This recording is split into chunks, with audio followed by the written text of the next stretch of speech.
This is A Cowboy's Convenient Marriage. Sweetview Ranch Western Christian Cowboy Romance, Book 11. Written by Jesse Gussman. Performed by J. Dice. Chapter 1. I'm sorry, but we have no choice but to ask you to clean out your desk and vacate the property. Pastor Cash Johnson stared in disbelief at his head deacon. He couldn't believe it. They were going to fire him from the church that he had started and pastored for the last decade? He managed to find his tongue. But her allegations are untrue. Doesn't that mean anything? I'm sorry. There's really no way for us to know the truth for sure since it's your word against hers. But if we want to save the church, if we want to continue to have a congregation, we have to do something. You know, if we let this go, folks will leave the church in droves. No matter what the truth is, people aren't going to trust you after this. But I'm the same person I always was, he said, surprised at how calm his voice sounded. There was a peace in his soul that had to come from the Lord, because he certainly was not expecting to have this happen this morning. I know that. John Boxer met his gaze steadily. But a pastor has to avoid any hint of impropriety. You've said that often enough yourself. Cash pressed his lips closed. He had said that, and he had broken his own rule. Do you believe her? He asked, not even sure exactly what Zoe Newsom was even accusing him of. We were good friends since before you were even a pastor. I knew you in college, and we went to high school together. You're the most upright man I know. I don't believe for a second what she's saying is true. But I also know that over my lifetime, I've seen people do things I would never have believed that they could possibly do. Surely you see the best thing for the church is for you to go. Cash could see that. If it were another pastor in his position, he would be saying the same thing. But it was him, and he knew he was being honest when he said he had done nothing inappropriate with this girl who was accusing him of... He wasn't even sure. What exactly did she say I did? He asked, his whole inside feeling like it was melting down, but his voice was still calm. Maybe it was the peace of the Lord, or maybe it was just the fact that he was shocked and hadn't really had this sink in. He felt a little bit like God had abandoned him just now. After blessing pretty much every single thing that he had done for the last 15 years. It was the first time John broke eye contact. He looked down and shifted, almost as though he were embarrassed to even speak the words out loud. She said the two of you had been developing a relationship for a while. And she said you had a sexual relationship for the last month or so. She detailed times and places where you two, you know. John looked distinctly uncomfortable and shifted in his chair. No, I don't know. I didn't do anything. There was no intimate relationship. And for the first time, Cash could hear the anger coming out in his voice. There was no relationship at all. I'm not arguing with you, although I did see with my very own eyes you standing at a basketball game with your arm around her, and then you gently led her toward the door. There was definitely tenderness in your touch. At the time, she came to me crying. What was I supposed to do? Shove her to the ground? He hadn't wanted to touch her. It was his policy that he didn't touch women. This was the exact reason, so that there was never any hint of impropriety. The Bible said to avoid all appearance of evil, and for his own personal standards, he took that a little further, because he had never wanted to be in this exact position. Of course not. I didn't think at the time there was anything going on at all. But in light of these new accusations, I'm just telling you what I saw. Other people saw it too. It was a gymnasium full of people. I wasn't hiding anything. John didn't say anything, but he didn't need to. He'd already said that Cash and Zoe were headed toward the door. That's because Zoe had told him she needed to go outside. She claimed she got in a huge fight with her best friend, and that her best friend had said that she was going to attack her in the parking lot. That's why Cash had walked out with her, making sure she got safely to her car. Come to think of it, Zoe had turned around, keeping a hold of him and trying to hug him. He had extracted himself with some difficulty and told her to drive safely. Then he called her parents and let them know that she was upset and on her way home. He hadn't followed through. In hindsight, he wished he would have. But in the amount of time he'd spent in the ministry, teenage girls were notoriously emotional and difficult. He had just chalked it up to that exact thing. So I don't even get a chance to clear my name? I can prove that none of her accusations are true. He really couldn't prove anything hadn't happened behind closed doors. And there was one time where Zoe had walked into his office and shut the door, and he hadn't jumped up from his desk and run around and opened the door. He should have. He wished he would have, but he hadn't. Now, the one time in his ministry where he'd allowed himself to be in a potentially compromising situation, it turned out that all of the work that he put into keeping his life and reputation above board was going to be for naught. Lord, how could you do this to me? How could you allow this to happen? Aren't I serving you faithfully? Aren't we seeing souls saved and lives changed in this ministry? Aren't I giving you all the glory? I'm not driving around the country, tooting my own horn, writing books, and making millions. I'm pouring my heart and soul into this ministry you gave me and doing everything I can to serve the people here. That was when his heart cracked. He loved the people of his congregation. He'd prayed for years that God would give him love, fervent and strong, for every single person who set foot in his church. God answered that prayer in ways Cash couldn't even explain. Just thinking about how much God loved him, spending hours every month meditating on God's great love for him, picturing God looking at him in love, just those small things had completely changed his heart and attitude toward others, and in particular the people of his church.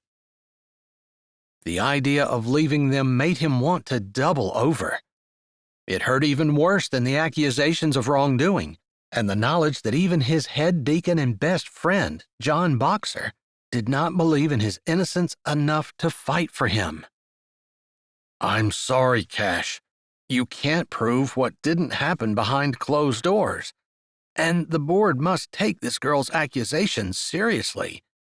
The police are going to be involved. She's underage. Our church is going to be dragged through the mud. The only thing that can possibly save us is for us to completely cut ties with you the second we heard about it. For us to even entertain the idea that you could stay on and we would fight this makes it look like we're condoning that behavior. You know how this goes. The woman is always right, even when she was dead wrong. It was so unfair. He knew that there were many people who hated the Lord and did not want to see anything good happen in any church, who would jump on this and ride it hard, criticizing anyone who dared defend a man who would take advantage of a young girl. He would be tarred and feathered and strung up, metaphorically, before the first newscast was over. John was right. The only way to save the church and the work he had carried out for the Lord for the last decade or so was for him to immediately remove himself from any association with it. The thought hurt, but it was the only course of action that could potentially not just save the church, but help it grow. People would know that this church, while holding on to biblical principles, also kept those in the ministry accountable and protected the young and innocent. It was possible that people would actually be drawn to the church instead of leaving it in droves like John had just been talking about. Maybe if they hadn't just borrowed $4 million and were almost finished with the construction of a brand new sanctuary and activity center, which would be big enough to hold 2,000 people in the sanctuary and 5,000 people in the bleachers of the activity center, maybe he would try to hang on. But if the church defaulted on that loan, they would lose the building and their congregation. Chapter 2. John shifted, almost as though he wanted to step closer, but he held his ground. "I'm sorry. I really am. You have no idea how terrible I felt when I heard this. How much I knew that you had to be innocent, but how much I also knew what had to be done." He was looking for sympathy. John, who was firing Cash, kicking him out of the pastorate of the church he started, with no care for the fact that his wedding was just 2 weeks away, and he was going to be starting out his married life with no job, no income, no way to support the family he had hoped to start immediately. A feeling of compassion welled up inside of him which could only have come from the Lord. John really had a hard job. He'd had to tell his best friend and pastor, a man he respected and loved, that he no longer had a church or job. That must have been really difficult. "I'm sorry. I can't imagine having to do this." The next words were a little harder, but no less heartfelt. "I value your friendship. Feel free to reach out to me if you need anything." Then, with a heart that felt like it had shattered into 1,000,000 pieces, and a confidence level that seemed to have found a hole to bury itself in, he took a breath. "I'll leave everything in my office for the next man. I hope and pray you find a good one." Then, with that, he turned toward the door. "Cash?"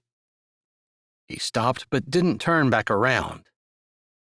"The board specifically asked me to make sure you turned your phone in. It's church property." Really? They were going to take his phone from him as well? But Cash couldn't question it. The church had purchased the phone and paid his bill. After all, 95% of the business he did on his phone was church-related. Calling shut-ins, setting up meetings, discussing everything from the color of the carpet to what hymn books they were purchasing for the new building, and all the stuff in between. So much of that business to be done on his phone. And there was nothing inappropriate on it. He reached into his pocket and pulled it out. "Grab a pen. I'll tell you my password." He had Face ID enabled, but he also had the password backup set up as well. John's lips tightened, but he dutifully got a pen and notebook and waited while Cash rambled off the numbers. Maybe you can let the board know that I did not hesitate when you asked for my phone but gave it to you immediately, without deleting anything, and gave you the password as well. There's nothing inappropriate on there, just as there was nothing inappropriate happening between Zoe and me." It was the best he could do. Maybe people would believe him. After all, his life was squeaky clean, with nothing that anyone could ever point to say that they had seen this coming or they knew something was going on. "Is that the same password you have on your computer in the office?" John asked, his face sad, his look grim. Yes. Cash turned back around and walked out. He didn't look around as he exited the building. So familiar, so beloved. He'd spent countless hours on his knees in prayer, not just at the altar in the sanctuary, but by his desk in his office, prostrate on the floor at midnight, begging for the life of a sick child, for healing for one of his congregants, for God to show him for sure the woman that he was going to marry was truly the one he was supposed to be with. Maybe it was that thought that turned his feet toward his car and had him driving to the Christian bookstore where she worked. Abby Morales, the woman who had consented to be his wife, the woman who had agreed to walk this journey with him. He had prayed for hours and hours and hours and finally felt peace about asking her to marry him. He wouldn't say he was head over heels in love with her, but he felt like they would make a great team. She had gone to Bible college looking specifically to marry a pastor. He was looking specifically for a woman who wanted to be married to a pastor. They both desired to live for the Lord and serve Him. To him, theirs was a match made in heaven. Abby would stand beside him during this hiccup in the road. They might have to change the venue of their wedding, since they were scheduled to get married in the church he pastored, of course. But they would figure everything out. For now, he just wanted to see her. And of course, he'd need to tell her before she found out from anyone else. He pulled into the bookstore parking lot and checked his watch. She got a break in the middle of the day, but he didn't know whether she had already taken it or not.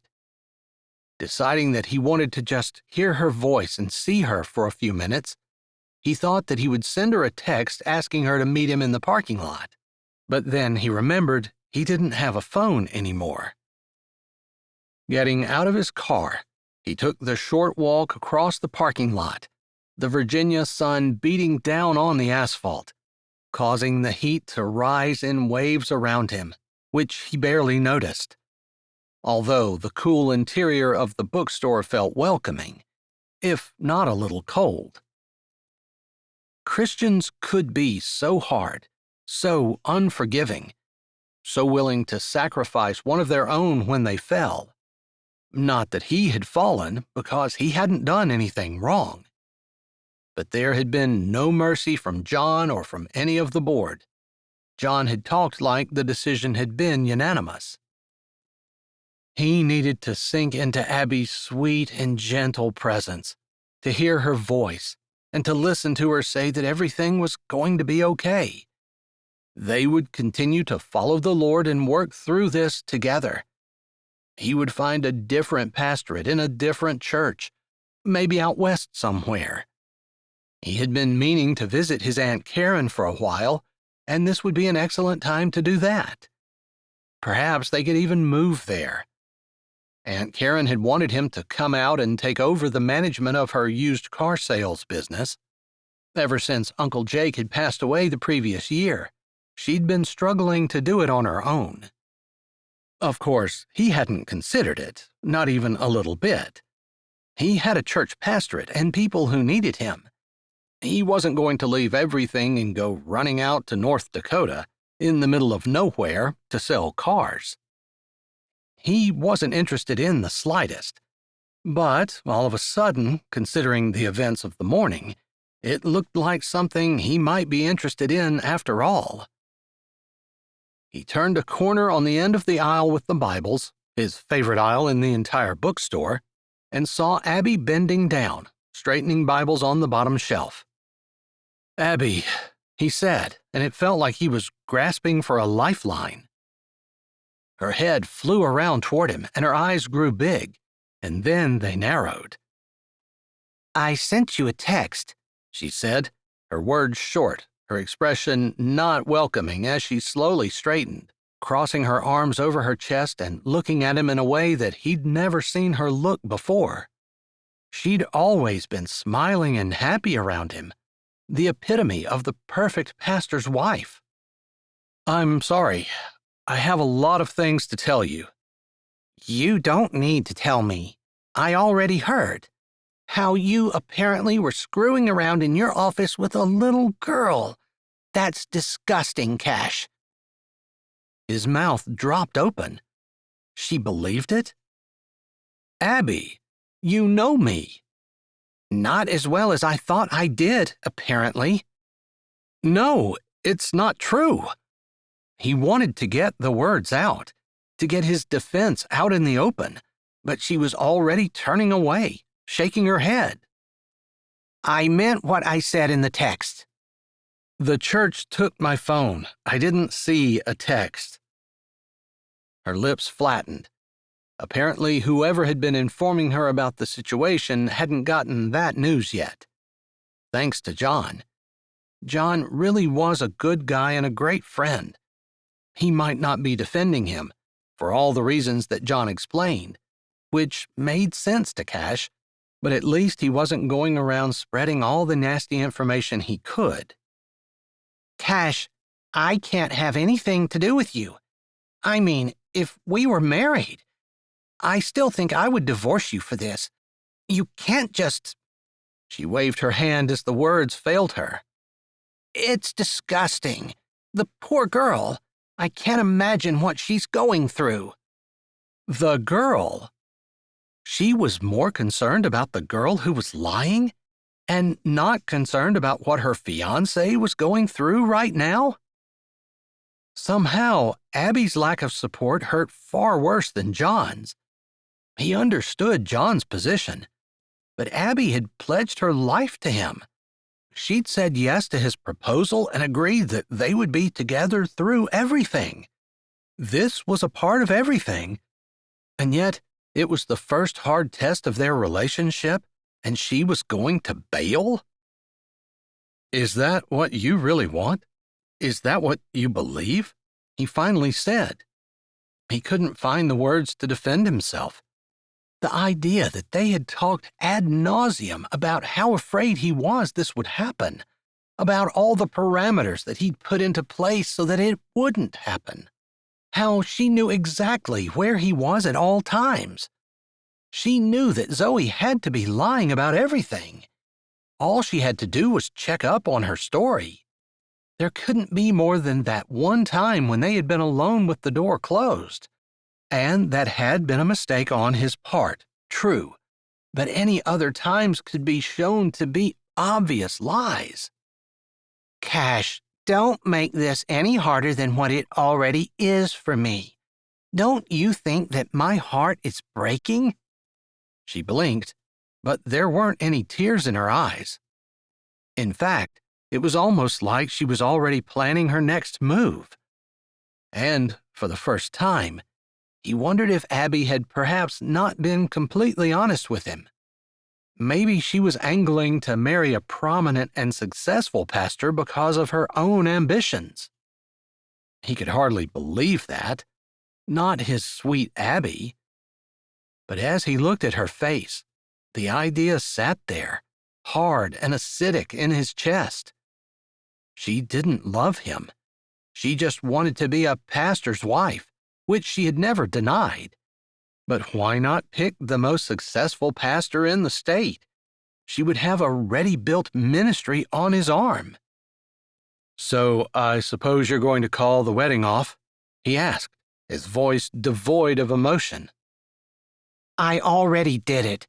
I've canceled everything. What do you think I've been doing for the last 2 hours?" Her hair and makeup were perfect, and her eyes were clear.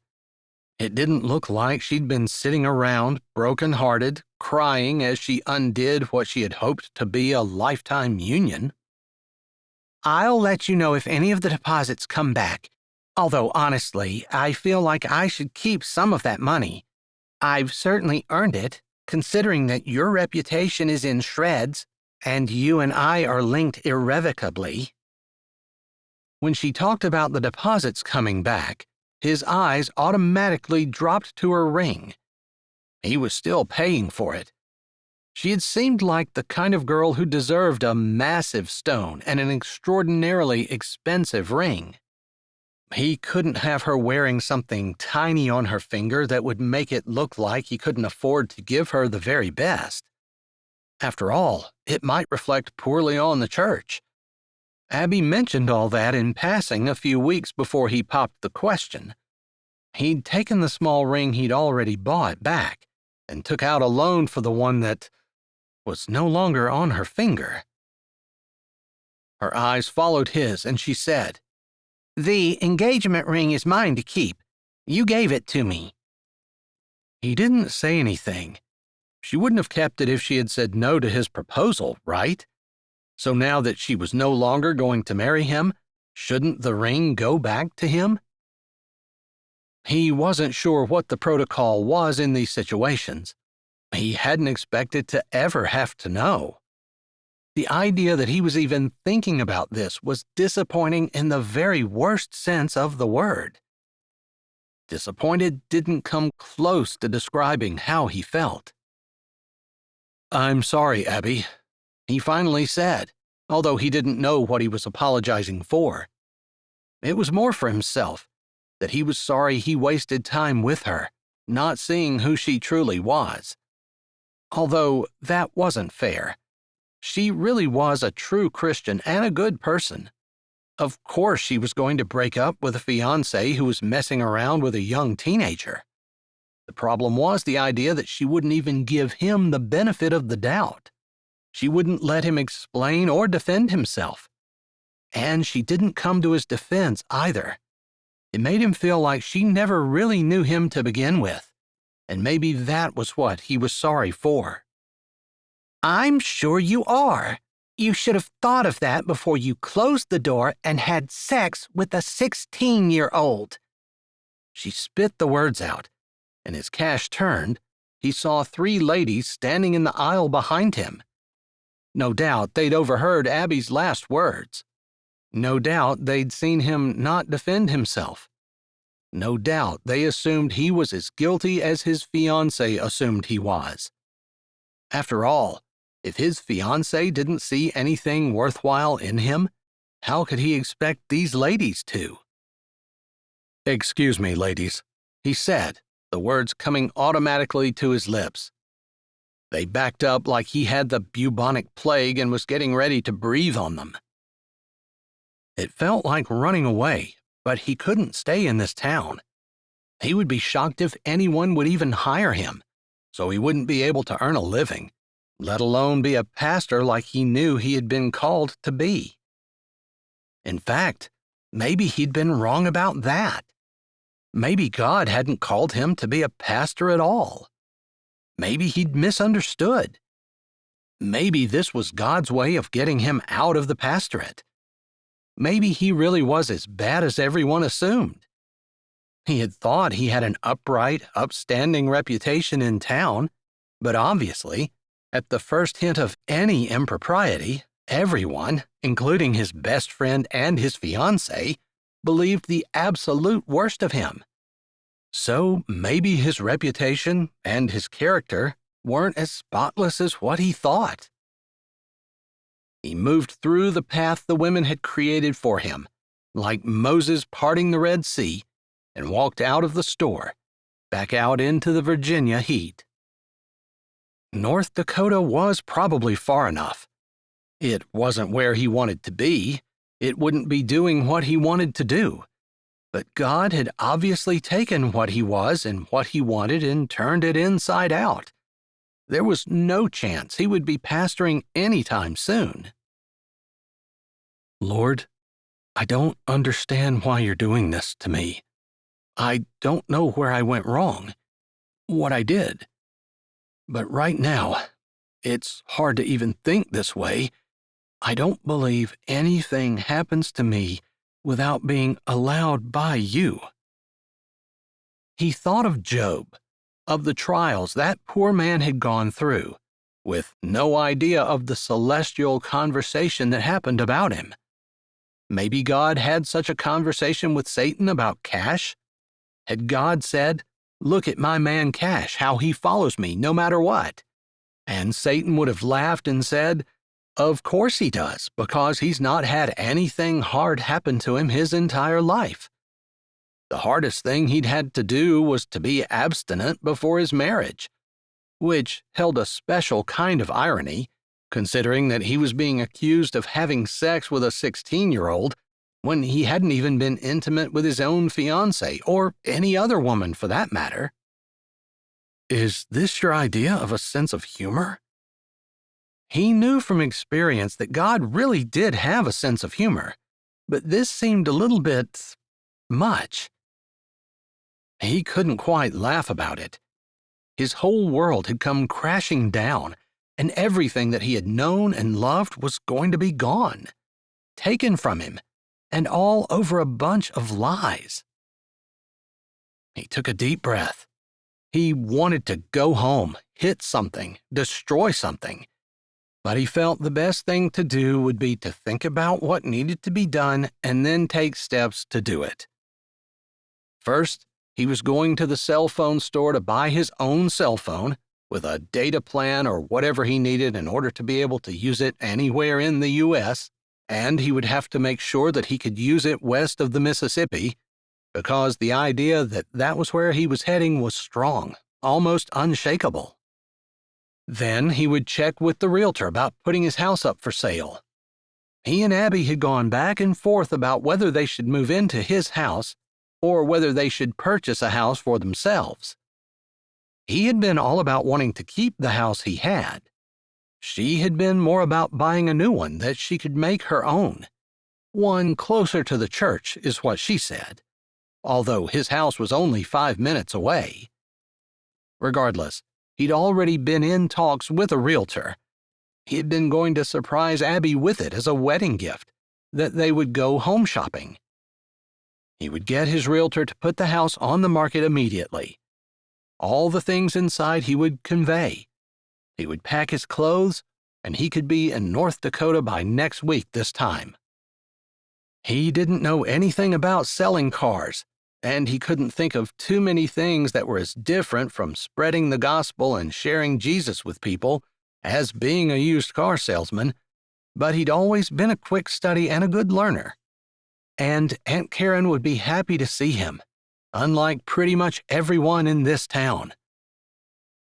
He thought about telling his parents. They would believe him, but they would still be sad, disappointed, concerned, and worried. He definitely didn't want to worry his parents. He also didn't want to have to face his siblings, although he would. His sisters would probably be okay, but his brother was going to laugh at him. His brother had left the faith long ago and thought that everything that Cash was doing was pointless. "Lord, this isn't going to help Randy at all. I've been praying for years that he would come back to you, and this is just going to make him laugh and tell me how much time I wasted serving a God who would allow this kind of thing to happen to me." Of all the people in his family, Randy was the one who would believe the rumors about him. "Lord, is this your way of humbling me? Because I can already see that it's going to take a lot of humility to get through this."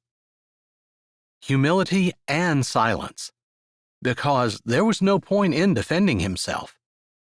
He couldn't seem to stop the arguments in his head, the ones that defended his honor and his character and his integrity. He would never do such a thing, never. Although the idea that pride goeth before a fall made him reevaluate. Maybe he could have done such a thing. Not that he had, because he hadn't, but for him to think that he would never, could never, was probably wrong. Anyone could do such a sin if they didn't have the proper guards in place. That was why he had those guards up, to keep himself from ever stepping off the straight and narrow path. Not just because he wanted to live a righteous life, but because he loved God, loved him with all his frail, puny human love he was capable of. It wasn't nearly like the love that God loved him with, but he wanted to do everything in his power to serve God and bring honor and glory to him. Lord, this goes against everything I've lived for. You, of all beings, know my heart and how much I long to live for you. And yes, this is going to make you look bad. Why are you allowing it?" He had no answers. Chapter 3. "I just have this feeling I can't shake that something's going to happen." Ada finished paring the potato and rinsed it underneath the water in the sink before cutting it up into little pieces and putting them in the pot that was heating on the stove in the bunkhouse. The Clyborn family usually had Sunday dinner together, but sometimes by the time they'd done all the chores, gone to church, got home, and finished up anything that they hadn't gotten done before they went to church, and got the food cooked, it was the middle of the afternoon before they finally ate. "You mean you don't feel like that all the time?" Lois asked. Lois was Ada's youngest sister, and she just recently graduated from college. Ada should have known better than to try to talk to her about it. She was too young, too new to this whole adult thing, to understand that the feeling Ada had was different than anything she had felt before. "I understand what you're saying," Priscilla said as she opened up a package of ground beef and dumped it into the skillet that had been heating on the stove. "It's just the feeling that you need to be ready, because something unexpected, something you couldn't even imagine could possibly happen, is going to happen." Lois just looked confused, but Ada nodded. That was exactly right. Priscilla ought to know. She'd had plenty of those kinds of things happen to her in her life. Ada's life had been much different. Boring. All she'd ever done was live at home and work with her family. Most of the time, she knew that was exactly where God wanted her, and she didn't regret never branching out to do anything else.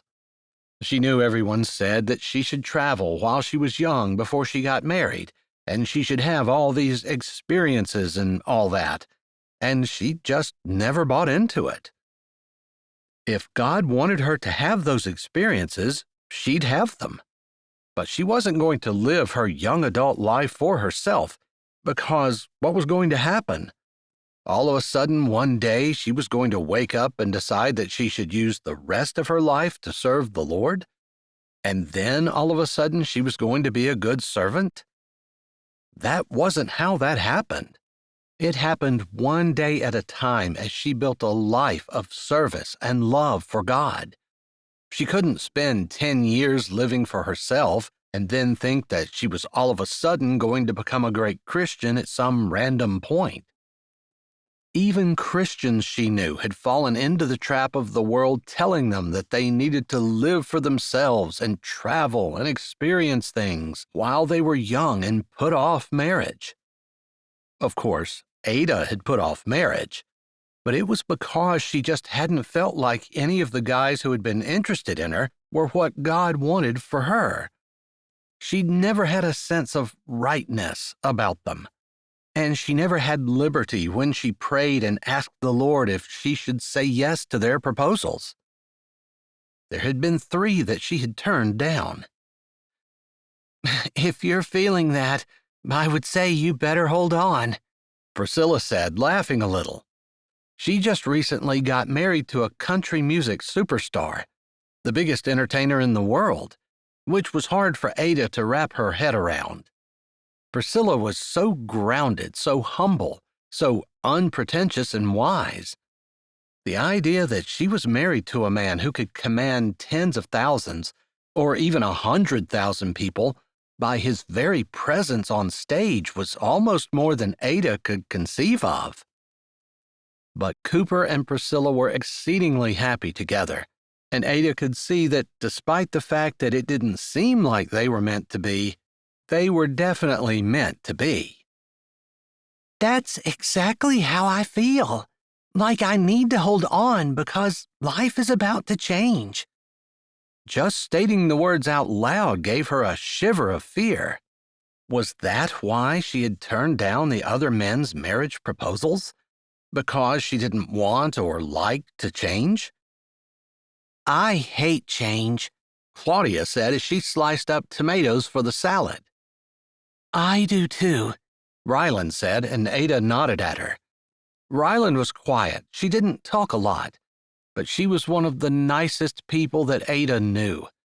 She'd married their brother Lucas, who was the exact opposite in many ways, outgoing and funny and never met a stranger. The two of them got along perfectly. Same. Even saying that out loud made a shiver of fear go through me.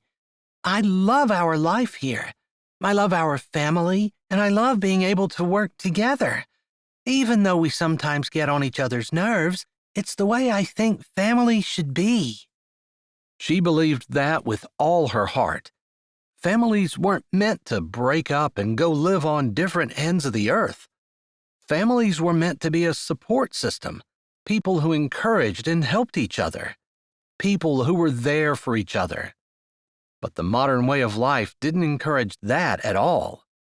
In fact, if a kid was over 18 and still lived with their parents, it was frowned upon, unless they were going to school. And even then, they were expected to treat their parents like they were old and outdated. Was that really the way God wanted them to be? Ada didn't think so. But their society had kind of hijacked that attitude. Ada had fought that trend, but she had ended up not getting married at all, which hadn't been her plan either. Maybe God is going to bring you a husband, Alaska said, mixing the crackers with the butter and almonds to make the topping for Granny Brewster's vegetable casserole, a Clyborn family recipe that had been handed down through generations. No Sunday dinner was complete without it. It was probably the first recipe Ezra had asked her to make after they got married. Or maybe he's going to bring a preacher to the family. Maybe it's not about you at all, but it's about him looking down and seeing that Sundays are really hard for us, and it would be a lot nicer to have church here on the ranch. Then we'd have the Dude Ranch people coming as well, and maybe even our short-term rental people. Sandra, who was in charge of all the ranch's social media, spoke up from where she was filming everything that was happening in the kitchen. She often put music with the video if they were having a personal conversation, so none of them were worried that anything was going to get out. And by now, they were used to Sandra's constant pictures and videos, knowing that it advertised not just the Dude Ranch and their short-term rentals, but also their grass-fed beef and other agricultural items that they had for sale. Because of the success of what Sandra did, the ranch had become solvent. I would miss going to church every Sunday. I'd miss seeing the people of the town. Sometimes that's the only day I get out, Ada said, knowing it was true. She didn't want to have a church on the ranch, even though it would make Sundays a lot easier. Here it was 2 o'clock in the afternoon and they were just now cooking the potatoes. It would be 3 o'clock before they could eat, and she was starving. She couldn't imagine how hard it was for Alaska with the small children to feed. Their schedule definitely made it harder for the parents, since they probably had to have a small meal for the kids and then help to make a bigger meal for the adults. It was just difficult to deal with that many people along with the ranch. There's always something that delays things. That wouldn't change even if we had a preacher and a church here, Phoebe said, and everyone knew she was absolutely right. Still, it would save the drive into town and back, and we can control how much time we spend. Not that I want to shortchange the Lord, but we could even have preaching while we ate on days when we're super busy. It seemed like Priscilla had thought about it, because her ideas made sense. We couldn't have the Dude Ranch people or the short-term rental people coming if we didn't have a specific time and program. Ada stated that, even though she agreed with Priscilla on most of her points. Then maybe we couldn't do that. It would be just us. There certainly are enough of us, and it seems like we're growing every day. She smiled and her cheeks grew rosy, which of course made Ada wonder if Priscilla perhaps had something to tell them. But Priscilla didn't say anything more, and Ada didn't ask. If she wanted to wait until she was further along, or if she wanted to wait until she knew for sure, or perhaps she hadn't even told her husband, Cooper, yet. Or maybe Ada was just imagining things. "Lord, will I ever get to have children?" She was almost at the age she'd given up the idea. Not that being in her mid-30s was too old to have children, but she didn't have a prospective husband in sight. It would take at least a year, wouldn't it? Even as she thought that, she knew it was wrong. Some of her siblings had met their spouses and married in a matter of weeks or months. It could happen to her, too. But so far, in more than 3 decades, it hadn't. She didn't hold out a whole lot of hope that it was going to happen with enough time for her to have a family as well. And she'd always wanted a big one, just like the one she grew up in.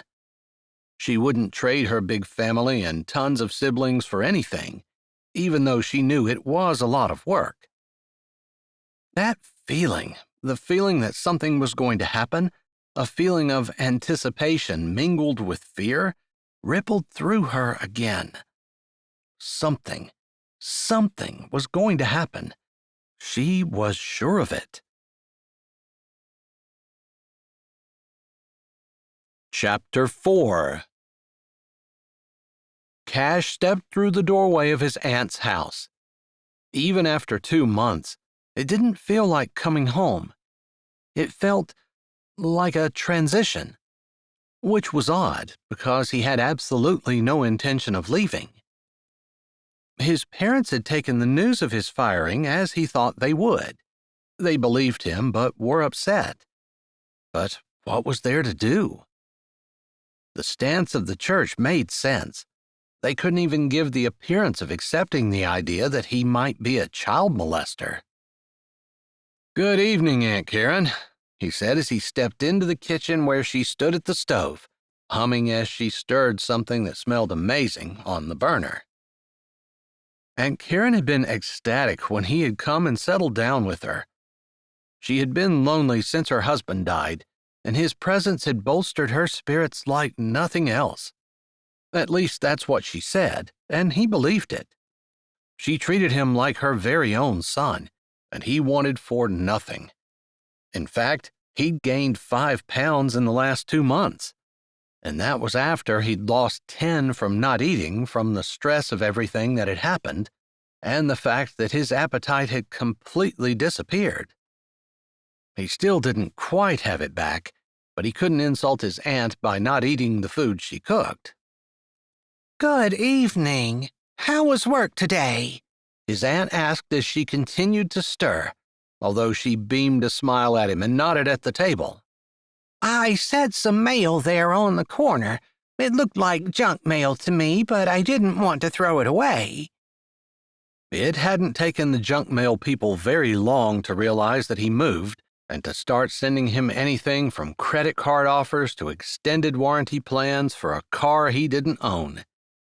It was good. "I sold 4 cars, and I have a couple coming in at 7 o'clock tomorrow morning to buy another one." They were serious. Anyone who made an appointment for 7 o'clock in the morning most likely was. Although he didn't want to count that chicken before it hatched. Still, he was a much better used car salesman than he ever dreamed he would be. He wasn't sure whether people could see that he was honest and upright, or whether he just gave off that vibe, or whether God was just blessing him. Maybe a combination of all that.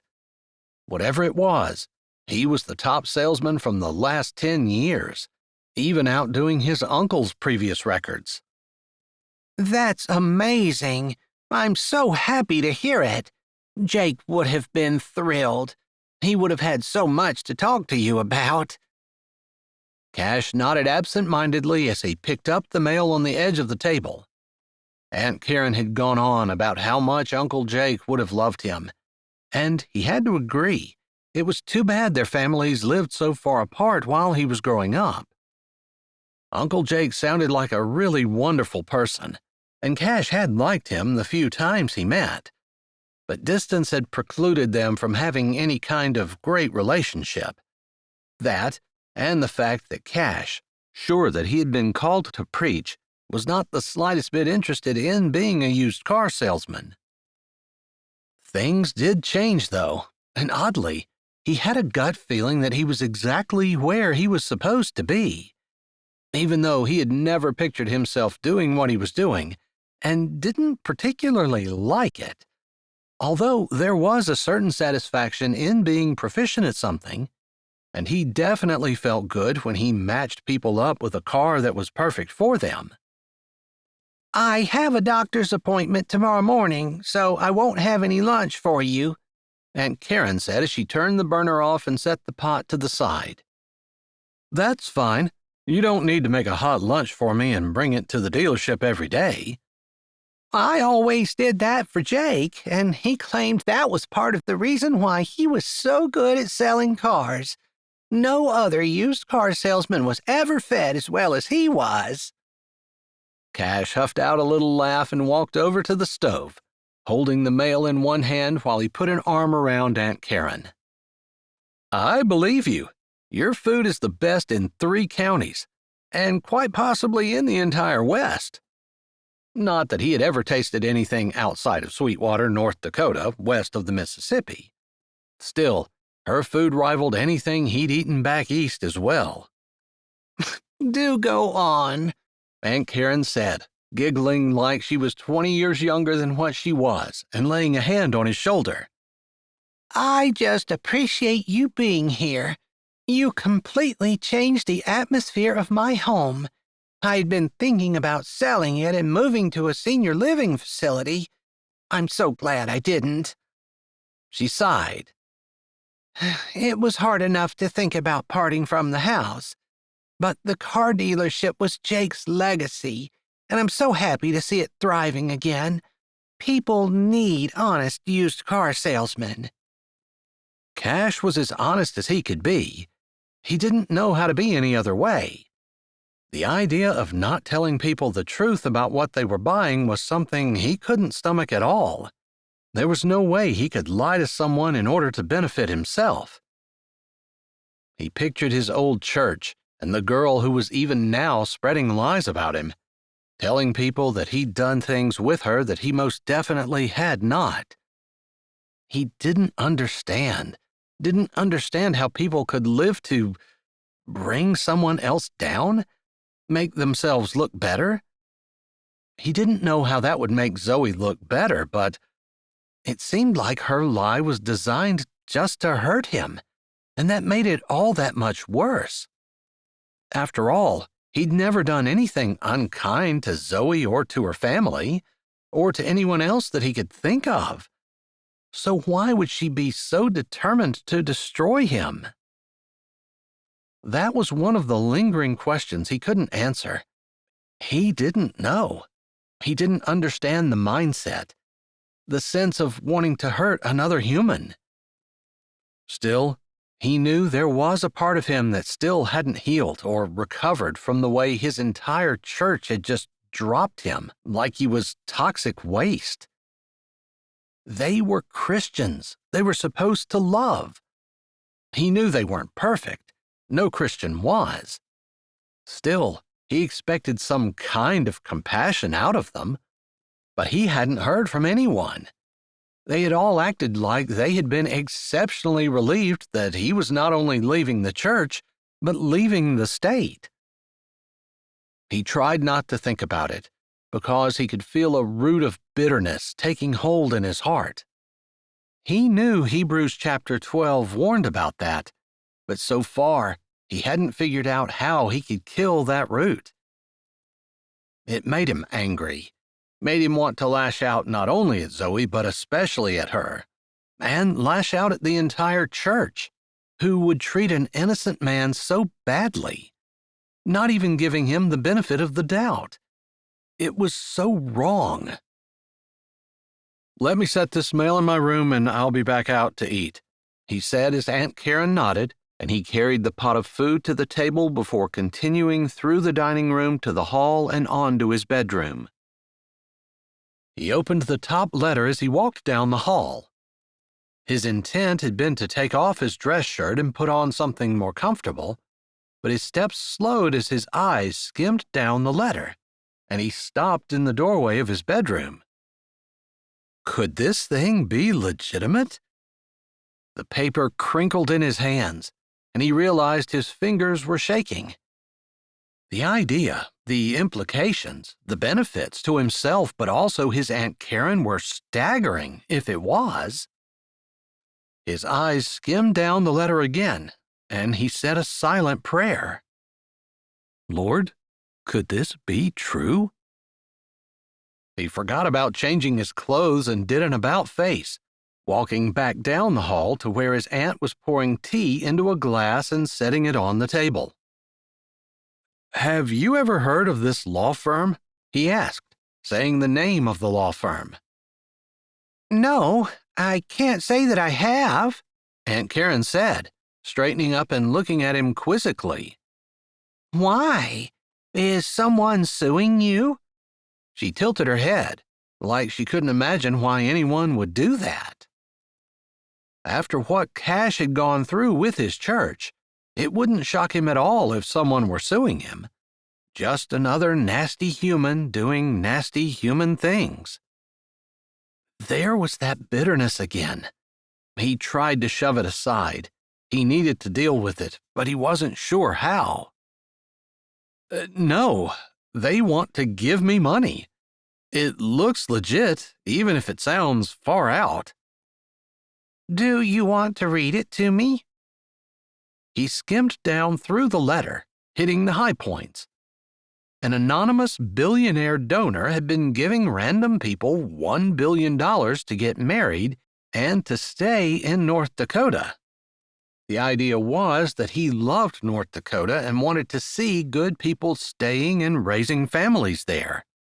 The exodus from the state had saddened him, and while he knew the weather was a detriment to a lot of people, he felt that $1 billion could inspire people to want to stay. It says I have 30 days from the date of this letter to get married and submit that information to this law firm. What's the date of the letter? Aunt Karen asked, seemingly interested. She didn't dismiss it out of hand, which gave Cash even more questions. He said the day and then pulled out his brand new phone, got the calendar app up, and figured it out. That means I have 3 days to find someone to marry me in order to get the $1 billion. His voice held his sinking despair. Well, that wasn't going to happen. Even if the letter was legit, which he honestly wasn't sure. I've heard whispers of something like this throughout Sweetwater over the years. I haven't heard anything about it lately, though. And Karen spoke in a low voice, as though this were some kind of top-secret deal, which he supposed it would almost have to be, if people were getting handed $1 billion just to get married, and no one had heard much about it. Let's sit down and eat while we think about it. I know you must be hungry. He wasn't hungry. He hadn't been hungry for 2 months, but he didn't argue with his aunt. She was going out of her way to be kind to him and to treat him better than anyone ever had, other than his parents, and even his mom had a job and hadn't cooked supper most nights. They sat, he said grace, and he dished her plate and then his before they started talking again. So, you've heard of people getting paid to get married? Just whispers, like I said. There does seem to be some families who are inordinately wealthy for ranchers. So these are mostly farmers, he asked, wondering why she had said ranchers specifically. For the most part, yes. I don't know anyone who didn't live on a farm who's actually gotten a letter like this, but most people keep these things under their hat. As Cash intended to do. This certainly wasn't something he wanted to share around town. He was just getting integrated into Sweetwater. He didn't want to alienate anyone, or worse yet, make himself a target. Whether that was for thieves or for prospective brides, he wasn't sure. He kind of felt that both fell into the same class after his experience with Abby. Still, he tried to process what his aunt was saying. "So, you think this letter is legit?" The idea that someone would give him that much money was just so far out he could hardly believe it. But it was also so tempting to, what? Try to find a woman who would marry him in 3 days? He'd almost gotten himself saddled to Abby, and he considered the fact that his wedding date had come and gone, and he was still on the hook for several different payments. Abby had sent the bills to his parents, which had made him even angrier. They had not wanted to forward them to him, but they didn't have the money to pay them. She was the one who had wanted all the fancy things. And probably the biggest kicker of all was the fact that his church was charging them full price for everything, even though they knew that not only were the allegations against him false, but they had fired him knowing that. At least John knew that, which had caused his fiancée to call off the wedding. For them to still charge him, the pastor of the church, full price, just made him mad. Not that he wasn't willing to give that money to his church on a normal day, but after everything that they had done to him, it grated. "Yes, I do think the letter is legit." His aunt's words brought him out of his musings. "Well, I guess it doesn't really matter. I suppose $1 billion is enough to get anyone excited, but..." He shrugged his shoulders. "It's not like I have anyone who wants to marry me." His aunt was suspiciously quiet. He put a spoonful of soup in his mouth. It was delicious. He could tell it was, although it tasted like sawdust to him. He was eating it because he knew he needed to, and he didn't want to hurt his aunt's feelings. But he just had no appetite. He felt like he had been attacked spiritually, and he was wounded. His wounds were invisible from the outside, but were still bleeding and gaping on the inside. But he didn't know how to fix them. He'd been acting like everything was just fine. Maybe he was a little quieter than usual, and maybe his bitterness came out at certain times, but he felt, for the most part, he was pretty good at pretending. Still, his aunt remained quiet, almost as though she were thinking. Finally, he couldn't stand the silence any longer. "What are you thinking?" he asked, thinking that maybe he shouldn't be asking. Maybe he didn't want to know her answer. "Well, you're right. You don't have anyone lined up, and you've just been through a really terrible experience.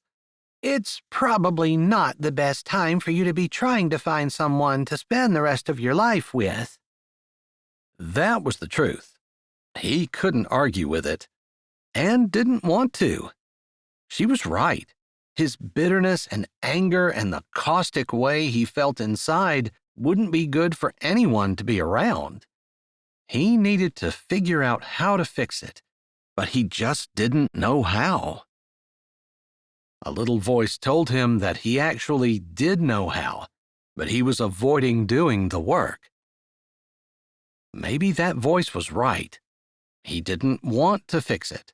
That was the problem. "But," his aunt continued, "the chance for $1 billion doesn't come around that often, ever, and I feel like this might be one of those times where you do something that you normally wouldn't." "Ask a stranger to marry me?" "She would be a stranger to you, but I know someone who would be perfect for you." His aunt had not led him astray at all, so when she said that she knew someone who was perfect for him, he found himself believing that maybe she knew what she was talking about. If you say so, is she someone who's not just perfect for me, but willing to marry a man she doesn't know in the next 3 days? She's a divorcee with 3 small children. I think she would marry anyone just to have someone else giving her a hand with the children. He had never considered having another man's children and raising them.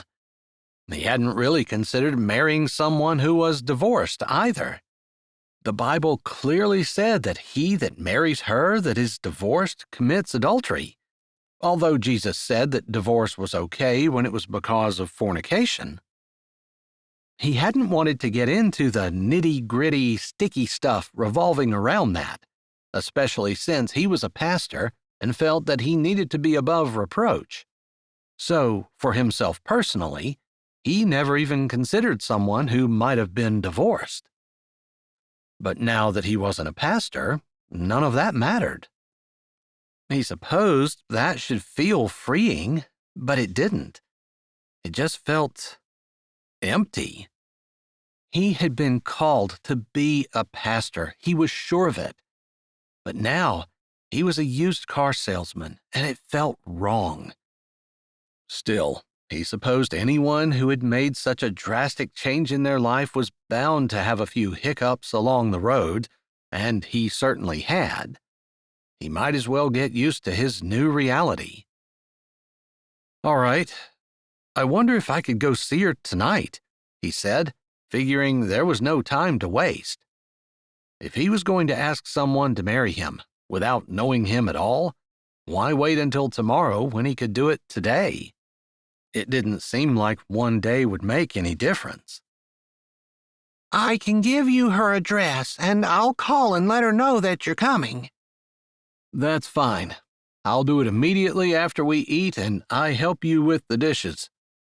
She cooked the meal, and he had told her multiple times that he would do the dishes, but she never allowed him to do them by himself. She always helped after she had put any leftover food away. They finished the meal with Aunt Karen chatting about different things that had happened in town, relaying gossip and whatnot, and he listened with half an ear. He perked up a little when she started talking about a couple of things at the church, but it was just a habitual reaction. It wasn't that he was necessarily more interested. Although he supposed he was, there was just something in him that was programmed to care about the church. He thought about how busy and crowded the church in Sweetwater was. It wasn't anything like his 2,000-member church back in Virginia, but they had several hundred people, although his aunt had explained to him that more than 50 of those people were from the same family who had moved in 5 or 10 years prior. They'd mostly all married, and every one of them seemed to be trying to have a family as big as the one they came from, according to his aunt. The few members of the Clyborne family that he met and spoke with had seemed like really decent people. A little out of the ordinary. But typically the best Christians were a little out of the ordinary. After all, God said that his people would be a peculiar people. They were supposed to come out from the world and be separate from it. They weren't supposed to look like the world, and he supposed that would make them a little out of the ordinary.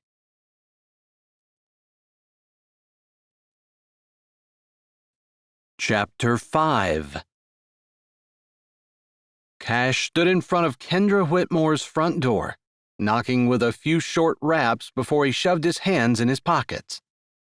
He had never done anything like this in his life before, and it wasn't feeling right now. In fact, he had the definite feeling that he needed to turn around and walk away.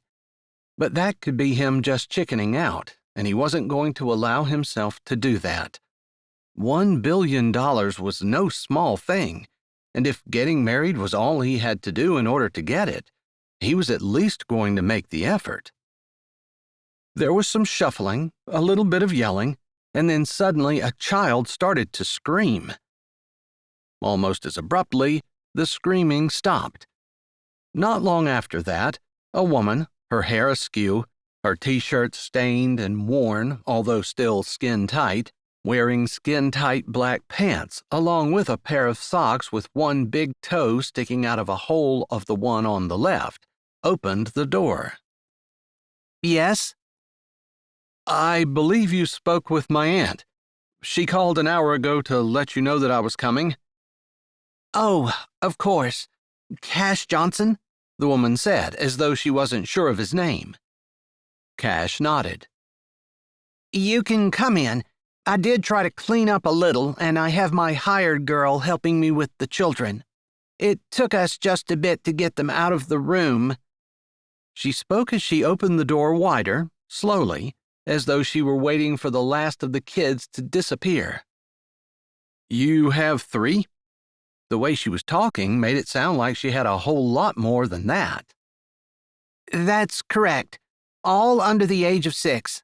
It's quite a handful, she said, like raising small children was hard work, which he knew it was. Although if they were properly guided and disciplined, it wasn't as hard. He tried to curtail that thinking. What did he know about that? He hadn't raised any children at all, although he certainly spent his share of time around them with various church activities and with teaching Sunday school and junior church from the time he was a teen. Kendra led him through the living room, which was strewn with toys, although it did look like someone had made a bit of an effort to tidy things up. The TV was on but muted. It was some kind of children's program from the look of it. If you don't mind, I'll just take you right into the kitchen, and I'll make you a cup of coffee. He didn't typically drink coffee this late at night, but she didn't wait for his reply. She turned the corner and started leading him away. He figured he could take a couple sips and it wouldn't hurt him. But nothing about this was feeling right. Am I just afraid? Or is this really not the right way to go? He felt like he should have asked the Lord a little bit more before he ran ahead. As a pastor, he'd learned to stop and check with God before he did anything, and he meant anything. But after God had allowed everything to fall apart, he had more trouble trusting God. He wanted to be one of those people who trusted God no matter what. Whatever happened, good, bad, or very bad, he would just believe that God would work it out for his good. And intellectually, he still did believe that. But practically, he was just waiting for the next sucker punch, knowing that God would allow it. He didn't want to think of God in that way, because that wasn't the kind of God he served. A God who was just waiting to sucker punch him. But he supposed he allowed himself to wallow in anger and bitterness too long for him to simply pull himself out and trust that God would be good. He knew people who weren't Christians who assumed the universe was going to give them all the good things. If they could assume that about the universe, surely he could assume that about his God. So your aunt told me that you have a proposition for me, Kendra said as she pointed to a chair at the table. You can sit down there. I can give you a hand making coffee, he said. He didn't want to just sit while she worked to serve him. That wasn't the kind of person he was. No, you're just fine. I am in control of my kitchen, and I don't like other people touching things. He nodded, pulling out a chair and sitting down. He kind of liked to putter around the kitchen, and helping made him feel good. But maybe if she didn't like people in the kitchen, he could help her clean. He shook his head. They weren't even talking about marriage, but his mind went there. If he was going to propose to her this very night, he'd already identified several places where they might not be compatible. He always thought that two people could make a marriage work no matter what. It was just a matter of one of them being willing to give up their way and go along with the other one. Sometimes in some marriages, there was a spouse who had to be the one who always gave up in order to get along. He'd seen those marriages work, and he'd seen both spouses be very happy in them. It was a matter of choosing to be happy despite a person's circumstances. It was possible because he'd seen it. But he always advised anyone who wasn't married to be very cautious because it took a lot of Christian growth, a lot of dependence on the Lord, a lot of sanctification going on inside of a person in order for them to be happy in such a circumstance. Those were the kinds of spiritual giants he wasn't sure he would ever compare to. "You're right. I'm here because I have something to offer you." Did he want to do this? The words felt wrong. "Oh?" she asked, setting the mug of coffee she just made for him on the table. "Here's the sugar," she said as she set the canister down beside him. "And I'll grab some milk. I'm interested in your offer." She laughed a little. "I've been trying to figure out what it could possibly be, and I really have no idea." "Maybe I started at the wrong place. You said you had 3 children?" "Yes, and I have a lady who comes to help me. She barely had time to get here before you did, so that's why there was a little bit of chaos behind the door, in case you heard it." "I did, but children can be loud. It didn't exactly shock me." "Oh, my goodness. You're not kidding that those things can be loud. The oldest is in 1st grade, and I cannot wait until the others can go to school. It is absolute exhaustion just trying to keep up with the 2 of them all day long." "I'm sure that's very hard." He heard lots of parents say things like that, and he wondered if he would be that type of parent. He didn't want to be in a big rush to send his kids off to be away from him all day. He wanted to love and enjoy them. Was it possible to do that with small children? There was a huge part of him that said it was, because he'd seen parents who did love to be around their children, even parents who homeschooled them and had them there with them 24 hours a day, every day of the week. There was no respite, and they didn't seem to need one. "Hang on a second. I promised the lady who's helping me that I would grab some snacks for her. She's going to run down here and get them, and then I'll be able to sit and talk with you." She must have texted her help on her phone, because she'd barely said that when footsteps sounded on the stairs. A slim woman, with her hair in a high ponytail and her eyes bright, her cheeks rosy, her walk energetic and businesslike, strode into the kitchen. "Here's them snacks I promised," Kendra said, handing a grocery bag full of things to the woman. Cash couldn't help it. He stared at her, thinking she was much more like the type of woman that he would have wanted to marry. She seemed like she was naturally cheerful, and while she wasn't dressed in expensive clothes, as far as he could tell, she had a way about her that was classy and elegant, without being ostentatious or off-putting. He stood up as she stepped into the kitchen, and without thinking about it, he took 2 steps toward her, his hand out. "I'm Cash. I think I've seen you at church." He was trying to run through his memories of all the people that he'd met in the last 2 months, and which one this one might be.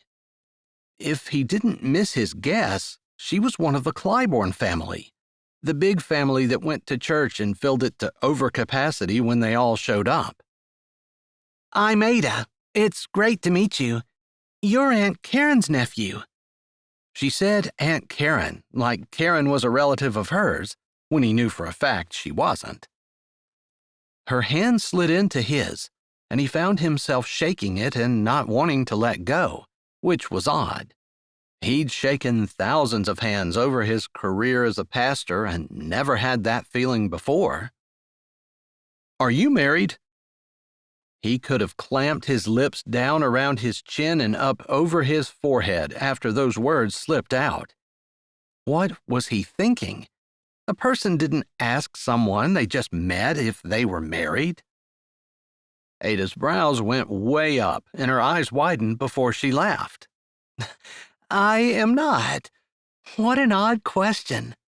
She shook her head. I need to get back to the kids." She turned and practically skipped away. He wasn't very good at judging anything about women, but he was pretty sure she was in her 30s, and yet she walked like she was a teenager. Still, if the best job that she could get at 30 years old was babysitting for a woman like Kendra, he probably wasn't interested in her, just because of her lack of industry. He wanted a wife who wasn't afraid to work. He wanted to work alongside her and build something together, whatever God put in front of them. He did not allow himself to watch her walk away, but moved back to his chair and sat down in front of the steaming coffee he hadn't touched. Kendra pulled a chair out and set her own cup of coffee down before she sat down across from him. "All right, the kids should be happy for a little while, and I have a little time to talk to you. Go ahead." He sat there staring at her, wondering if he really wanted to be married to this person for the rest of his life. He didn't have to wonder for long. The answer was a resounding no. It didn't matter how many millions or even billions anyone offered him. This was a no. But Ada he could handle being married to. The question was, could she handle being married to him? "I'm sorry. I'm afraid I've wasted your time. I just realized the thing I came here to talk to you about is no longer available. Sorry." He scrunched his face up, waiting for the explosion. "Are you serious? I had someone come here specifically to take care of my children. I cleaned up the house and interrupted my entire evening so that we could chat, and you changed your mind?" She rolled her eyes. "Fine. You know where the door is. You can see yourself out. I'm going to enjoy 15 minutes of peace and quiet before I go tell Ada that she can go back home to the ranch. At least she doesn't charge me." A wave of comprehension washed over him. Ada wasn't doing this as a job. It was a ministry. And she lived on a ranch. Interesting. Maybe he knew that, but she just didn't seem like a farm girl to him. She seemed different. Though he supposed he didn't know what he expected from a farm girl, probably something more along the lines of what was in front of him with Kendra. "I'm really sorry I wasted your time," he said, pushing back away from the table and standing up, grateful he wasn't going to have to pretend to drink his coffee. "If there's something I can do to make it up to you, just let me know." "You can give me a car," Kendra said, obviously knowing that he was a used car salesman in his aunt's business. "I can't give you one, but I can make you a deal on one," he said, but there was no effort to make his voice sound happy or excited the way he would have with a person standing in front of him at the used car lot. Kendra didn't really want a car. She wanted something for free, and she wasn't going to buy one. He would guess she didn't really need one, but what did he know? "Yeah, next time I break down, I'll come see you." "All right, you do that." She didn't look at him as he started to walk away and didn't say anything else before he reached the door and let himself out into the cool evening. He loved the way North Dakota nights held a million stars, enjoyed the slight breeze and the sense of wholesome wildness. It hadn't taken him very long in the state before he looked forward to evening walks. Was he foolish to even try to find someone to marry him? "Lord, Ada is the kind of girl I want." The breeze followed him as he walked down the steps and started toward his car. Somehow there were no audible words and not even a thought, but the idea came that if that was what he wanted, then he should try again. Why not visit Ada? He didn't know anything about her or her family, but he knew someone who did. It didn't take long to get back to his house. He couldn't remember being that excited to talk to his aunt before. He found her sitting in her recliner in the living room, a blanket over her legs, a book in her hands. "Do you have a minute?" "It didn't go well," she said 2 seconds after she looked up and saw his face. It took him a minute to figure out what she was talking about. Oh, yeah, he was going to ask Kendra to marry him. He'd totally forgot about that. "I just didn't have the right gut feeling about her." He didn't believe a person should live according to their emotions, be it anger or sadness or whatever the feeling was. It shouldn't dictate how they acted. But he did believe in gut feelings. Those feelings that a person got when they just felt something was off or wrong, or something was completely right. He felt like that was a person's consciousness picking up on things that might not even register in their brain, and they might not think about or consciously notice, but those things added up sometimes to be right. He also thought that was how the Lord spoke to him, making things feel like they were the right thing to do. It was a feeling, but it wasn't an emotion. "So you didn't ask her?" his aunt said, closing her book and setting it in her lap, with her hands folded carefully over top of it. "No, but there was a girl there, a woman, someone I've seen at church. I think it was one of the Clyborn women."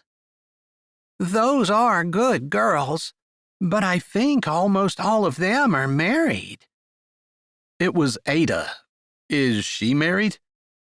Ada herself had already told him she wasn't, but it seemed good to confirm it with his aunt, just so he didn't misunderstand. "No," his aunt said slowly. He gave her a couple of moments to think, and then he said, "Would she be a good one for me to ask?" He didn't know why he was holding his breath, other than he was more invested than what he thought in hoping that she could be the one. Why? He'd seen her for all of 5 minutes, if that, and he certainly couldn't make any judgments based on that short amount of time. Of course, he'd seen her in church, too. She hadn't caught his eye the way she had this evening. Maybe knowing he needed to be serious about finding someone if he wanted to take advantage of the offer had changed his perspective. He didn't like to think that that might be true, though. "I think if you're going to do that, you're going to need to go to her brother. You're going to need to lay out everything for him, everything in your past, everything that you're thinking about. I wouldn't hide what you were accused of, but I would tell your side of the story. And you need to be honest about where you stand with the Lord." His aunt sounded serious, almost grave. Her brother. There were a lot of question marks in his head after his aunt had spoken, but that was the biggest one. "Her parents both died in a car accident years and years ago. Her brother Ezra is the head of the family. I suppose he doesn't make decisions without input from the other siblings, but he would be the one you would need to talk to. Whether he would make the decision or whether he would bring her siblings in to discuss things, I don't know. I really haven't had that much interaction with the family, but they're good, they're solid. And if Ezra thinks that you are good and solid, and he gives his okay, that would go a lot further than anything else you could do in the next 3 days." She paused. "That's how long you have?" He nodded. He understood what his aunt was saying. He needed to present his case, get approval, and then talk to Ada. Hopefully, she would see something in him that she thought she could spend the rest of her life with, and she would say yes to his crazy proposal. Maybe I should just let this go. I can't imagine what I would do if some woman approached me saying that she would get $1 billion if she married me. I think I would go running in the opposite direction. Maybe she will. Maybe the whole family will think you're crazy. It probably doesn't help things with the things that you've been through." He nodded. He hadn't told anyone here about his past, about the accusations, because it was Zoe's word against his, and he was the one who had left rather than stay and fight. But the church had fired him, had not backed him, and maybe he should have stayed. Maybe he should have tried to clear his name. After all, a person was supposed to be innocent until they were proven guilty. But nowadays, an accusation like that carried more weight than an eyewitness almost. Again, he had to fight the urge not to be bitter and angry against Zoe and the Lord. "I have a car to sell in the morning, and I hate to leave the dealership during the day. Do you think if I wait until tomorrow evening, it would be too late?" "I think if you wait until tomorrow evening, that's the only time you'll be sure to get Ezra at home. They're ranchers with several businesses. They're out taking care of their animals and farming their fields. I would guess that he doesn't spend much time standing still during the day." Her fingers pressed along the edge of the spine of her book. "I don't have his phone number." "That would be helpful, but maybe it's not necessary. I'll drive out tomorrow as soon as I close the dealership. It's Tuesday, so it closes at 5. "I can come and be at the dealership if you'd like to leave a little early." "No, I think I'd better do my best to make sure I take care of my responsibilities. I can't allow this to have me dropping everything and running off, and not doing what I said I would do." He had told his aunt he would take care of the dealership. He knew she was hoping he would buy it from her, but he hadn't committed to that. He had committed to bringing it back from the brink of bankruptcy and getting it profitable again so that his aunt could sell it if she wanted to. The 2 months that he'd been there had been the first 2 months that it had been in the black the entire year. He was well on his way to doing what he said. In another few months, his aunt could sell it.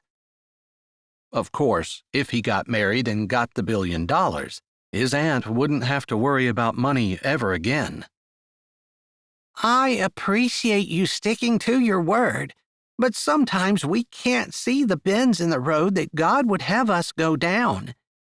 Don't let anything that's happening at the dealership keep you from doing what you know the Lord wants you to do." His aunt looked him in the eye, and he knew that she was serious. She truly did want him to follow the Lord. "Thank you. I appreciate that freedom. But God always wants us to keep our word and do what we say we're going to do, and honor our responsibilities, as well as take care of the people in our family." He meant that with all his heart, and he knew that it was always the right thing to do to take care of the people that God had put in his path. It wouldn't be right to just walk away from his aunt because it was no longer convenient for him to work at the dealership, especially since she had given him the job even though he'd never sold a car in his life, and had given him a place to stay, a place to run to, although he hated to admit that he had run.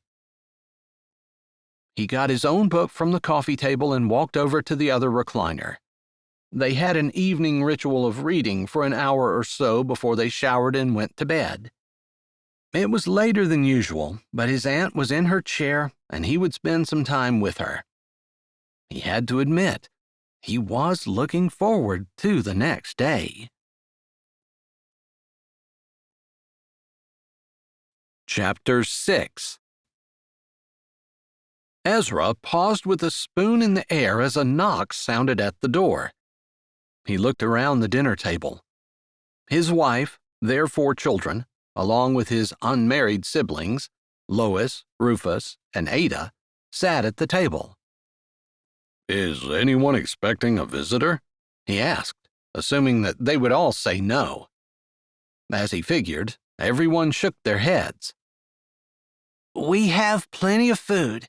Whoever it is, invite them to come in and sit down and eat. his wife said. Alaska's face was serene and content as she spooned mashed potatoes into their 1-year-old's mouth. All right, I'll do that. He gave her a smile and hoped that it showed all the love he had in his heart for her. She'd changed a lot since they got married, but he had too. She'd helped shave some of his rough edges off, and he supposed he'd done the same for her, although he credited her conversion to the Lord and her desire to live for him more than he credited himself. As for him, he knew that God had given him Alaska because he needed a softening influence in his life. He needed the sweetness and the beauty, the feeling of being cherished and loved and supported. He hadn't realized how much responsibility he had lying on his shoulders, nor how heavy it was, until Alaska had come along beside him with her arm around him, helping him shoulder the burdens and being there for him whenever he needed it. Marriage had been the best thing God had ever given to him.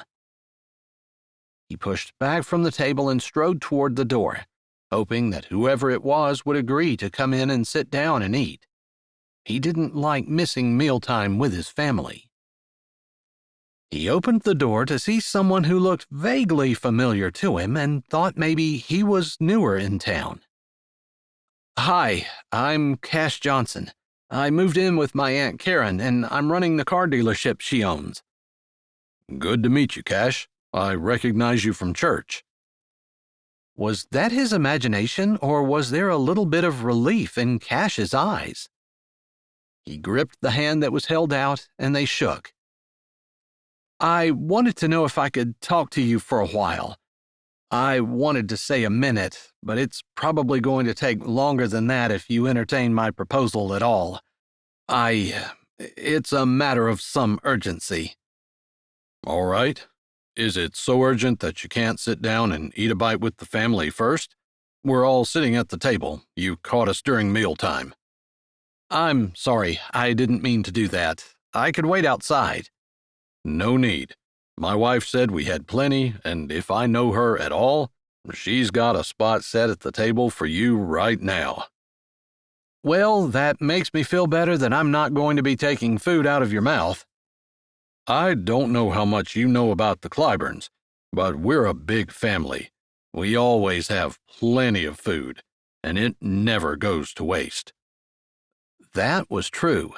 Someone was always looking for a snack or grabbing something from the refrigerator or popping in the middle of the afternoon because they missed lunch because they were out in the field trying to get the hay in before the rain or something. "I knew you were a big family. I think I heard 12 kids?" Cash asked as they walked to the kitchen. That's correct. All but 3 of us are married. You'll meet those 3 at the table right now.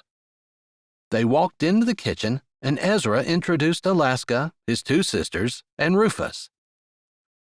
Maybe it was his imagination, but Cash's eyes seemed to linger a little longer on Ada, and there was something odd in the air when they shook.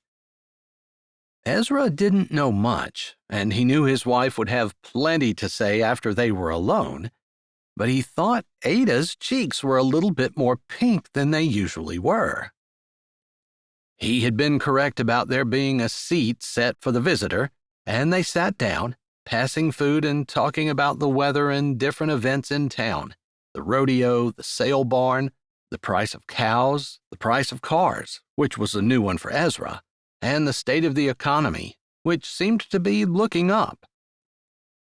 Cash seemed like a nice guy, not dominating the conversation, but adding intelligent comments, and also telling a short story about a couple who had bought a BMW from his lot and then, inexplicably, had driven away in the cheapest and oldest car on the lot, leaving their BMW sitting there running.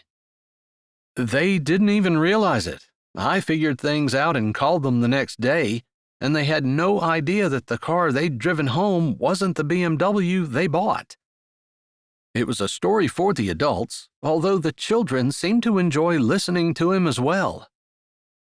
Ezra found himself extremely curious as to what Cash wanted to talk to him about. Ranching? Was he interested in buying his own spread? Did he want to purchase some beef grown on the ranch? He had multiple people in town asking if they could purchase beef from him. They actually had started selling it in a small way and hoped to maybe eventually expand their operation to include internet sales as well. They just needed to find the time. As many people as they had working on the ranch, they had plenty for everyone to do.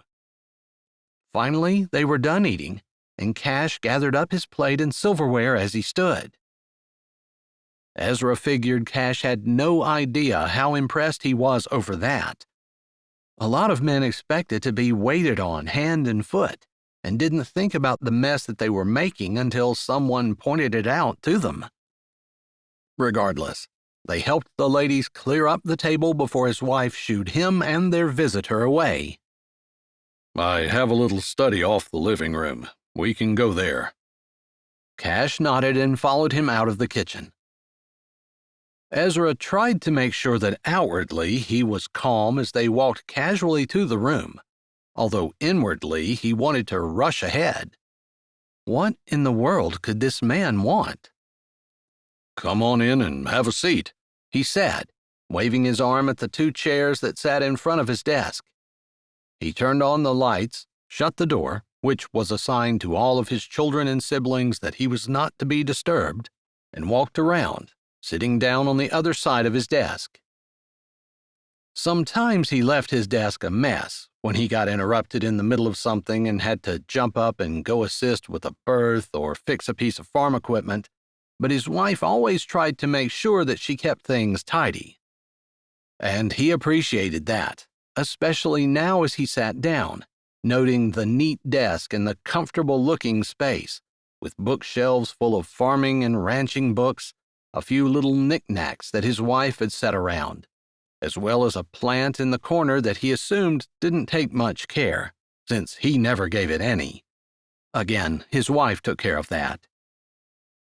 There were so many of her little touches around, things that she never mentioned, and he almost always didn't notice.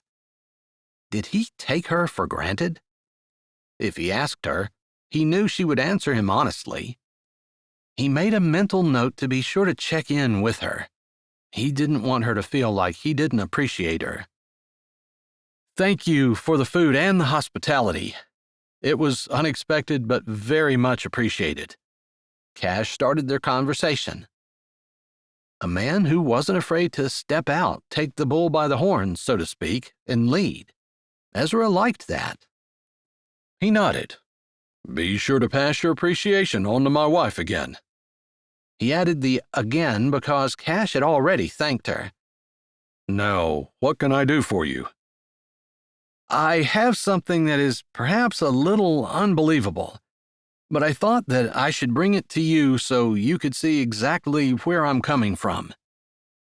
He pulled a letter out from his shirt pocket, unfolded it, and then turned it around so that it was right side up for Ezra. Ezra had suspicions as soon as he saw that there was a letter, and then as Cash turned it around, he was certain. One of his brothers, Tobias, had gotten a letter just like that.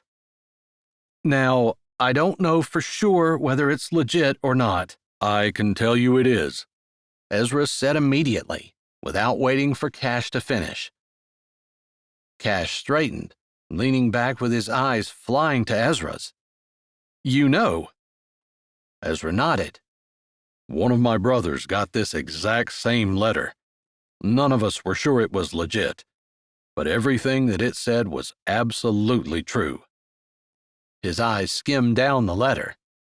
Then his heart stopped. "You only have 3 days." "I know." "I guess I'm not sure how this involves me, unless you heard that our family might have gotten one and you wanted to confirm." From the reaction that Cash had, Ezra was guessing he hadn't known, because he looked totally taken aback. "No. I'm here to ask if Ada might be interested in marrying me." There was silence in the small room, and suddenly the walls felt way too close. Ezra felt like a father figure to his siblings, even though his twin sisters, Priscilla and Phoebe, weren't that much younger than him, and neither was Ada. He felt like he was the one who had stepped up and taken responsibility for the family after their parents had died in the car accident. Regardless of how close each of his siblings were to him, he loved them all like they were his very own. And while he would never admit to anyone, not even his wife, that he had any favorites, Ada was his favorite. She had been quietly serving all of her life. Anything that she had been asked to do, she had done it. She never complained. She never shirked. She never brought a lot of attention to herself. But she was always there, always helping, always in the right spot to do the hard jobs, always willing to do the jobs that no one else wanted, always being a peacekeeper, settling arguments, willing to take the worst jobs again and again if it kept everyone else happy. She was such a servant. She had such a heart for the Lord, always seeking to serve. She could have been married 10 or 15 years before, but she never felt like God had brought the right one around. Ada is an amazing person. She would make you the best wife you could ever possibly have. Cash's eyes lit up a bit at that, like he hadn't been sure. Do you and she have some kind of relationship I don't know about? Ezra finally thought to ask. He hadn't even considered that Ada might be doing something behind his back. She just wasn't that kind of person. Although she was in her mid-30s, and she certainly did not need to ask his permission before she talked to someone, even though he suspected she would. No, I've seen her at church, and I saw her last night when she was helping Kendra with her children. But no, there is no relationship that you don't know about. Cash seemed very determined to make sure that Ezra knew that. And Ezra appreciated the fact that the man was trying to ease his mind, obviously. I see. He paused. What made you decide that Ada would be the one for you? Like I said, I saw her yesterday, and I just had the right feeling. Not that I live by my feelings, my emotions. I don't live by those.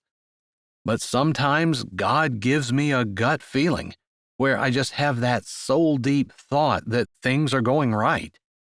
I had that when I met Ada, and I had it even more today while we were eating. But Ada has no idea that I'm considering her, and when I discussed this with my aunt, she suggested I talk to you first. Ezra nodded, liking that the man did not go straight to his sister but came to him first, apparently to be vetted, although Ezra was not sure. What do you hope to get out of this talk? Ezra asked, figuring that he might as well get it out in the air right now.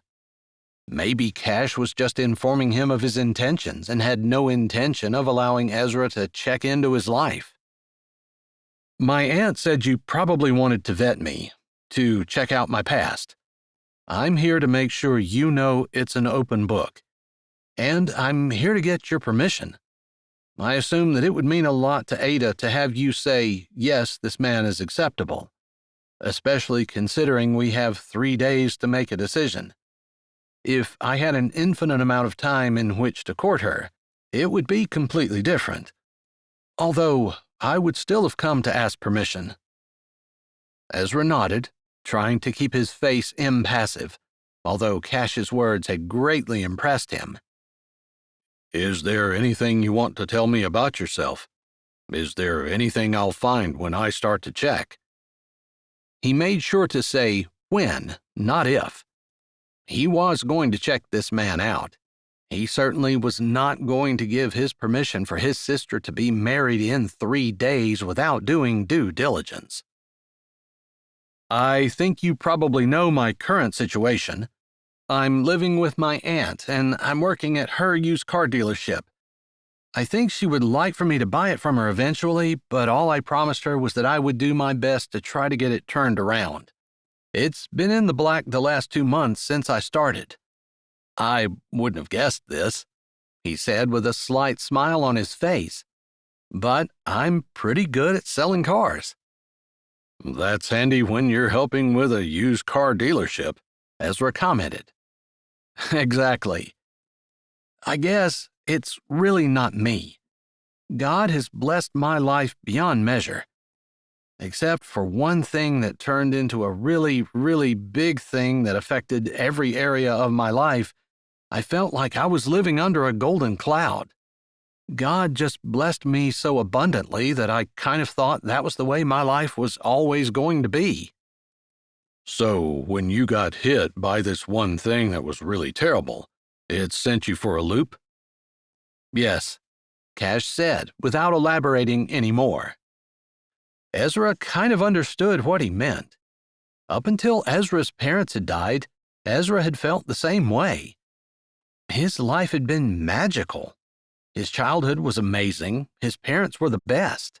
He'd been training to take over the ranch, or at least go into partnership with his dad. His dad had wanted all of the siblings to feel welcome and free to stay, and was willing to expand in whatever direction they all needed to go in order to have a place where they could work and earn their living. And then, his parents' death had been the big thing that had made his life stop feeling like it was blessed beyond words, and had made him wonder if God even loved him. How fickle his faith was. It wavered big time in that fiery trial, but he had emerged stronger in faith and more grounded in his relationship with God than ever. "Are you going to tell me about this trial that you endured?" "I'm still enduring it. And yes, you couldn't give your permission without knowing." Cash took a breath, as though it was difficult for him, and Ezra braced himself. Chapter 7. Cash did not want to talk about Zoe and everything that happened at his church back in Virginia. But since he knew he didn't have a choice, he wanted to tell it in the best way possible. Maybe fast, so Ezra would not have a chance to form opinions that would be difficult to change. But then, he figured the best way to tell it was just to state the facts. "I grew up and lived all of my life in Virginia. A beautiful state, beautiful country, and like I said, God blessed me beyond words. I did well in school, I did well in Bible school, and I became a pastor at a young age." "Wow." Ezra didn't say anything more. Cash nodded, because sometimes kids fresh out of Bible college couldn't find a church to hire them. "But then I started my own church. I did that at a young age as well, and I've been there for more than 10 years. God built it from nothing, literally nothing, to a regular weekly attendance of 2,000 people." He paused.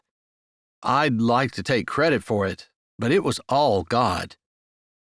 Ezra nodded, as though he understood that God got the credit. "I was very careful. I put a lot of guards up around myself so I would not fall into temptation, and so that I would avoid any appearance of evil." "Those things are biblical." Again, Ezra nodded in agreement. "I got engaged at Christmas time last year." It was so cliché. He had done all the cliché things. "I was supposed to get married a month and a half ago. But 2 weeks before the wedding, one of the girls that attended the Christian school our church sponsors came to my office crying. She came running in, slamming the door behind her, and sobbed in my office for an hour. Of course, I always had either the door open or someone else in the office with me when I had a girl in there. I never met with girls alone. It was my policy. But this girl was so distraught, she was so upset, and she had been struggling, that I let my standards slip just one time. He paused, trying to figure out where to go from there. She was having issues, and she did not like my advice. I showed her from the Bible what she needed to do, and it made her angry. She quit crying, but I didn't comfort her. I upset her more. That was the truth. Instead of giving her the compassion that she obviously wanted, he had laid a hard line down. He had done it deliberately, because the girl had been struggling with this for a while, and he had been trying to use compassion to help her, like at the basketball game where he had his arm around her and shouldn't have. I guess I should say that there was a basketball game a few weeks prior where she had been crying again, and I put my arm around her and led her outside. People saw it. Ezra nodded. If he knew where the story was going, he didn't let on. Anyway, as you can imagine, the girl was upset with me, angered that I didn't do what she wanted me to do, and she told the entire church that I was carrying on a relationship with her, a sexual one, which was not the slightest bit true. Wow, Ezra said again, but he didn't say anything more. I found out about it when my best friend and head deacon called me into his office and fired me. They fired you? Ezra asked, as though to confirm it. Yes, that was all the notice I got. I didn't have a chance to tell my side of the story. They did not give me the benefit of the doubt. I wasn't innocent until proven guilty. And I understand why they did it. He paused, trying to let go of the bitterness and anger in his voice. They knew that if the idea that the church was okay with a pastor who molested girls got out into the public, people would leave the church in droves. We had just completed building a $4 million addition onto the church, and we needed those people to stay and give their tithes and offerings to pay for it. In hindsight, he understood even more clearly what the Bible meant when it said that the borrower is servant to the lender. If they hadn't borrowed that money, if they hadn't owed the bank, if they hadn't wanted to make sure they could continue to make their payments, they could have afforded to have been methodical about the allegations. They could have looked into them. They could have weathered the storm as people left before the truth came out. But because they owed the money, they were servant to their lender in the fact that they had to make certain choices, or else they would default on their loan. So you were not given a trial? No, and she didn't bring any charges against me. The police were called, but they said there wasn't enough evidence to bring charges. I appreciate that, because if they had, it was my word against hers. It would have been whether I could convince a jury or whether she could. And I guess... He shrugged his shoulders. He had no idea whether he would have won had the case gone to trial. All he could do was say it wasn't true. He didn't want to go and try to malign the character of Zoe. He didn't even know if she had never lied before, or if that was something that she normally did. Although he did know that his character was spotless. Up until that happened, he could have called 1,000 or 2,000 character witnesses. But he didn't know if they would stand beside him and tell the truth about his past, if they suspected that Zoe's story was true. Do you have the number of the head deacon? Ezra asked, as Cash had been slightly afraid that he would. I do. His name is John, and obviously you can tell him that I told you to call him. Cash got his phone out, pulled up John's contact, and gave the number to Ezra, who surprised him by dialing the number immediately. Cash was not expecting that, but Ezra didn't let grass grow under his feet. He was taking care of matters immediately. And Cash appreciated that. In a small way, After all, they only had 3 days. If Ezra took 2 days to confirm the story and decide to give Cash his blessing, he would only have a day to talk to Ada and ask her to make a decision. Ezra set his phone on speaker and placed it on the desk between them. Hello? Cash sucked in a breath at the familiar voice. His best friend, John. He hadn't talked to him in 2 months, which was the longest he had gone in his life without talking to him. They had grown up in the church nursery together. Hello. May I speak to John, please? Ezra asked. This is he, John said, suspicion and questions in his voice. Maybe he had gotten calls about Cash, and he was tired of them. That's almost what it sounded like. John, this is Ezra Clyborne from North Dakota. I spoke with your friend Cash, and he told me that I could call you for a character reference. He told me that he had been accused of having a sexual relationship with a minor as the pastor of the church where you're head deacon. What can you tell me about your friend Cash? To his credit, John did not pause. I believe Cash is innocent. I wish I could have somehow talked the board into keeping him, but we have bills to pay, and we knew that if we did not take immediate action, the public would rally against us, and we would lose members and money. And we just got a $4 million addition to our church. We can't afford to lose any members. I explained it to Cash, but he already knew. He's a good man, the very best.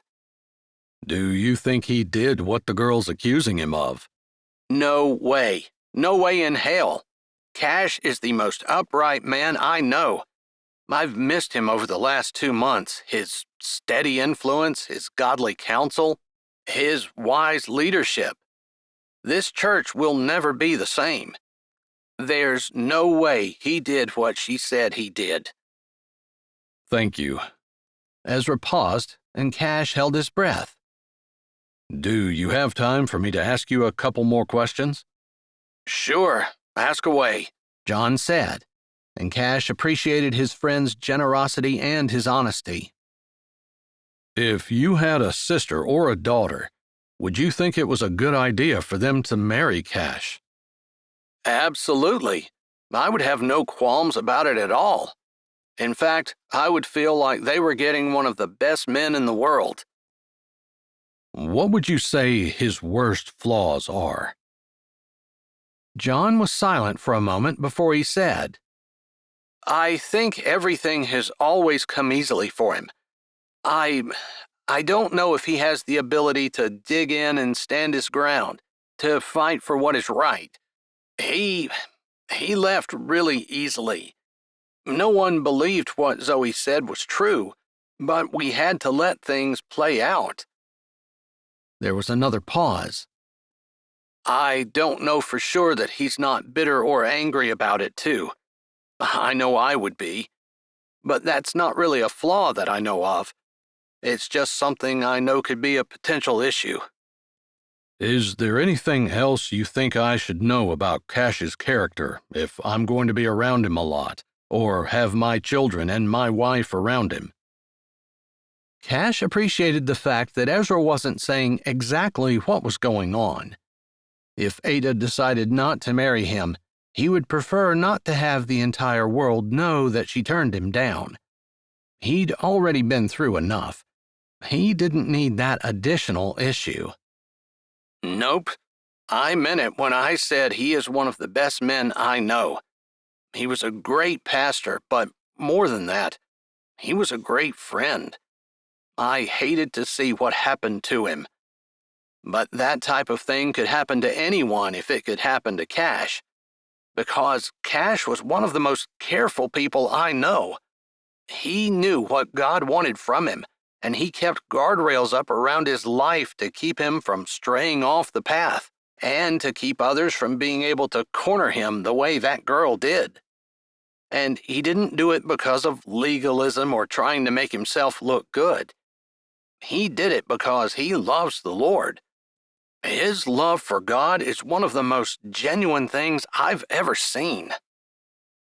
Cash could have hugged his friend right then, although he hadn't realized until he had been sitting there listening to him that he did hold bitterness in his heart toward John. John could have squashed this completely. He could have stood behind him, defending him against the allegations. He could have said, "We're not going to listen to this girl. She's a known liar, and we know that our pastor is doing right." Or at least that it was her word against his word and a man was innocent until proven guilty. But John hadn't done any of that. It was like he had dropped him the second something came into his life, and it made Cash feel like perhaps John was just looking for an excuse to knock him down. But to hear John talk about him now, it didn't feel that way.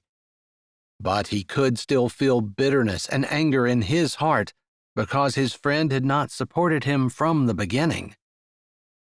Still, he couldn't have asked for a better recommendation. Ezra and John talked a bit more before he hung up the phone. "Do you have anyone else I should call?" "I can give you a few numbers," he said, pulling out his phone and giving the number of his parents and the number of a distant friend who didn't know him that well, but who would give him a different perspective. And then he took a chance and named 3 upstanding men in the church. One was a deacon, one had been a Sunday school teacher for years, and one worked on the bus ministry. "I have no idea what these men will say about me, but that should give you a good idea of how people feel." He didn't want to try to deceive Ezra. That was not what he was here for. If Ezra wanted to know what people said about him, he could find out, and Cash wasn't going to try to manipulate the outcome. This wasn't like getting a job. This was something he was going to hopefully be for the rest of his life. He didn't want to enter into the union under false pretenses, and he definitely didn't want Ezra to give his blessing without knowing everything there was to know. He wanted Ezra to be able to make an informed decision, and he felt the same about Ada. She didn't have much time, so he needed to help in every way he could. An hour later, Ezra finally hung up from the last call. One man hadn't been home, one had given short, uninspired answers, and all of them that Ezra had talked to had mentioned the allegations against him and the fact that they had been shocked and taken off guard because his reputation had been spotless up until that point. Ezra clicked off his phone and looked across the table at Cash. "Do you mind if I ask you a couple of questions?" Ezra asked, his posture relaxed, his voice or face not showing anything that he was thinking or feeling. "Sure, ask me anything." "Are you angry?" Cash swore to himself that he would answer all questions honestly, but with the very first question, he was tempted to lie. He didn't want to admit that, yes, he was very, very angry. He had everything that he had been working for stripped from him forever. He lost his fiancée, and he lost the dreams that he had. His life had no meaning. And a man without meaning was a man who was most likely angry, bitter, and depressed. "Yes, I don't think I would be human if I wasn't angry about what happened." "I don't think you would be either.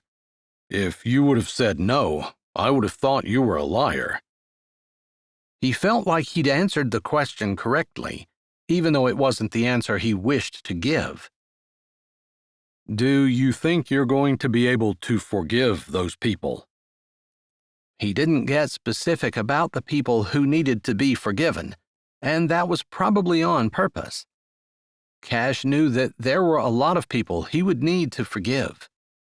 All the people who allowed him to be run out of his own church on the allegations of a teenager with absolutely no proof to back them up. No proof because there was no way she could back up her allegations since they were false. Could he forgive? Yes. The Bible says that if I don't forgive others, God will not forgive me. Matthew 6:15. But if ye forgive not men their trespasses, neither will your Father forgive your trespasses. He tried to take a quick look into his heart. I want to forgive. I want to say it doesn't matter what they did. I'm not sure I'm there yet, but I know I will be. It was the first time he had said that out loud. He wanted it to be true. Ezra nodded. I am just an observer, obviously, and I haven't lived through this. But my perspective is a little bit different than yours, and I don't know if this will be helpful to you, so take it however you want. Ezra stilled for a moment as though gathering his thoughts. When I look at you, I see a man of untapped potential.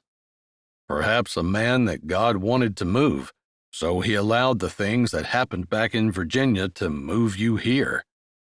I would be willing to bet that God has a lot of things he wants you to do here. And if Ada agrees to marry you, you are a very blessed man indeed. I don't know what your previous fiancée was like, but she would have to be a saint in order to compete with Ada. So God took something from you, and he's giving you something better. Remember that when you're thinking about forgiveness. Cash was quiet. Ezra's words had been spoken softly, not with any kind of strife or urgency, just as though he were stating the facts, calmly and rationally. And he had been. He was right. God had taken away from him everything he worked for, but supposedly he had been saying all his life that he was working for the Lord. If God didn't want him doing that anymore, he certainly was well within his rights to take it away, wasn't he? And if he wanted to give him something better, then it really wasn't the men around him who were being so unkind. It was God who was allowing the situation so that it would move him from where he had been comfortable into a place where he would never have gone on his own. Was that so that God could use him here? Or was it so that God could bless him beyond his wildest dreams? Maybe it was a combination of both. And Ezra was right. That did make it a lot easier to think about forgiveness. He nodded. You have good points. He didn't say anything else, because he didn't have anything else to say. He needed to think about it for a while. So, I'm going to go out, and I'm going to tell Ada that you are here to offer her marriage, and you only have 3 days. If it's okay with you, I might mention the letter, just because she'll want to know what the rush is. I'm going to tell her that I spoke with you, I called various people who knew you, and that I feel like marrying you would be a good decision on her part. Cash didn't exactly want to jump over the desk and wrap his arms around Ezra, but he was grateful, very grateful to the man. He had casually, very casually, told Cash that he approved of him and would give Ada a good recommendation. I take it I have your permission to ask your sister to marry me? You do. Let me talk to her first. Cash couldn't argue with that, and he nodded, standing, as Ezra stood. If you give me a half an hour or so, I'll talk to her, tell her everything I've heard, and then if you'd like to take care of this tonight, I'm sure she'd be willing to talk to you. I am going to guess that she's going to want to pray about it for a while, so you won't get an answer tonight. But I will definitely emphasize to her that it's important that we not take too much time. It's okay if I wait here? Yeah, you could hang around the house, wait outside on the porch, walk around the ranch. If you give me your number, I'll text you when we're done." Cash couldn't have asked for a better outcome, and now he just needed to wait and see what Ada said. Chapter 8. "Do you mind coming to my office where I can talk to you for a minute?" Ada looked up at Ezra, who stood in the kitchen doorway waiting for her answer. She had been sitting at the table playing with Play-Doh with a couple of Ezra's children, along with her sister Lois, while Alaska gave the baby a bath and got him ready for bed. "Sure," she said, surprise making her eyes grow big. She glanced at Lois, who nodded. She would be fine with the children and making sure that the Play-Doh got put away. It was really odd for Ezra to ask her to go to his office. What in the world would he have to say that he couldn't say in front of everyone else? And did it have something to do with the stranger who had shown up for supper? She had been curious about him and had wanted to tell Ezra that she had seen him the night before at Kendra's house while she had been watching the children. Kendra had called her and asked if she could come right over, since she needed her immediately. That was just something that she did as a ministry, providing free babysitting for young mothers around town, especially single moms. She had been intrigued by Cash, since there was just something about him that made her think of a man of character, someone who would do right no matter what everyone else was doing, the kind of man she admired and hoped that the Lord would someday bring to her. Of course, if she was going to have a family with that man, God needed to bring him along rather quickly. But she enjoyed the time she got to spend with her nieces and nephews, evenings like tonight where they cleaned up the dishes and all the mess from supper and then spent time enjoying each other's company. Ezra and Alaska seemed to really enjoy having them live with them, and although she had offered to move out more than once, they had pretty much begged her to stay. They had reached Ezra's office, and she walked in, with him closing the door behind her. "You can go ahead and sit down if you want to," he said, nodding at the two chairs that sat across from his desk. She chose one and sat in it comfortably. Ezra did not seem upset. In fact, he seemed a little bemused, maybe. "Does this have something to do with the man who was at supper? Cash?" she said, remembering his name. "Yes, good deduction," he said, giving her a smile.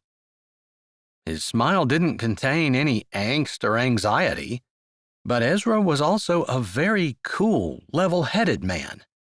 He would probably not have any angst or anxiety if he had brought her in here to tell her that the man had somehow figured out that she was going to die in 2 days. Or he was. Regardless, she admired his ability to handle things with grace under pressure, and she hoped she could do the same.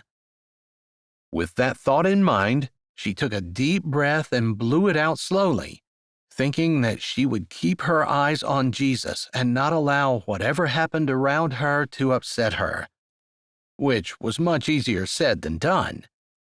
But God wasn't surprised by anything, and if anything came into her life, God allowed it.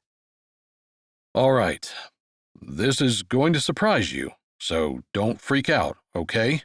Ezra said, sitting behind his desk, folding his hands over top of it, and leaning forward just slightly.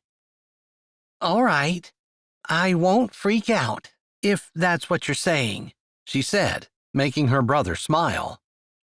"All right, that's good to hear, because this is the kind of news that could make someone freak out, I think. Not in a bad way," he said, raising one hand, as though to ward off any freaking out that she might be starting after hearing that. "I'm still chill," she said. "Good. Cash was here because he wants to marry you." "What?" she asked, shocked despite herself and all her assurances that she was going to take this in stride. I know. It's sudden and weird because he claimed you don't know each other. I saw him yesterday at Kendra's house. He was there to talk to her, I believe, which was why I was there, to watch the kids. That's the first time I've seen him or talked to him, other than church. You've seen him at church? Yes.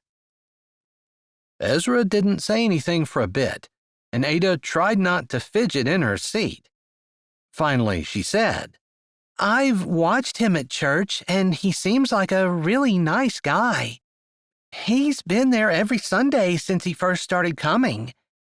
I heard that he's living with his Aunt Karen, and he has taken over management of her used car dealership outside of Sweetwater.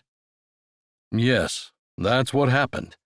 He came from Virginia, and I have permission to tell his story to you. I spoke with him at length and called 6 or 7 people to talk to people who knew him in Virginia. "Okay," she said, feeling like there was a lot more Ezra wanted to tell her. He was accused of molesting a girl at the church he pastored. He was a pastor? That shocked her, because she'd been thinking he was a used car salesman, which was fine but a lot different than a pastor. And then the rest of Ezra's statement hit her. He had molested someone? She wasn't going to marry anyone like that. No way.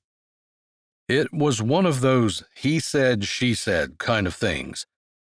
Apparently, Cash has been very careful about making sure that he has guards up, meaning that he never counseled any female in his office without having his secretary or one of the deacons or someone from the church in the room as well.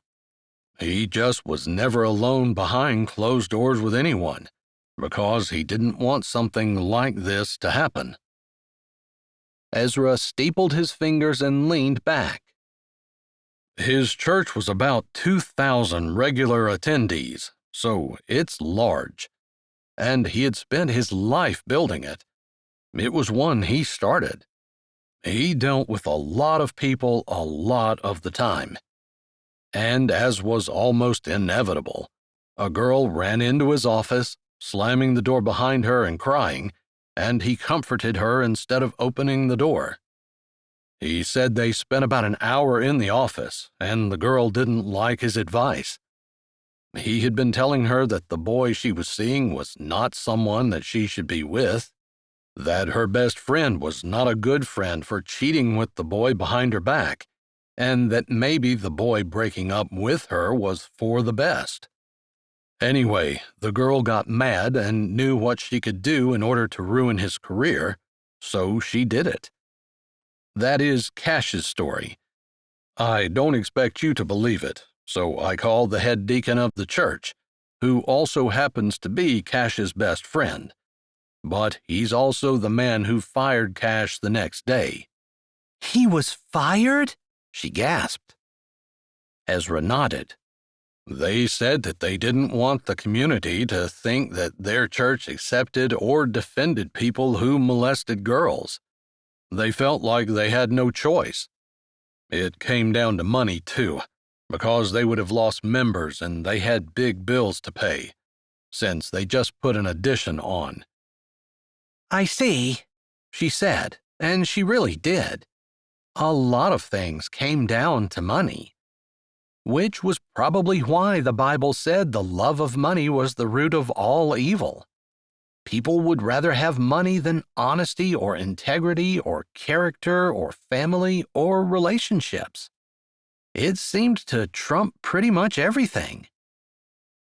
John did the firing, but he had nothing but glowing words for Cash, and he told me that he didn't believe for 1 second that Cash did what the girl accused him of. But he told me that he didn't have a choice. The community would hate the church and blacklist it. They would lose members, and they would lose the church. He told me that he'd never met a man with more character, and he missed him every day. I bet Cash has to hate him for what he did, Ada said, hardly able to believe that Ezra was calling this man Cash's best friend, when he'd obviously betrayed him for the sake of the church, knowing that Cash was an innocent man. I don't know, I guess. I know he said he was angry, but he said he thought that eventually he would be able to forgive not just John, but the entire church for allowing him to leave without defending him. After all he had done for those people, after everything that he had built there for the Lord, it seems inconceivable that the church would just turn their back on him, but that's what happened. I can totally see why he would be angry and bitter. He had a fiancée, too. She also broke up with him as soon as she heard, and he's still on the hook for some of the wedding cancellation fees. He had to take a loan out for them, since obviously he wasn't getting his salary anymore. Wow. Yeah, he pretty much lost everything. But from my perspective, it seems like maybe God wanted to move him. Maybe God had something for him to do here. Maybe God had something better in mind and wanted to bless him even more. I guess you can say that, but it's hard to see. The reason he's asking if I would give my permission for you to marry him is because he got a letter similar to others that we've heard about, stating that he would get $1 billion if he got married within a certain amount of time. The letter was rather old when he got it, and he has 3 days to make that decision. He needs to be married by Thursday. Oh, wow. Her heart fell to the floor, and her stomach splattered there along with it. He wanted to marry her, and she had to make a decision fast. How many other women has he asked? She didn't know where that question came from, but as she was asking, she thought of Kendra last night. Was that why he was at Kendra's? Ezra looked rather surprised. I didn't think to ask him that. I assumed you were the only one, but it's a good question. I told him that you would be willing to talk to him after I spoke with you and explained everything. I thought it would sound better coming from me, just so you know why I gave him my permission. You gave him your permission, she repeated, although she had heard what he said. I did. With all of the men I talked to, none of them had anything bad to say about him, other than what that girl had said. If you take that out of the equation, the man is upright and has as much character as they come. What happened behind the closed door, we might never know. But I have a tendency to believe him, because a child molester does not just become a child molester overnight. There is a pattern, usually. Plus, it's already been proven that some of the other things she said about him were not true. He had alibis for the different times she said that they had been together. So she's lied, and it's been proven. He has not. He tilted his head and lifted his shoulder. I believe him, and that's why I gave my permission. I trust you, Ada said simply, and she didn't even need to think about it. She knew her brother would not recommend she marry someone he did not approve of and did not think would be a good match for her. Unless you're trying to get rid of me, because I've asked several times if you and Alaska wanted me to move out of the house, and you know I'm willing to do it without getting married. She was teasing. He laughed, knowing she was joking. I actually considered not giving him my permission, because I knew that meant you would be leaving, and I don't want you to. The way he said it made her feel so loved and wanted that she almost got up and walked around the desk so she could hug her brother. She knew he loved her, knew he wanted her, knew he admired and respected her. I told Cash that perhaps God wanted to bless him even more than what he already had, and if you agreed to marry him, that was the best thing that could ever happen to him. Well, I don't know if I agree with that, but thanks for saying something so sweet about me.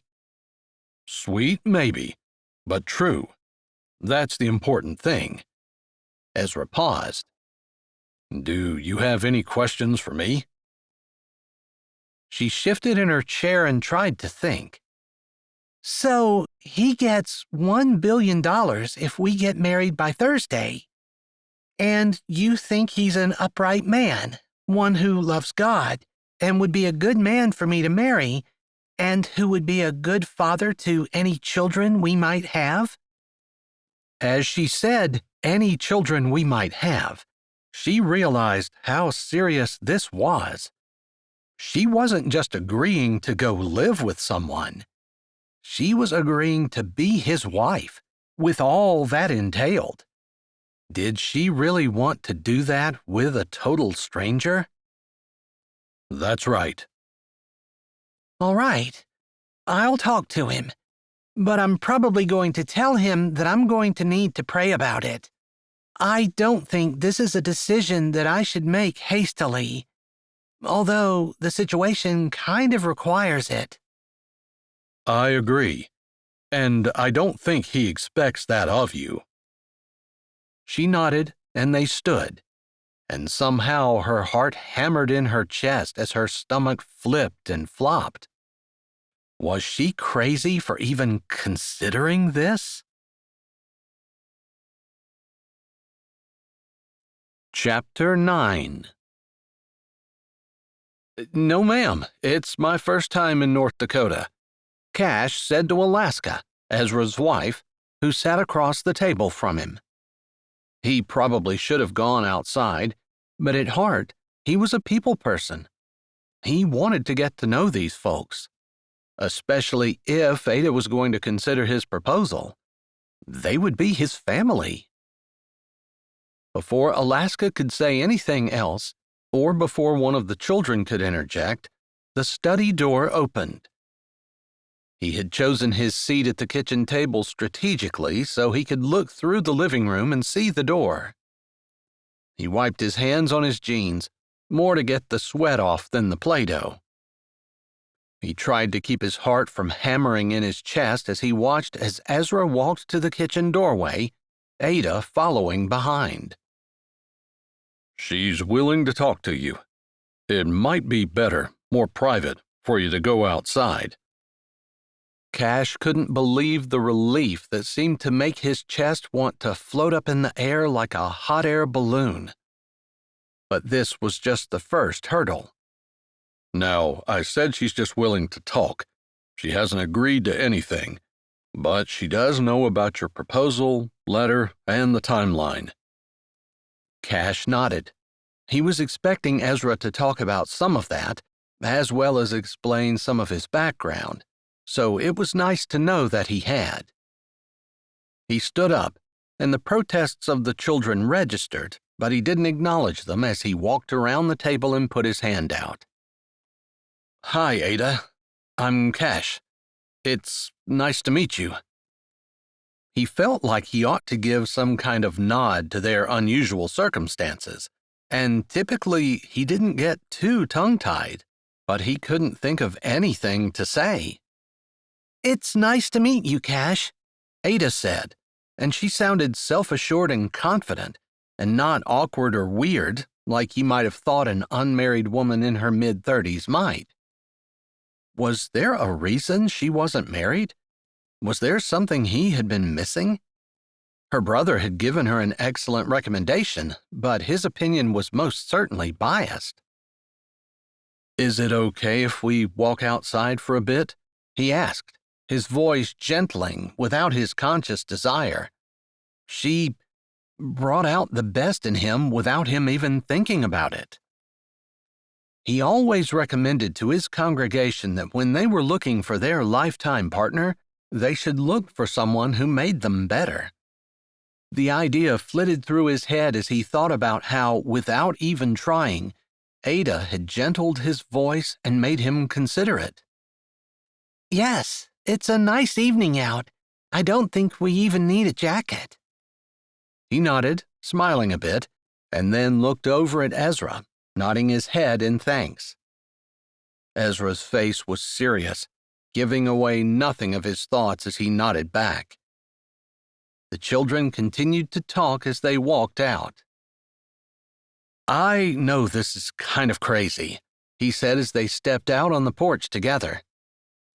It is definitely one of the weirdest things I've ever heard, Ada agreed, taking a deep breath of the evening air and waiting, without making it obvious, to see what direction he would lead. He liked that a lot. She was obviously not a shrinking violet, but she was also not the kind of woman who felt like she should be in charge of everything. "Sometimes I wonder if I made the right decision to even give the letter any credence at all. Maybe I should just throw it away. This doesn't seem like the best way to go about getting married." That had to be what she was thinking, and he felt like he just voiced what both of them thought. I don't know. It seems like marriages were arranged in a large part of the world for thousands of years, and those marriages worked out just fine. I understand that women didn't always have recourse, but I think nowadays we end up getting divorced just because we can't get along and not for any biblical reason, like adultery. That's true. He'd seen plenty of marriages in his church disintegrate because each person in the marriage was too prideful to give up their way. They insisted that they were right and their partner was wrong, and they couldn't even conceive of trying to find a compromise or solution for the long term. It was sad to see two Christians be unable to live basic Christianity in their marriage, being kind to one another, tender-hearted, forgiving one another, living with joy, looking for the positive things about their spouse. Just basic Christianity. It seemed like Ada was saying the same thing. But I have to admit, I never expected that I would be considering marriage like this. I thought I would do it the way the rest of society does. They had stepped off the porch and onto the driveway. It was long enough that they couldn't see the road, and they started strolling slowly down. "I imagine Ezra already told you that I was engaged, and I was definitely doing things the way the rest of the world thought I should." I've never been engaged, Ada said. and I know that some people look at me and see that I'm in my mid-30s and I'm not married, and they wonder what's wrong with me. I wish I could answer that question for you, but I guess you'll just have to try to figure it out yourself. All I know is that with the guys that have come around, I haven't felt like they were what God wanted for me, and so when they showed interest, I told them no. That's admirable. I knew some women who would do anything to be married, no matter what. And they'd certainly not let a little thing like whether or not she thinks God wants her to stop her. She chuckled a bit, and then they lapsed into silence. He felt awkward. Where did he start? What did they talk about? They had such a short amount of time, and it felt like they should talk about serious things. But maybe he should just try to break the ice by being casual. After all, it wasn't like they had to make a decision tonight, and he assumed that she wouldn't be. "I don't know what all Ezra told you, so I'll just assume that you don't know much of anything about me. I sell used cars here, but I used to be a pastor in Virginia." He knew that Ezra had told her what had happened. "So one of the things I really love to do is study the Bible. I find it endlessly fascinating."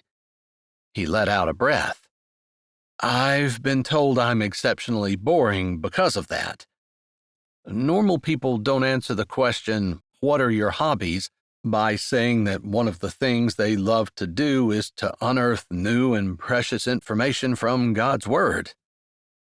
I can imagine you've taken some flack for that over the years. She didn't say what she thought of it, which was really what he was interested in. What do you like to do? I pretty much would have to say that my hobbies are my family. I love being with them, cooking with them, cleaning with them, doing anything on the farm with them, from working with cattle to putting up fence to just hanging out. I watch my nieces and nephews a good bit for my siblings, and I guess one of the things I do in my spare time, which I consider more of a ministry than a hobby, is offer free babysitting for the ladies in the church and in Sweetwater. That's what I was doing last night when you saw me. I wondered. You're a good bit older than Kendra, and it didn't seem like you would be best friends, but I didn't know. I guess that makes me wonder if you were there to ask Kendra to marry you. Did she turn you down and I'm just the next person on your list? Well, you might not believe this, but I was there to ask Kendra to marry me. My aunt had recommended her as someone who might be interested in a quick wedding because she had 3 small children and needed a spouse to give her a hand. But I don't know whether it was because I saw you, or whether it just didn't feel right, or a combination of both. But I ended up not asking her, but tucking your name away in my head to ask my aunt about when I got home. Because when I saw you, I thought to myself, that's the kind of woman I want to marry. Maybe he shouldn't have admitted that. It made him a little bit vulnerable. Vulnerable to her rejection, her derision, or laughter. But she just didn't seem like the kind of person who would be unkind deliberately, or make fun of someone after they had been humble. In fact, it seemed like she would probably do the exact opposite. Wow, I guess that is kind of hard to believe. They took a few more steps without either of them saying anything. Are you planning on becoming a rancher? I'm only asking because all of my siblings live and work on the ranch, or else they come and work daily. One of my sisters is a librarian in town, but my brother, her husband, works on the ranch. I have another sister who's married to the rancher next door. We help them and they help us. But I never really considered moving off the ranch. He swallowed. He figured this might be a deal breaker, but he was going to answer honestly, not the way he thought he needed to in order to get what he wanted. I don't think I'll ever be a rancher. God called me to preach. I've never questioned that calling in my life. I've known from about the age of 12 or so. But for some reason, he took me out of the church in Virginia, the one I started. I don't know why. And I'm here in Sweetwater selling cars. That's not what I plan to do with the rest of my life. I guess I just assumed that God would open up a ministry for me somehow, because I've devoted my life to serving Him, whatever that looks like. I see. I admire someone who has completely given their life to the Lord. I've been trying to do that since my early teens. For now, it seems like all God wants is for me to serve my family and help in whatever way I can. I don't know that I have a calling to only help my family, but that's the way it's been so far. Are you against moving off the ranch?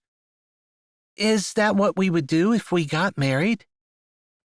I'm living with my aunt right now. He wanted to squirm a little as he said that. He was a man in his mid-30s. He should have a house. He should be supporting himself and living on his own. But he'd never really bought into that. Me living with her helps her to be able to stay in the house that she's lived in for 40 years. I help her with expenses, fixing things around her house, and I told her I would work in the car dealership, trying to turn it around so that it was profitable. I know that she would like for me to buy it, but I didn't commit to that. So you're not planning on being a used car salesman forever, but you're planning on it for the next year? 6 months? Yeah, that sounds like a good time frame. Although, if God moves me somewhere sooner, that time frame isn't set in stone. I see. You don't want to move away from your family, he said. It wasn't hard for him to figure that out. One of the first questions she had asked was about him being a rancher. It was obvious that it was important to her. I don't. That's probably one of the main things I'm thinking about right now. I want to do whatever God wants me to do. And if God wants me to marry you, then He wants me to go wherever you go. But I guess I'm not sure He wants us to marry. And the idea that I might not be with my family anymore, when I thought I would spend my life serving them, has given me a bit of a jolt. Not that the idea of moving away from my family would make me not do what God wants me to do, if that makes sense. I just feel like if I have to move away from my family, then it's probably not God's will for me.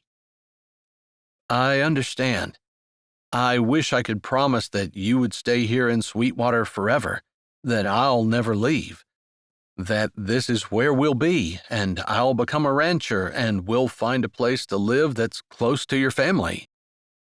There are places on the farm we could live, she said softly. All right, that's good to know, but it doesn't really change anything. I know that I'm supposed to be with my aunt. Beyond that, God hasn't shown me anything. He paused, unable to believe that these words were going to come out of his mouth, realizing that as he said them that they were true. If my church decided today to ask me to come back, I think I would. That's in Virginia. It's where my parents are. Was that true? Would he really go back? He knew he would.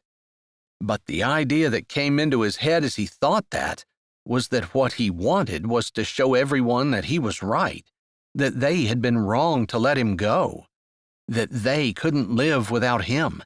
And even as he thought those things, he knew they were all wrong. It was God who had built the church, not Cash Johnson. It was God that the church couldn't live without, not Cash Johnson. It was God who needed to be glorified and justified, not Cash Johnson. You know how you need to decrease so God can increase? If she was surprised at the subject change, she didn't show it. Yes. I think that's one of the lessons I need to learn from this. I'm sorry, I'm kind of turning the conversation, but I was thinking about how I would go back to the church, and as I said I would, I realized it was absolutely true, but it was because of the wrong reasons. I want to be justified. I want to gloat, in a Christian way, of course, that they couldn't live without me, that they were wrong, that they needed me. But all of that is wrong. It needs to be about God. The church needs God. And I think even if they asked me, I wouldn't go back. They need to depend on the Lord, not on a specific man. And maybe that's what God was thinking all along. That's a really good point. As humans, we tend to want to idolize other humans, depend on them for our safety and security, our devotion and our encouragement. And in reality, we should be getting all of those things from Jesus. But I think a lot of times, we don't know how. I was an embarrassingly old and established pastor before I realized that sometimes we just need to be still and know that He is God. It says it right there in the Bible, but so many times I think my busyness, my service, the things I do, which are all important, of course, but that's what gives me a relationship with God. But studying the Bible, knowing the characteristics of God, and then just meditating on those is much more helpful. To me, anyway. I'm a servant, and that hits home. I like to serve, to do things for others, to be able to list my so-called accomplishments, which are just the things that I do. But it's really when I sit or stand or go out in the world and think about God and His love for me, where I really develop more of a relationship with Him. When I listen and just ask Him to speak to me, to tell Him that I'm being quiet and still and waiting for Him to speak. I don't think a lot of people ever do that. We think that what we say is really important. We go to God and maybe give Him a little bit of praise and glory in our prayer, but we usually have a whole list of things that we're praying for and asking Him for. Situations that we hope He'll change, people we hope He'll heal, marriages that need to be restored, and in my recent case, asking Him why He allowed certain things to happen and asking Him to change them, rather than just shutting my big mouth and searching for why He might be doing the things that He is doing, and then just accepting them, whether I understand or not. Why do we as humans think we know better than God? Isn't that what we're doing when we do that? We're saying, God, you're not allowing this to unfold the proper way, so you need to change it. Exactly. And yet He commands us to pray. He commands us to bring our burdens to Him. Maybe that's just so He can carry them for us, and not so that, at least a lot of times, not so that He can change anything. The older I get, the more I seem to pray for God's will to be done and less of mine. But I guess I forgot that over the last few months. Chapter 10. It was interesting that it took a walk with Ada for Cash to bring everything he knew back into his mind, to realize that he was going down the wrong road, and that he had been upset and angry at people, and at God too, for allowing it. And yet he hadn't spent much time at all trying to figure out why God had allowed it, and trying to submit to God's will. I really appreciate you walking with me today. Even if you decide to turn down my offer, I feel like there's been a shift in my thinking. You reminded me of some important things, too. You've also challenged me. I would have said that God is the most important thing in my life, and yet the idea of leaving my family makes me want to dig in my heels and say, absolutely not. But is my family more important than what God wants me to do? She shook her head. I appreciate you showing me that maybe I was doing the wrong thing. They had made it the whole way out to the road, which was completely deserted this time of the evening, and they stopped for a moment, turning to face each other. You spoke about my proposal, and that made me realize that I actually hadn't proposed anything to you. I talked to your brother, and I've gotten his permission, and I needed it. But maybe I need to tell you myself? If you'd like. I have a letter. It offered me $1 billion if I get married in the next 3 days. The idea of marrying someone I barely know is very foreign and almost repulsive, except I don't know that you necessarily need to be in love in order to form a lifetime union. I think you come to love each other, and you choose to love each other because God commands it. I also think that we should work toward that, if we go through with it. I don't know about falling in love and all of those emotions. I didn't really feel that much with the person I was engaged to. I just knew it was time for me to get married, and she seemed like a good match, I guess. Looking back, he saw less and less to love in Abby, but he didn't need to go into that now. Are you still heartbroken over your breakup? Ada asked softly. No, not even a little bit. I was more upset that I was going to have to pay for things to do with our wedding when there was going to be no wedding. Deposits and such that you couldn't get back? She asked, seeming to understand. Yeah, he said.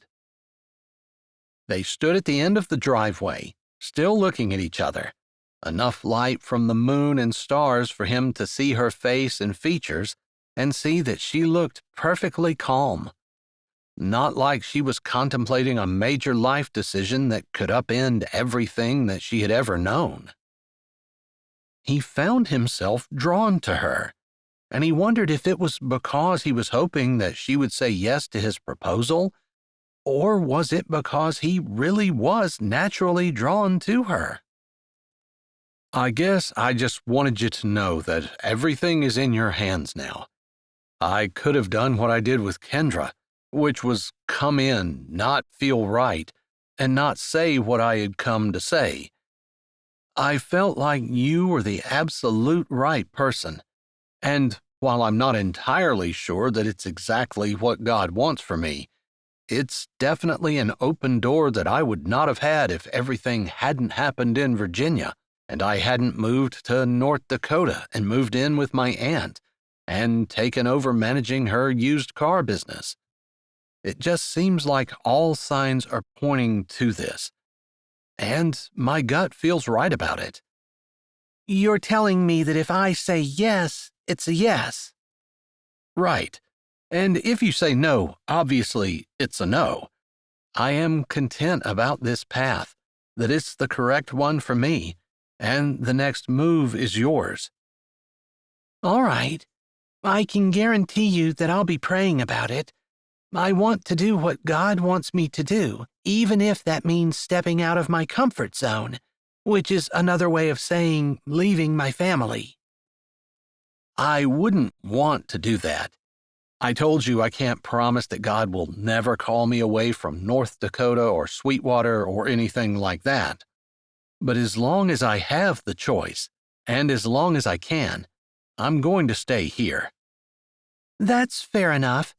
And I certainly wouldn't even have asked for that much from you. Because if I'm sure that this is what God wants me to do, I shouldn't have any guarantees about what my future holds.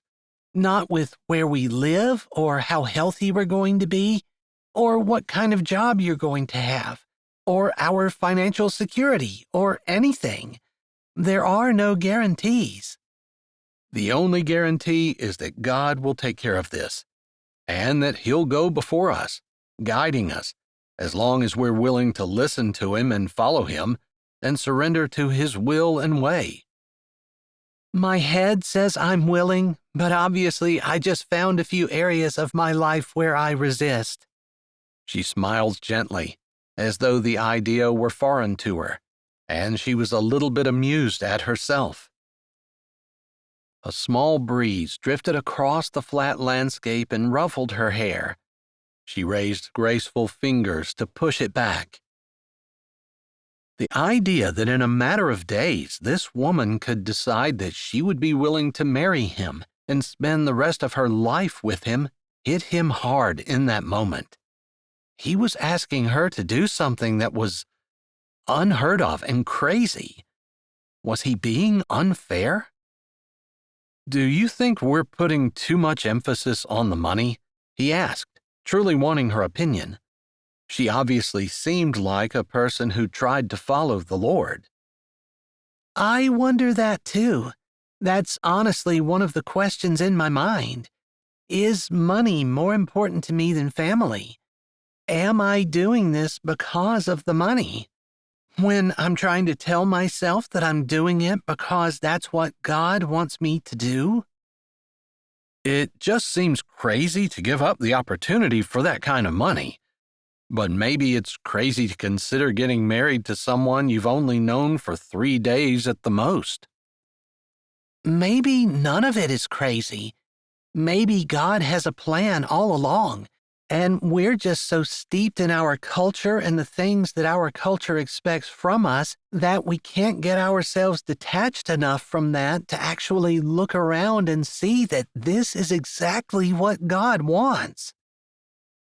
They turned and started back toward the house without saying anything. And he marveled again that she seemed to be so much what he wanted, and seemed to fit him without trying at all. Thank you for taking the time to talk to me this evening.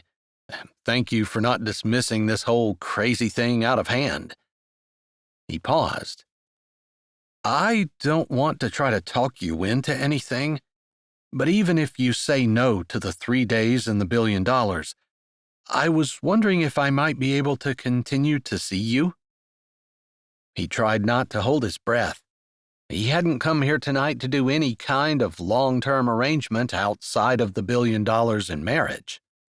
But Ada, with her devotion to her family and her obvious love for Jesus, had struck him as the kind of person that he'd always wanted to be married to anyway.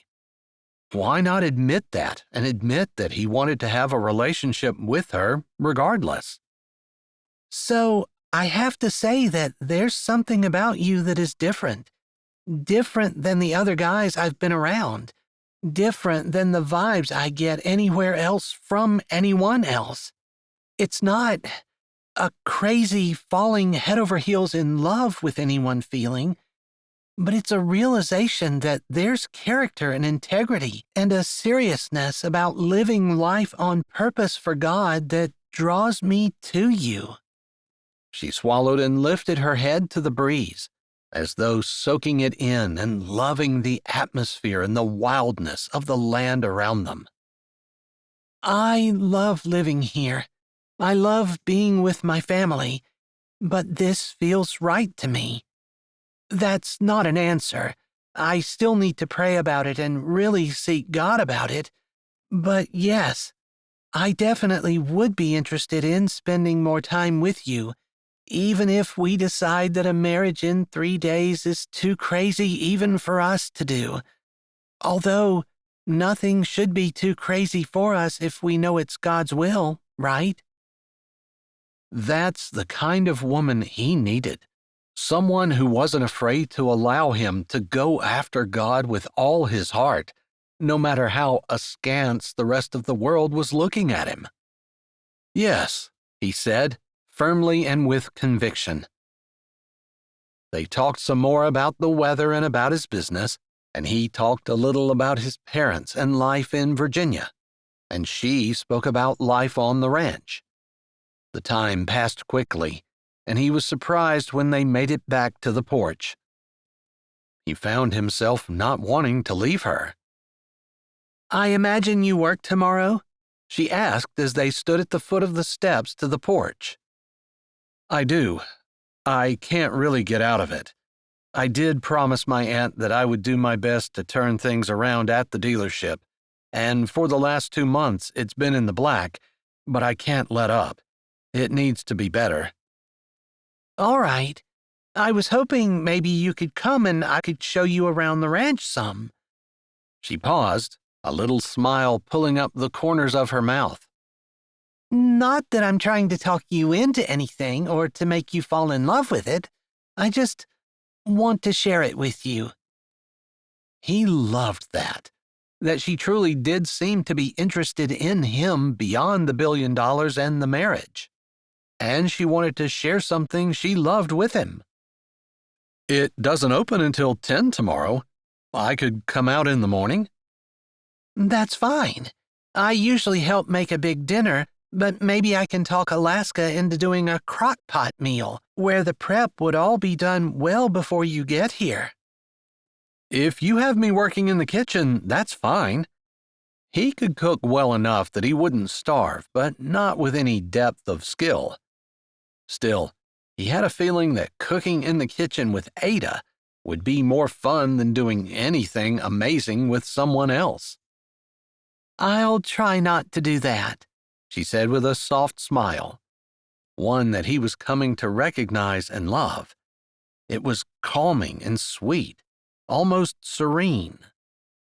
There was a gentleness about her spirit that gave him the feeling that she truly did trust the Lord for her walk in life.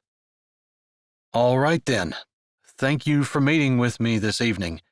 I'll be praying about this too, as I know you will be. I'm sure that God has an answer for us, and I think I know what it is, but I definitely want to pray about it. I don't know that you would have been the right woman if you hadn't said that you needed to pray about it. He didn't mean that as a cushy, feel-good compliment. He truly meant it, from the bottom of his heart. If she hadn't wanted to pray, he wasn't sure he would have wanted to marry her, or that he should. He wanted to lean in and kiss her cheek, but instead he held his hand out and she gripped it while they shook. I'll see you in the morning. See you in the morning, She echoed, nodding at him, standing for just a second or two longer than strictly necessary before her hand slid out of his and she walked up the stairs, disappearing into the house. Did he just spend the first of many nights with his future wife?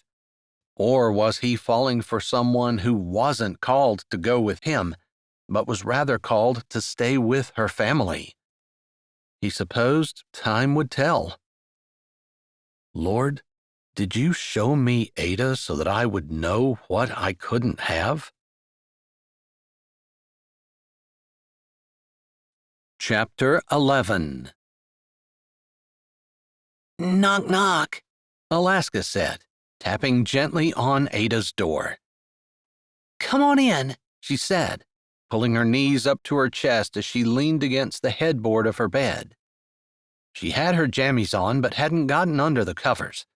She had too many things to think about, and she'd been up pacing for a while. The kids are in bed, and Ezra's headed that way, but I wanted to stop in and talk to you for a moment. Of course, I'm always happy to talk to you, Ada said, sliding over so Alaska could sit on the edge of the bed. Alaska wasn't much older than she was, but she'd lived a lot different life than what Ada had. Until she married Ezra, it had been rather rough and hard. Not that she didn't work hard now. It was just she'd seen a lot of society in the world that Ada had been shielded from growing up in her big, loving family. I thought you might be needing a friend, someone to bounce some thoughts off of, so I thought I would just check in. Alaska settled down on the bed, the moonlight streaming through the window illuminating her features, but keeping most of the room shrouded in shadows and darkness. Ada hugged her legs. I don't know what to do. I think he's a good man. I agree. Alaska spoke simply. But marriage, and he'd want to move me away from my family. I suppose that's the thing I'm struggling with the most. That's funny. That was a big draw for me, to become a part of this big, happy family. I can't imagine leaving. The drawbacks of having such a wonderful family, right? Ada said with a laugh. One would think that there wouldn't be any negatives associated with it, but she knew that Priscilla had struggled with that a little bit as well when she had considered marrying Cooper, the country music superstar. She didn't know for sure whether he would want to uproot her children and her life here and move somewhere else to be with him. She had been willing to go, but it had taken her a little while to adjust to the idea that she might have to leave everything that she loved and was familiar. It turned out that Cooper had been willing to settle on the farm and, like Alaska, had fallen in love with the family. But Cash was a completely different man, and he didn't seem the slightest bit interested in the farm. It's obvious he's not a farmer. He's not a rancher. He's not interested in anything like that. So I'm pretty sure that I'm the one who needs to become what he is. That's the way it is with women. I know that's not a popular thing today, but in the Bible, it was always the woman who left her home and went with her husband. That was her place. I think God really blesses people who are obedient to that thought and idea. When you're willing to leave what you want and work for the good of someone else, God doesn't overlook that. I agree. It's interesting the way we as humans, we always think our ways are better, but we don't know what's best, do we? We really know nothing. And yet, we always act like we know so much. Yeah, Alaska said, and they sat quietly together. Did you have any doubts about Ezra? Alaska had had a bit of an arranged marriage. It wasn't like they had fallen in love and had decided to get married. It was more like they had decided that marriage would be beneficial to both of them. A convenient marriage, kind of like she was considering. I think there's something in every little girl, as she grows into a woman, that wants to have a man who loves and cherishes her, to think she's special and treats her that way, who maybe doesn't worship the ground she walks on exactly, but makes it obvious to the world that she's his girl. Yeah, I know I don't look like the dreamy type, but I do kind of want that. And that's not the kind of relationship Cash and I would have. We're not doing this for love. And I'm wondering if doing it for money is a wise idea. I can't answer that. 1 billion is a once-in-100 lifetimes opportunity. I mean, that's not something that normally happens to people, so I don't think I would scoff at it too much. But marriage is a pretty important proposition, too. I know, and I'm trying to balance the two. The thing is, I know he's Christian. I know he's a good man, is honest and upright. There's really no reason to say no, other than the idea that I would have to leave my family. But I guess I knew that day was coming at some point anyway, you know? I mean, if I'm going to get married, almost certainly my husband would want me to be with him.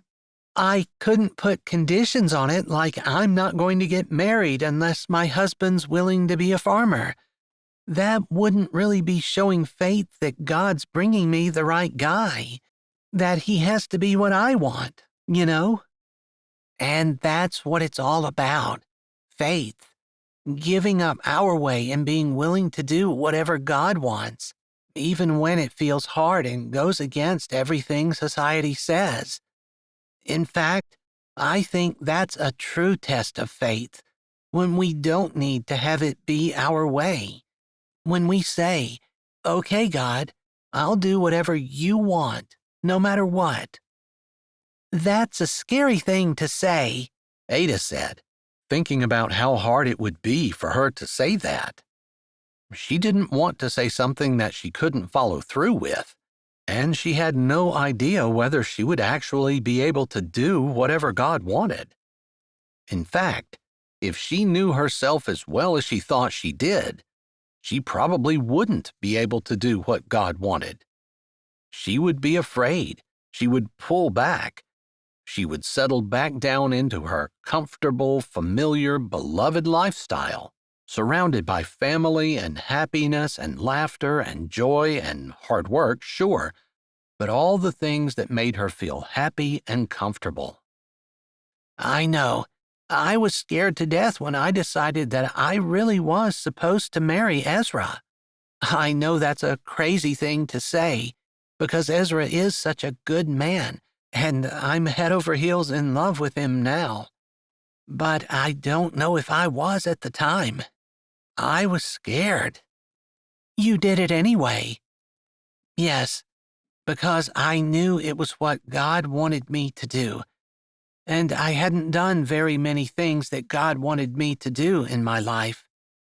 But Ezra was a good, upright man who would raise my children to honor God and serve him. That was worth any fear that I had to go through. In fact, I would almost say that marrying Ezra was the best decision of my life after choosing Jesus. I wonder if I'll ever say that getting married to Cash was the best decision of my life. I'm just scared. There, she admitted it. The future felt very uncertain and mysterious without the familiarity of her family and everything she was used to.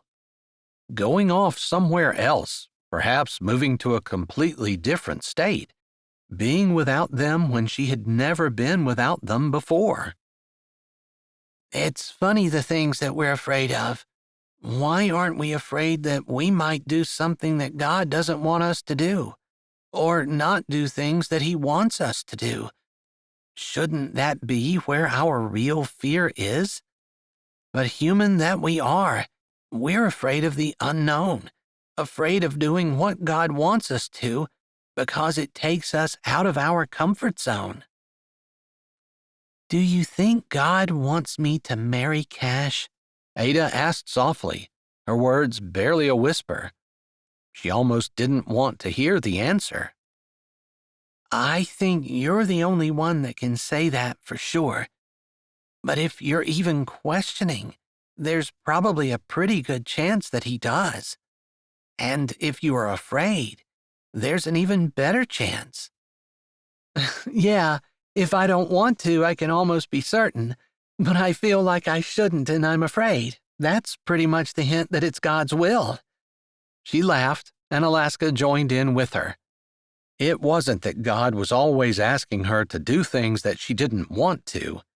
There were plenty of times where He allowed her to do things that were what she wanted and planned. But sometimes the things He asked her to do were so crazy she knew that they could only come from the Lord, because she would certainly never do it on her own. That's a good way to tell. Thanks for coming in. I feel better for having talked to you. It's good to know that you were afraid too. Look how things worked out for you. Which doesn't mean that they'll work out that way for you, but it does mean that if we do what God wants us to do, we'll be infinitely happier than we would be if we refuse to do what He wants and insist on our own way. I agree. And somehow, that made peace wash over her that she hadn't felt before. Alaska got up and hugged her before she walked softly out of the room. She was going to tell Cash yes, she'd marry him. It felt in her gut like it was the right thing to do, like she didn't need all of the things that she and Alaska talked about, the head over heels in love, the man who treated her like his princess, and all of those things that little girls wanted. Better than any of that stuff was a man who followed the Lord. Why did humans place such value on things that really didn't matter? And she, silly woman that she was, had fallen into the same trap, although she wouldn't have said that she had, not until she examined herself and saw how petty her thoughts were, how far from wanting the Lord's will she was. Could she pray that she would do whatever God wanted her to do? That her life was His? She had thought it was, but as soon as it got upended, and she thought she might have to give up what had become familiar things she loved, all of a sudden she had doubts. Interesting that God could use such a simple thing to show her how much room for growth she actually had. And yet, the people who knew her well would say that she was very spiritual. I'm sorry I haven't been trusting you, Lord. I'm sorry I took pride in what I felt was my spirituality, but it was obviously just my comfort in being with familiar things and people.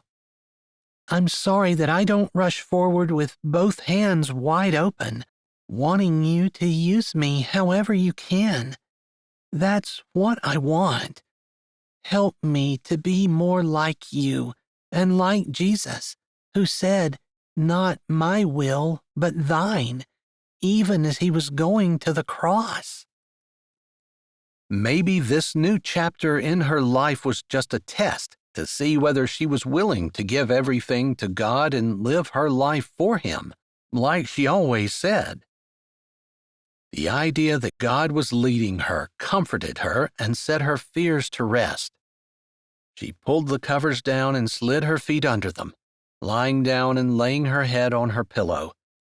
It was possible that she could be married this time tomorrow. The idea sent another shock of anxiety through her, while she reminded herself that it was just the beginning of a new and exciting chapter in her life, one that God was guiding and one that she didn't need to be afraid of. Before long, she had drifted off to sleep, content to allow things to happen the way they would and to trust God to take care of her. Chapter 12. This is the pasture where we have the fall herd. It's my favorite one right now because wherever the babies are, it's the one I like to stand and watch the most. Cash smiled at Ada. She was so mature, sophisticated, self-assured, yet she smiled like a teenager when she was talking about the baby calves. They were cute, he had to admit, but he obviously didn't get excited about them the way she did. It was interesting to find something that she loved. He wondered if she loved human babies as much as she seemed to love bovine babies. Babies weren't something they'd talked about, and he was kind of surprised at himself for thinking about it. But he did want children. "So are calves as exciting to you as human babies?" he asked, trying to sound casual. They had met that morning, and she had taken him immediately on a tour of the farm.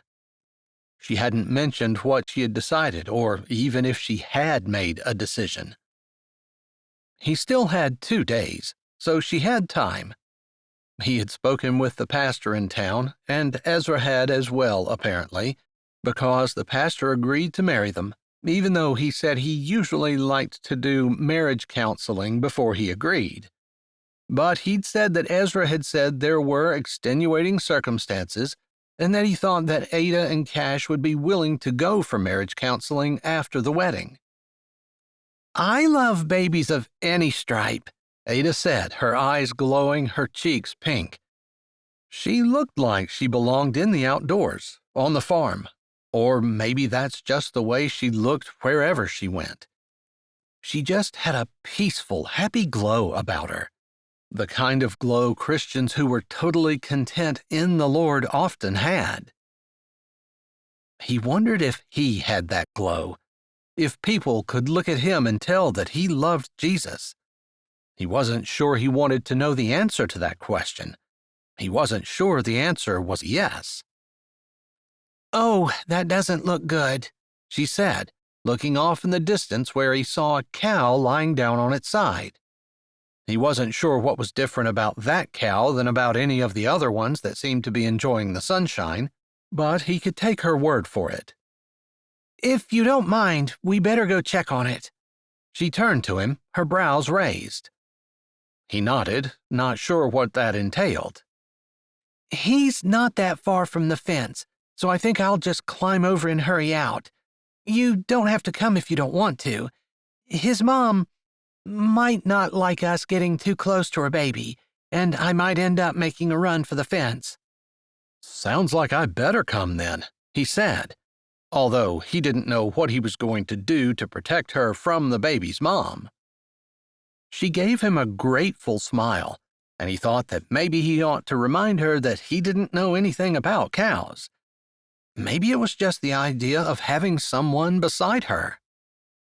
"So I really don't have any idea what to do if we start getting chased by a cow." "Just run. That's all you have to do," she said, laughing. He lifted his brows but had to chuckle. He supposed that was as simple as it got. "Is that what you're going to do?"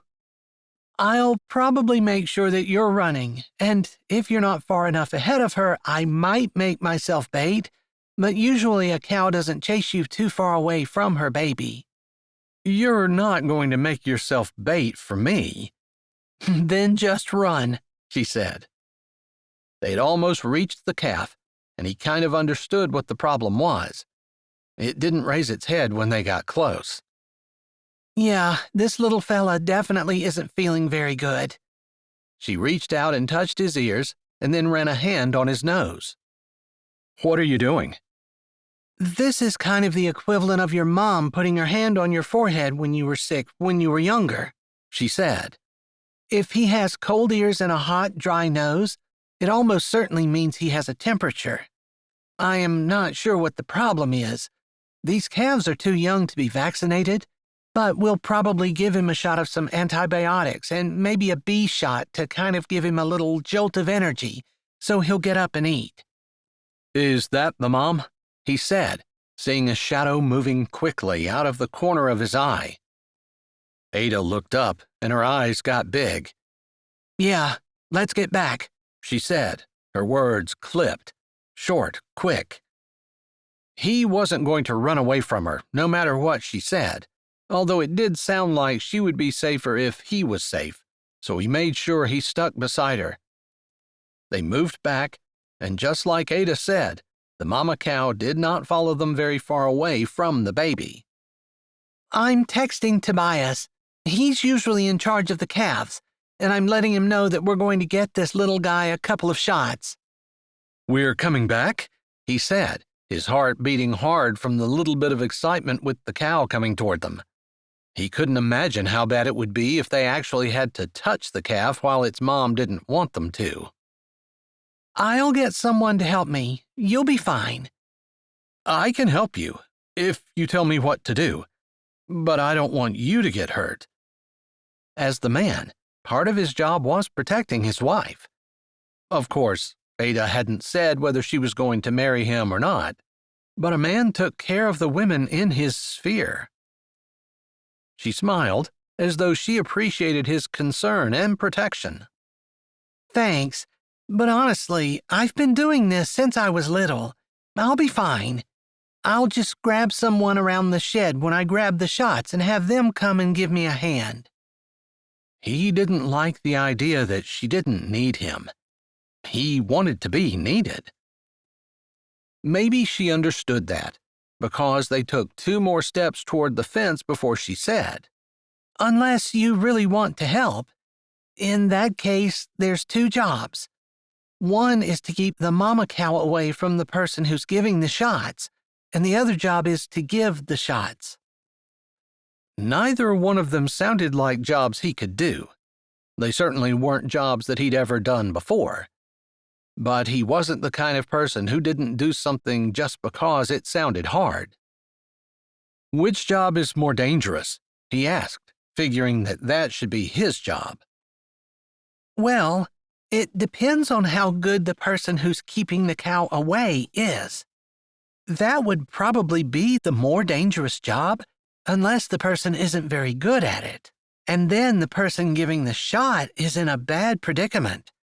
You can't really look up to see what the cow's doing, not if you're paying attention to what you're doing, so you could be blindsided pretty easily."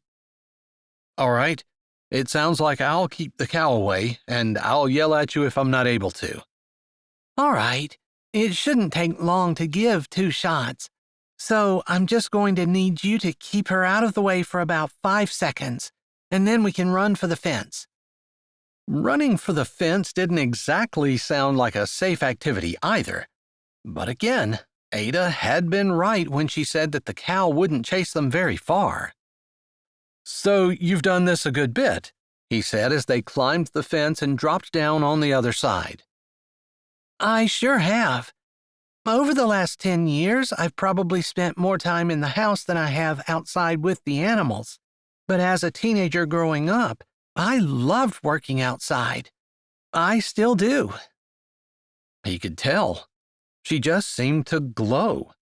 It was obvious she was happy. "You strike me as the kind of person who's happy wherever you are." "I try to be." She paused for a moment as they headed toward a building that he assumed was the shed she was talking about, where they kept the shots and medicine. But I realized last night as I was thinking about how I should answer you that maybe I was happy because my life was good, you know? It seems like when trials come along, they can really get us down, and it's not as easy to be. Marrying me would be a trial? He didn't like the sound of that.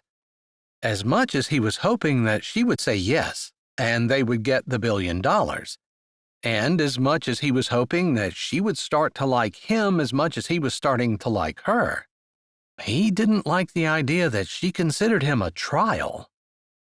No, leaving my family would be a trial. Leaving the farm, the ranch, everything that I love. I'm so happy here. She looked down at her feet, and then she looked over at him, her arms swinging at her sides, the sun shining down, and a soft breeze lifting her ponytail off her back and blowing a few strands of loose hair around her face. She looked much younger than he knew her to be. I couldn't imagine anyone not being happy here. It's a great place. She paused, almost as though she wanted to say something about that, but if she did, she didn't allow herself to do so. But if we end up going somewhere else, somewhere even far away, like being missionaries to Africa or to a cannibalistic tribe in Brazil, would I be just as happy? I think you would be. I think you know that your joy comes from the Lord, not your circumstances. He hadn't done a very good job of that, though. When his circumstances had come crashing down around him, had he continued to be happy? Or had he questioned God, wanting to know why God would treat him so terribly, as though that was some terrible thing and he was someone special that shouldn't have to deal with any hardship? Who was he to think that God shouldn't allow him to go through trials just like everyone else did? Head knowledge, but sometimes not practical knowledge, at least not at first. So it's kind of shocking when something terrible happens, isn't it? He nodded. Then he followed her as she opened the door and walked in, the suddenness of the sun disappearing causing him to pause until his eyes adjusted to the dim interior. We have a little refrigerator over here where we keep some of the medication. The B vitamins don't need to be refrigerated. She spoke as she worked, getting a syringe and sticking it into a bottle which she turned upside down, pulling the stopper out and filling it up to a certain amount. She must have already known the dosages, which made sense if she did this a good bit. It seems like you guys are all prepared. We need to be. Calves get sick and die really fast, and you can't always wait around for medicine to arrive or even for a vet to get there. And without taking expensive tests, the vets really can't tell you what's wrong anyway a lot of times. So we do the best we can with what we've got to save as much as we can. This was a world of difference from what he knew, and Ada was so much different than Abby, his ex. She was practical, cheerful, and down to earth, whereas Abby was very spiritual, according to everyone who knew her, but she was far more concerned about looks and appearances than practical matters. She couldn't have been more different than Ada, although they were similar in a lot of ways as well. Ada seemed like a very spiritual person, although she didn't have the air of superiority about her that Abby had, now that he thought about her in hindsight. It was the reason she couldn't be with him when there was any hint of scandal attached to him. The way people looked at her was too important for her. All right, I've got them both. Are you sure you want to be the chaser? She asked, grinning at him as she led him back out of the shed. She waved and talked to a couple of people who passed by them, and everyone called him by name. Word must have gone around that he was here to see Ada. Maybe the idea of their marriage had even got around. Speaking of, Ada still hadn't given him an answer. Maybe when they were done giving this calf his shots, if they survived, he would ask her. You're going to need this," Ada said as she grabbed a long, narrow pole-type thing from the side of the shed where it leaned. "What's that?" he asked. It looked like some kind of prod. "It's a cattle prod. It'll work for you to keep the mama cow away. It'll make you look bigger." "This little thing will make me look bigger?" "It gives your arm a bigger reach. You put it in one hand like this," she said, "and that looks like part of your hand to the cow. This cow isn't going to be too bad, and it should work just fine with her. Some cows don't let a little thing like a person with a cattle prod stop them from getting to their calf, or stop them from killing whatever is between them and their calf." She grinned and said it so cheerfully that he blinked. "Kill?" he asked, wondering if maybe he wasn't getting in a little bit over his head. "You know, it's the mama's job to defend her baby. And if we're trying to do something to her baby that she doesn't think we should be doing, she's going to try to get rid of us. I suppose she's not really thinking to herself, 'I'm going to kill them,' because I wouldn't want to assign that much intelligence to a cow. As much as I love them, they're just not smart." She was still being so cheerful that he found himself chuckling with her, although the idea of dying wasn't something that he really thought was funny. But she didn't seem too concerned about it, so maybe she was just exaggerating. Although Ada didn't seem like the kind of person who exaggerated on a regular basis. "I'm feeling a little uncertain about this whole trusting me thing." "If I truly thought that you were in a great deal of danger, I wouldn't be letting you do it." "I think that should be me saying that to you." Maybe Ada was a little bit too tough for him. He wanted to marry a woman who needed him, not someone who could face down a killer cow and laugh while she was doing it. Although he did want a woman who was brave and not afraid to go wherever God wanted her to. Maybe this was just what that looked like. "You can give the shots. I have more experience keeping cows away, so like I said, this one's not going to be hard. There are some that can be pretty scary, but this old girl will give us the 5 seconds we need." "I'm going to trust you on this," he said. "Good." They were about halfway to the cow. "What you're going to do is get your cattle prod and keep her back. You might have to snap her nose with it if she gets a little close. She'll back up and probably try to run in a circle, getting around you to be able to get to her calf. You're just going to look big and mean and scary, and you're not going to let her get around you to get to her calf, because I'm going to be there. And I really don't want her ramming into my back." "No, I don't want her to do that either." He felt that the cow would have to plow him over in order to get to Ada.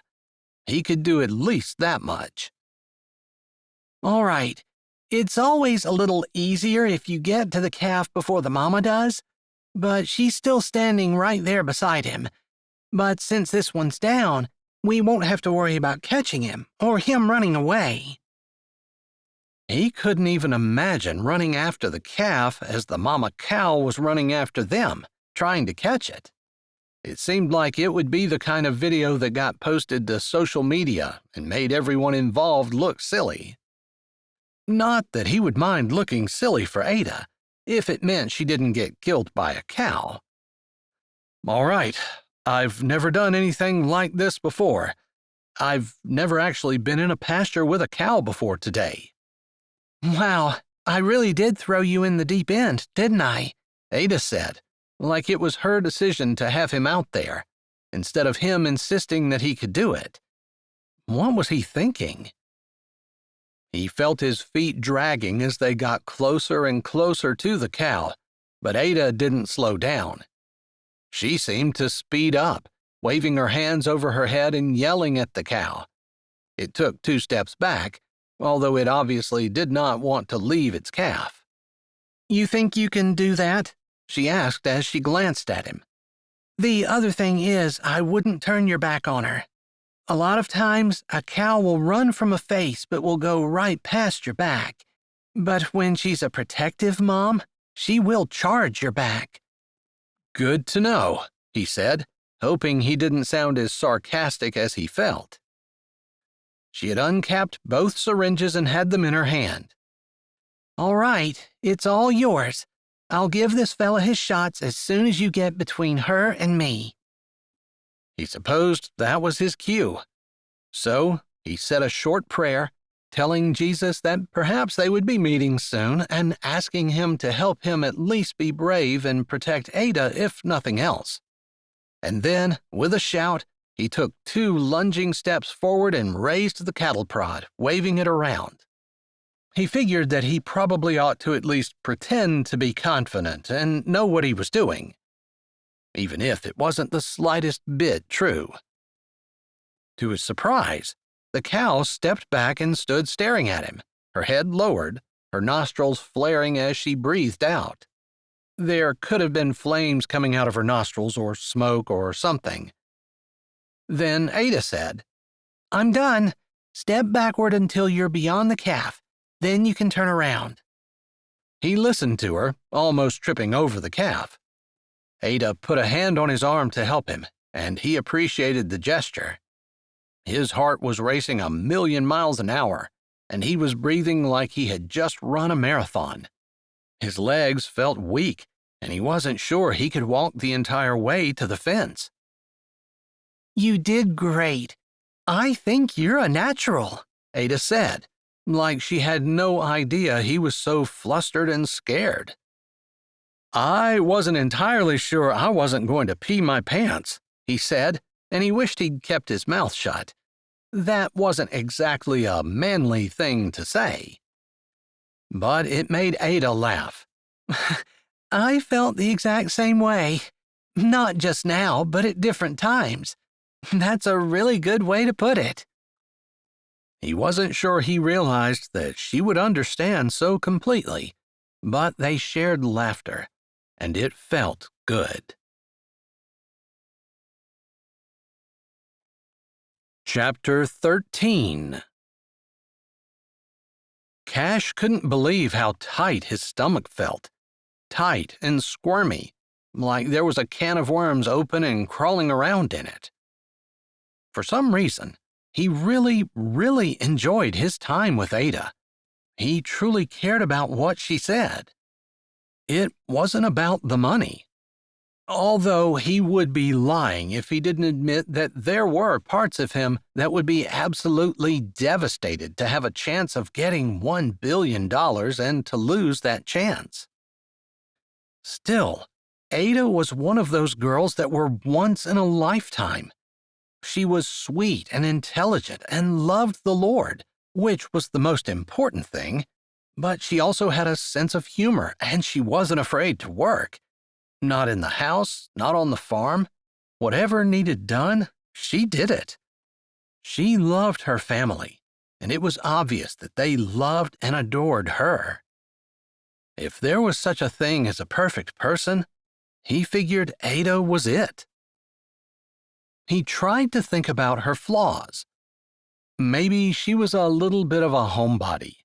If God called him to someplace far away, Ada might have trouble going. In fact, he kind of thought she might have trouble going off the farm. Leaving the farm and leaving her family. She admitted that she was in her 30s and had never been away from her family. She didn't seem to realize how odd that was, and she wasn't ashamed of it at all. Actually, he liked that. But when she married him, would she see him as the head of her new family? Would she still feel pulled back to her siblings?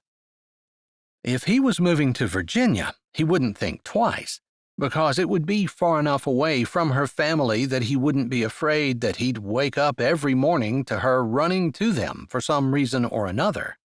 Especially if they ever had any kind of disagreement. He could see Ada being the kind of girl who would go home. Home, meaning to her original family, and not the one she was making with him. Beyond that, He could see her maybe as too much of a giver, if there was such a thing. He wasn't sure that there was, though, because the Bible didn't put any limitations on what people should give. Of themselves, of their money, of their time, of anything that God had given them.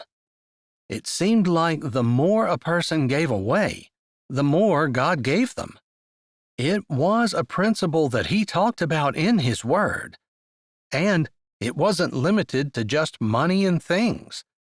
Ada lived that out beautifully, but again he wondered if maybe it was too much, even as he felt like there was no such thing.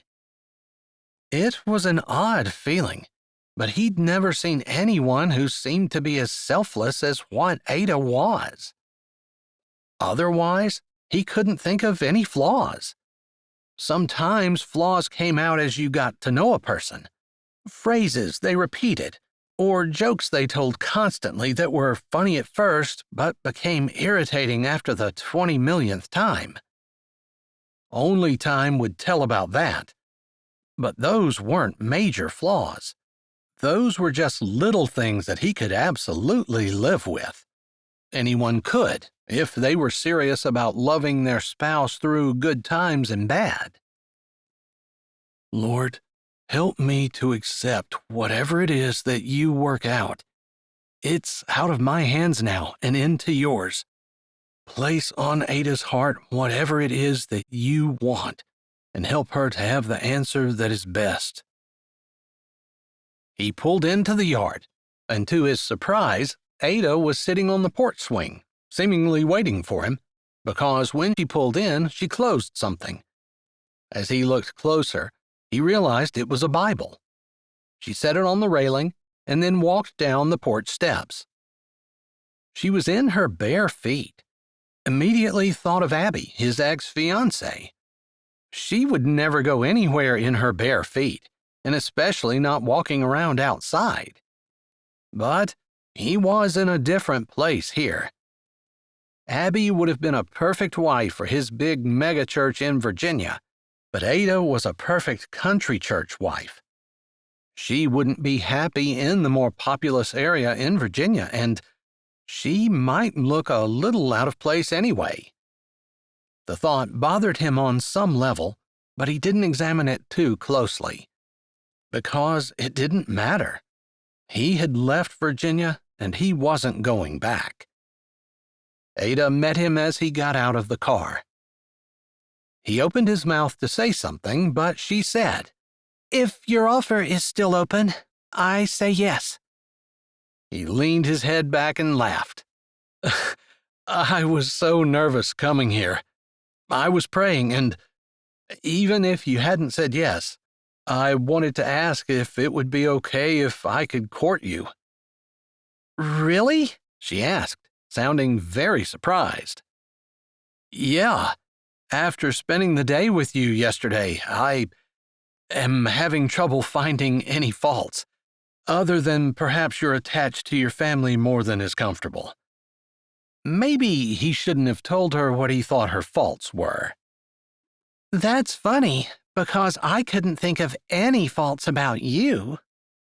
She tilted her head and spoke in a kind of sassy, almost flirting way. He blinked. She was flirting with him? That was definitely what it seemed like. He liked it. Of course, she buttered him up, too, because she told him she didn't see any faults in him. He laughed at the idea and decided that he might as well challenge her on it. No faults? I think you didn't spend enough time with me. No, I just turn a blind eye to the faults in people, and I don't see them. In anyone. She lifted her shoulder and winked at him. He just stared at her. Wasn't that an example of living her Christianity? And here he was, a pastor, and had been for more than a decade, and he had just been put in his place by a middle-aged country girl in her bare feet. I really like that outlook. Where had he heard that he needed to marry someone who made him better? Ada was the perfect choice. Although he supposed he could also be intimidated by the fact that on some level, she was more spiritual than he was. All right, I guess then the only thing left for us to do is to talk about when. I was up early this morning. I talked to all my siblings and told them I might not be here tonight.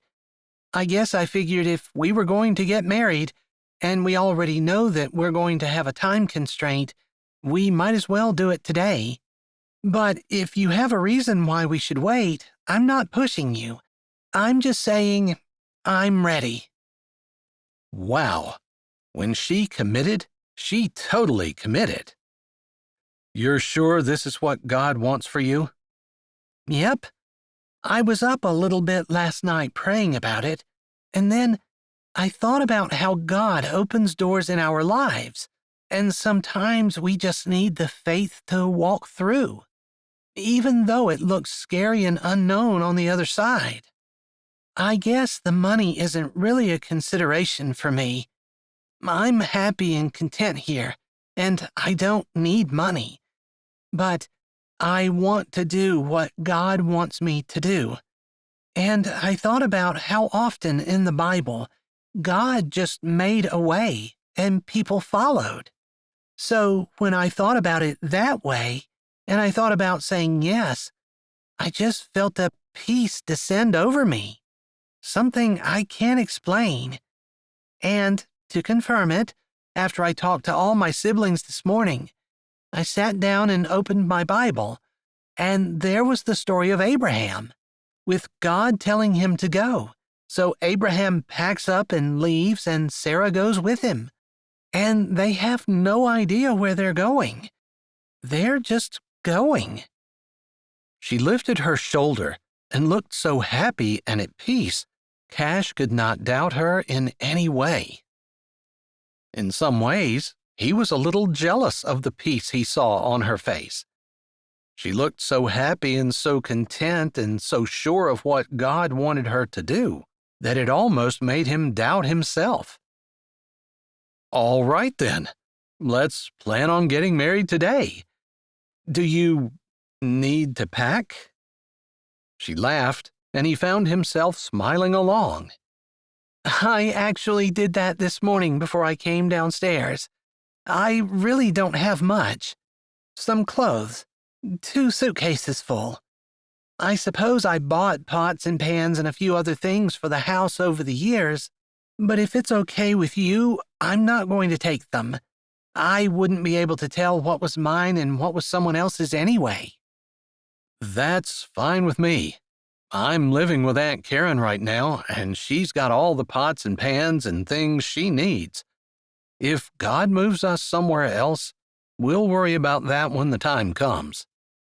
With $1 billion, we shouldn't have to worry about a few kitchen gadgets.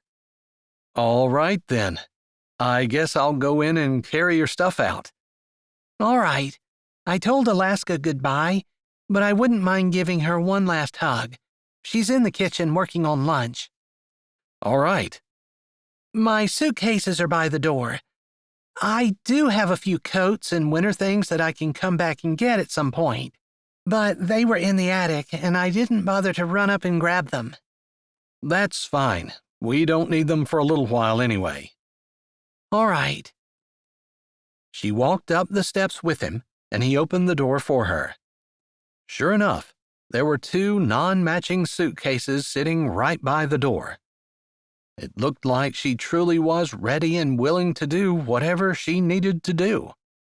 Again, he was humbled and amazed at her total and immediate obedience when she was sure what God wanted. Even he was having some doubts, maybe cold feet, wondering if he was making the right choice, even though Ada was one of the best women he'd ever met. And he knew that he was truly blessed to have her say yes to him, money or no money. He could hear murmurings in the kitchen, and when Ada came out, her face was still shining, but her eyes were too, like maybe they had filled with tears. But they did not spill over, and she picked up a handbag from the bottom of the steps. "All right, I'm ready." And just like that, she stepped out of the door with him, got in his car, and trusted him enough to drive away with her. From her family. Forever. Chapter 14.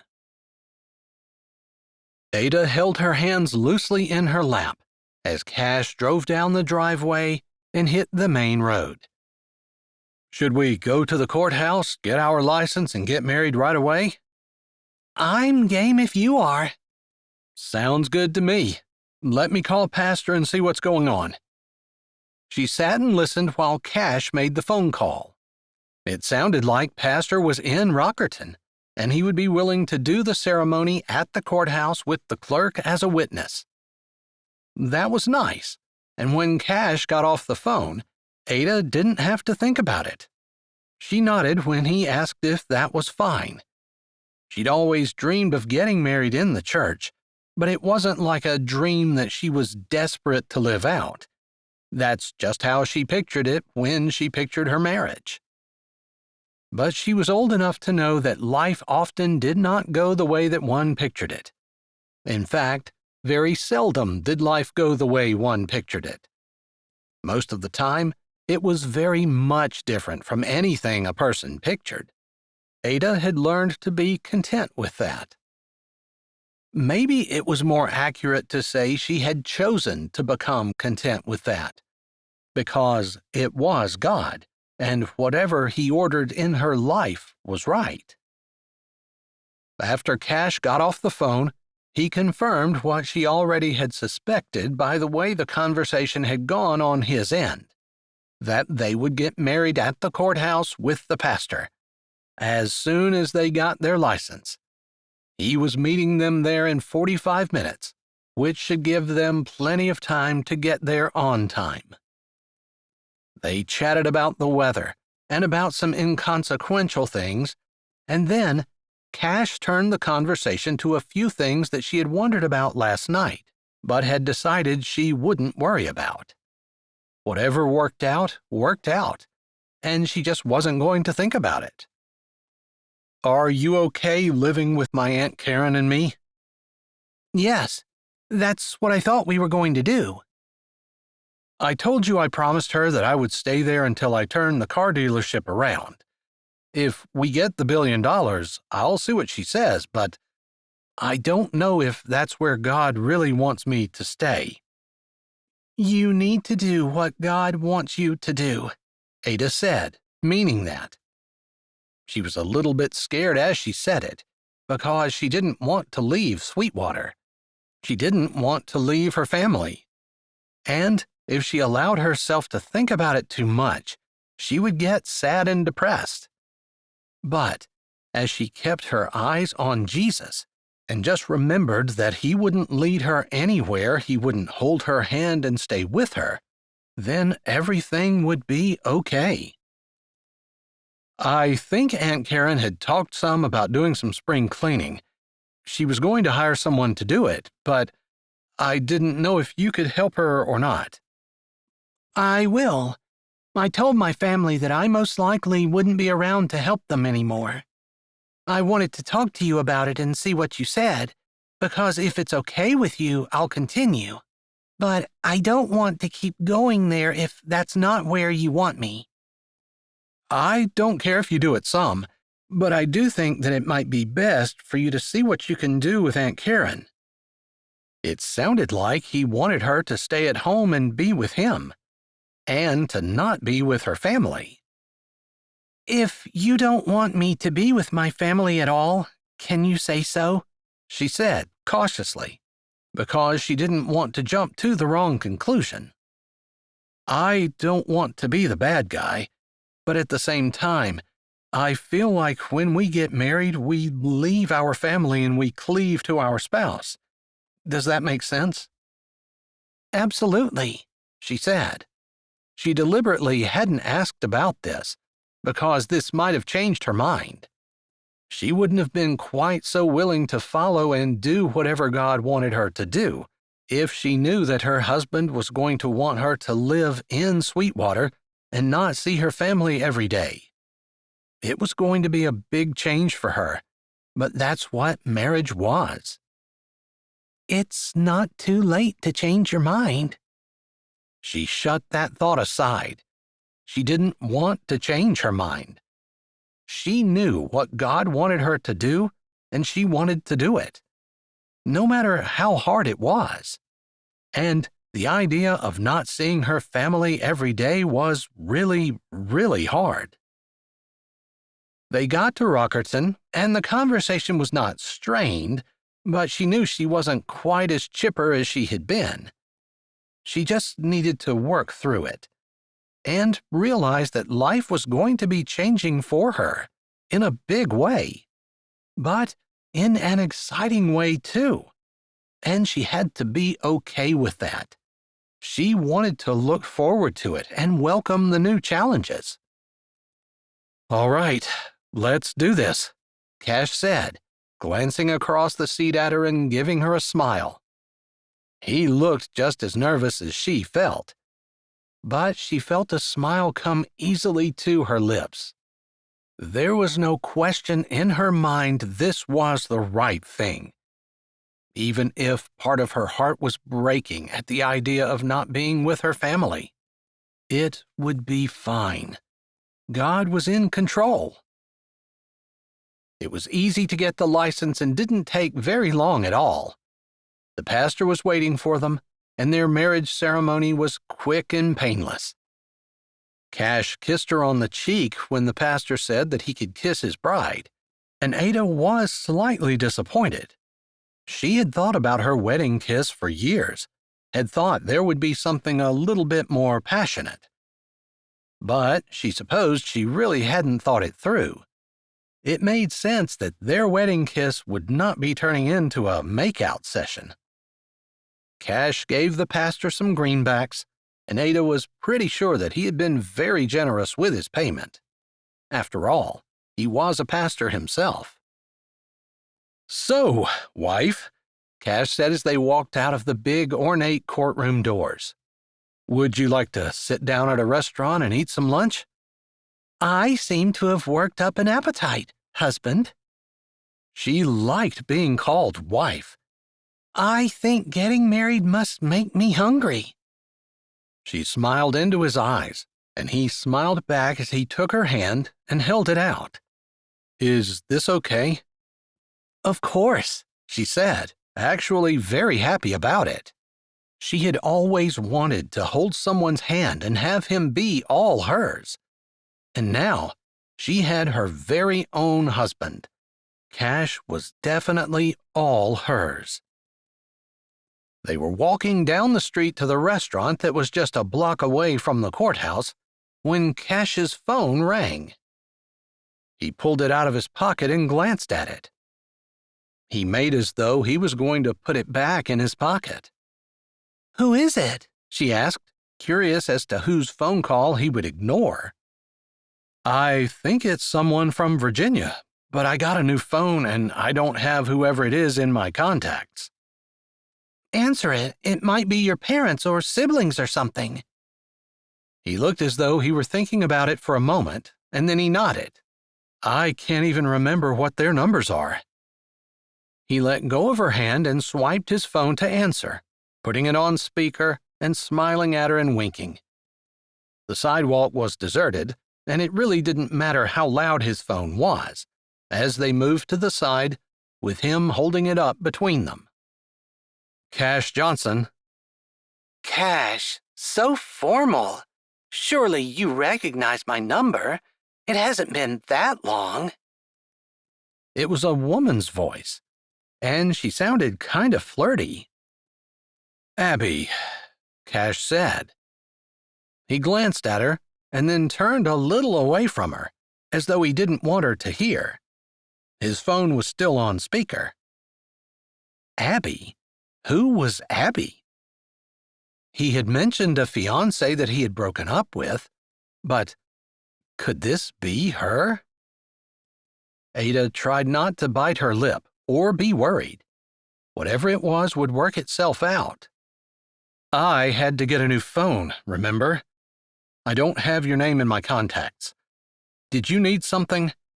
Cash sounded very uncomfortable, and she wasn't sure whether it was because he was talking to Abby or because he knew Ada was listening. Cash, all right, I forgive you this time, but when I call, you need to say, "Hello, darling." Is that all you wanted? Cash asked again. Sweetheart, I called to apologize. I overreacted. I shouldn't have been so unkind to you. I still have my ring, and it's on my finger. I sent you a picture. Let's work this out, okay? She paused, and Cash didn't say anything. Remember all the good times.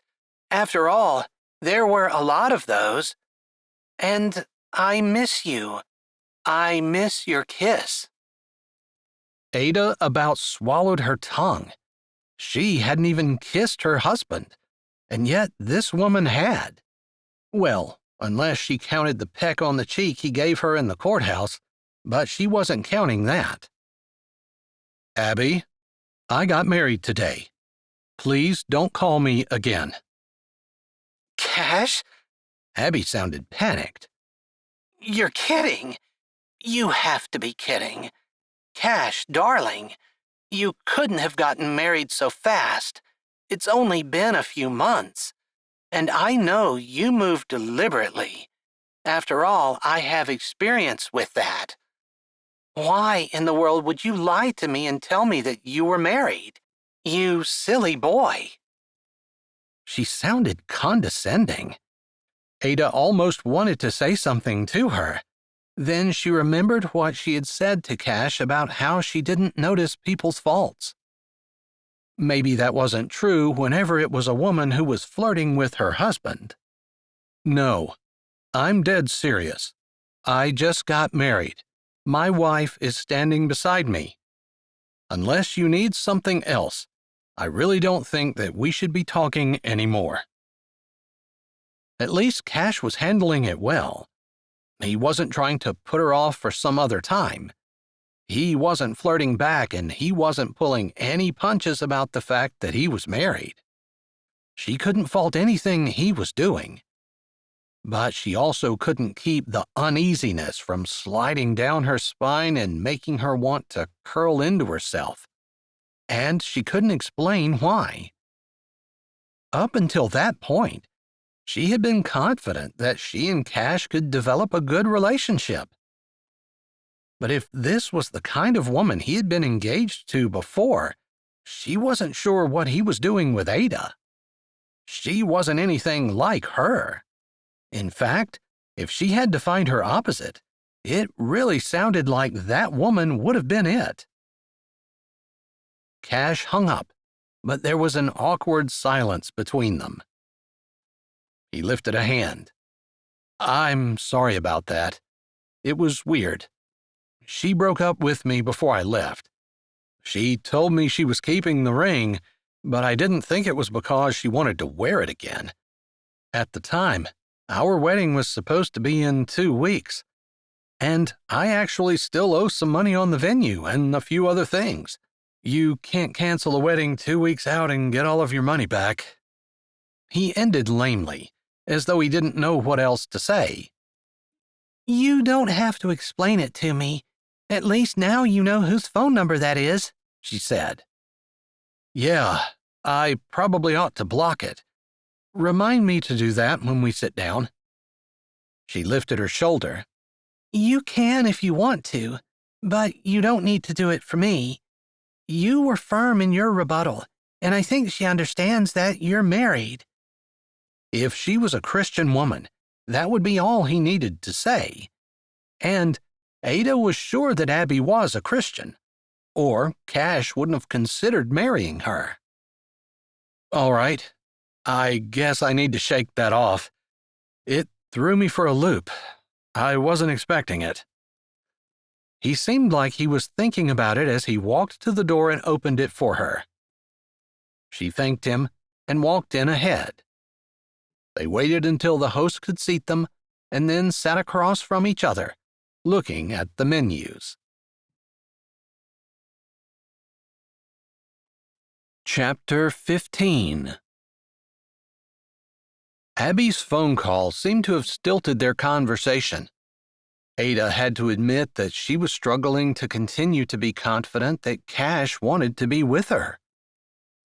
It would be easy to annul their marriage, even though they had just committed their lives to each other and vowed to stand together through good times and bad. And even though it was a union that had been blessed by God and sealed with a kiss, a very lame one as kisses went. Still, to her, their marriage was just as solid as a marriage that had been going on for 50 years. But some people would say it hadn't been consummated, so it wasn't a real marriage. Ada was racking her brain, trying to think if she could find a verse in the Bible that supported that. Really, marriage in the Bible seemed to be much less, and even a betrothal was binding, at least from what she could remember of the Joseph and Mary story. Still, she couldn't think of any reason why their marriage wouldn't be legitimate. But she also couldn't get rid of the nagging fear and doubt that plagued her. If Cash still wanted Abby, he could have her. It sounded like she'd marry him, and he could still have his $1 billion. Or maybe he wanted Abby more than he wanted the $1 billion. Neither Ada nor him seemed too consumed with the money. It was just a nice thing to have. Who wouldn't want $1 billion? And who wouldn't go through a few little inconveniences, like a quick marriage, in order to get it? But Cash probably didn't want it so much that he would stay married to someone he didn't want to stay married to when he could be married to someone he did want to be married to. How would she tell her family? It would be really embarrassing to only stay married for less than a day. The pastor might not have recorded the marriage. They might be able to go back to the courthouse and just get him to rip up the paper. She really didn't know how those things worked, but all kinds of crazy scenarios were running through her head, and when the waitress came and asked if she could take their order, she hadn't even looked at the menu, although it had been lying in front of her the entire time. "I think I'll take the steak. We're celebrating today," Cash said, which left Ada staring at him. Were they still celebrating? Was he wishing he was with Abby? "I'll take that too," Ada said, closing her menu. She didn't really care for steak, but she hadn't seen anything else and she wasn't really in the mood to look. She had completely turned her mindset around by allowing her thoughts to spiral out of control. And what for? Just a lot of pure speculation. She could ask Cash exactly how he felt, but was he really going to say, "Yeah, I wish I would have married Abby, and I'm really tempted to divorce you and marry her now that she's willing again. And who cares about $1 billion?" No, he would never say that to her. If he still had feelings for her, it wouldn't matter if she asked or not. He would never tell her. This was getting her nowhere. Whether he did or whether he didn't, she needed to just trust that she was doing the right thing. She had God's leading, and she was not going to sink into a mental pit of worry and despair. "Have you had steak at this restaurant before?" she asked, desperate to try to turn the conversation to something that was neutral and that would get her mind off of the spiral. "No, I've never been here before, although I've seen it and heard it was good. I had promised my aunt I would try to turn her car dealership around, and I've been spending all my free time on that." "Was it very bad?" she asked. Part of her thought that was none of her business. And then Ada reminded herself that she was talking to her husband. Everything was her business. It hadn't been making money for a while. My uncle was a salesman. My aunt always did the paperwork behind the scenes. She notarized everything as well, but she allowed her license to expire since they hired someone a few years ago. I think she really wanted my uncle to retire. I bet if he could say anything, he would say he wished he would have. Yeah, you never know when your life is going to end, and all the things that you think you're going to do tomorrow are things that you're never going to do now. She nodded and appreciated the fact that her husband seemed wise. A lot of times people never realized that. They thought they had an unlimited amount of tomorrows. But everyone had a finite number. Some more than others, of course, but it was all finite.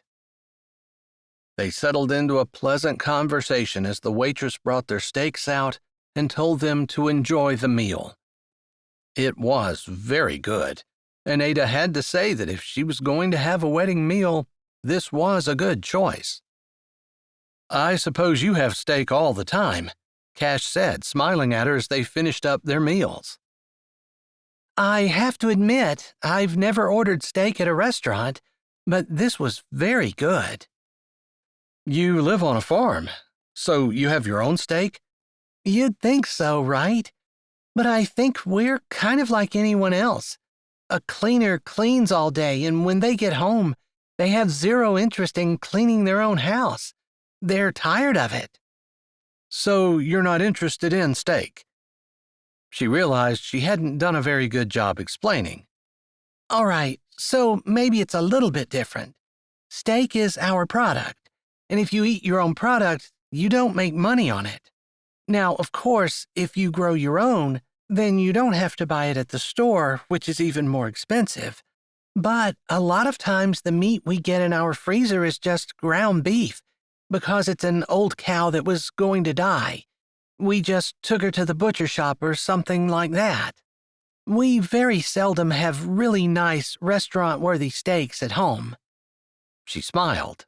That's not to say there aren't advantages to having a farm, because we have raised beef for ourselves, and we almost always have fresh eggs, and we've even had goat milk for a while. One of my brothers was into that. Interesting. I've heard that's healthy. Yeah, it really is, although some people don't like the taste of it. You? The milk is a little bit hard for me to swallow sometimes, but I love the cheese, which has the same kind of strong goat flavor. I don't know what the difference is, but I did make a lot of goat cheese back in the day. You don't do any of that anymore? He asked, and she realized that he was truly interested. He wanted to learn about her. The thought made her feel warm and almost scoff at her scared, maybe he doesn't like me feelings that she had at the beginning of the meal. She was glad she pushed them aside and did not allow them to bother her. No, the brother that had goats actually had a whole group of customers in town where he delivered goat milk and that type of thing. But once we moved to North Dakota, we didn't bring the goats with us, and I haven't had goat milk in years. The waitress came and offered them dessert. They looked at each other. Then they grinned. "Why not?" Cash said. They each picked one and agreed that they would share. The meal turned out much better than Ada had anticipated, since it started with a call from Cash's ex-fiancé. She was glad she hadn't allowed her feelings to overcome her common sense. Chapter 16. Cash leaned back, his stomach feeling like it was going to burst. It was a happy feeling. He enjoyed his first meal with his new wife, and it was really hard to believe he was married. He'd almost put Abby's phone call out of his head. Abby was different than Ada, more cultured, less apt to laugh, more self-aware. Ada had a natural disregard for pretense that he found charming. But in his old church, with the huge amount of congregants that they had, Someone like Abby would probably have been a better choice, since she was able to rub shoulders with the highbrow folks who put their check in the offering plate every Sunday and kept the church going. He didn't like the idea that he catered to those people, and he definitely did not do that in his sermons.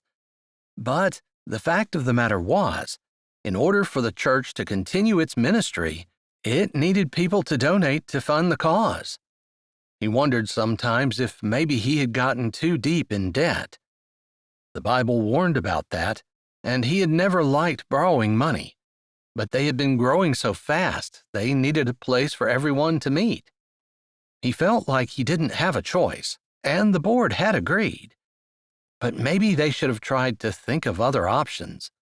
Perhaps 2 or 3 services on Sunday morning, or a service on Saturday evening, or perhaps they could have rented a place until they had the room they needed. Or they could have built something that wasn't quite so expensive or extravagant, since they built a community center along with their new auditorium. Regardless, it was done, but having a woman like Ada beside him, who was so conscious of frugality, would have been a wise move on his part. Still, he felt like he had been doing what God had been leading, and second-guessing himself never led to any good. Ada had just said something funny, and he was laughing as his phone rang. He wished he would have turned it off when he hung up with Abby, and was tempted to just ignore it. Go ahead, you can get it, Ada said, waving her hand. It was another number from the Virginia area code. It was not Abby, though. He did know that. This time, he was not going to answer on speakerphone. That had been beyond awkward. He swiped, giving his wife a smile, as she looked at the small amount of cheesecake left on her plate, but shook her head and pushed her plate back. "Hello?" he said, wishing that he had his old phone and wasn't answering blind. He really didn't know who in the world this could be. "Cash?" It was John. "John," he said, surprised. And then, the idea that Abby just called him, and now John, something must be up. He still hadn't figured out how he felt about Abby's phone call. He was married, and she was too late. He definitely wasn't doing anything to get her back. He wasn't giving up Ada. But if she had called them yesterday, what would he have done? He wasn't sure. He really wasn't. He thought he dodged a bullet with Abby, but the idea of having her beside him and trying to take his church back was very tempting. "I suppose you've heard by now that Zoe has recanted her story. She admitted that she lied and has publicly apologized. She actually asked if she could go to the front of the church on Sunday and apologize to the entire congregation." It sounded like Zoe got saved. Cash's first response was to be happy about that. And then he felt anger creeping up his chest and around his neck, and tensing his jaw and making his eyes narrow. So she lied. You know it now. "I knew it then. Cash, you know I had to do what I did." "I know." But he didn't have to be happy about it. It definitely wasn't fair to him, no matter how anyone sliced it. And he felt that the right thing to do was to not worry about the money the church was making, or who would be upset, and decide on the side of right. But the doors of the office had been closed, and no one knew for sure exactly what happened other than just Zoe and him. Now Zoe was telling the truth. He tried to shove his anger away. He could hear John blow out a long breath on the other end of the line. "Cash, I'm sorry. That's part of what this phone call is. I needed to apologize. I knew it as soon as I heard her. I knew you were innocent, but didn't know how long it was going to take until the rest of the world knew it too. Now they do." "Good. I'm happy about that. It doesn't really make any difference to me now, but it's nice that my name was cleared." "Yeah. Well, there's one other thing." "What's that?" Cash asked, wondering if he was even interested. He'd like to just close the door on this chapter of his life and move forward through the door that he and Ada had opened that morning. He had a new marriage, a new life. He didn't know where God was going to lead him, but he was excited to move forward.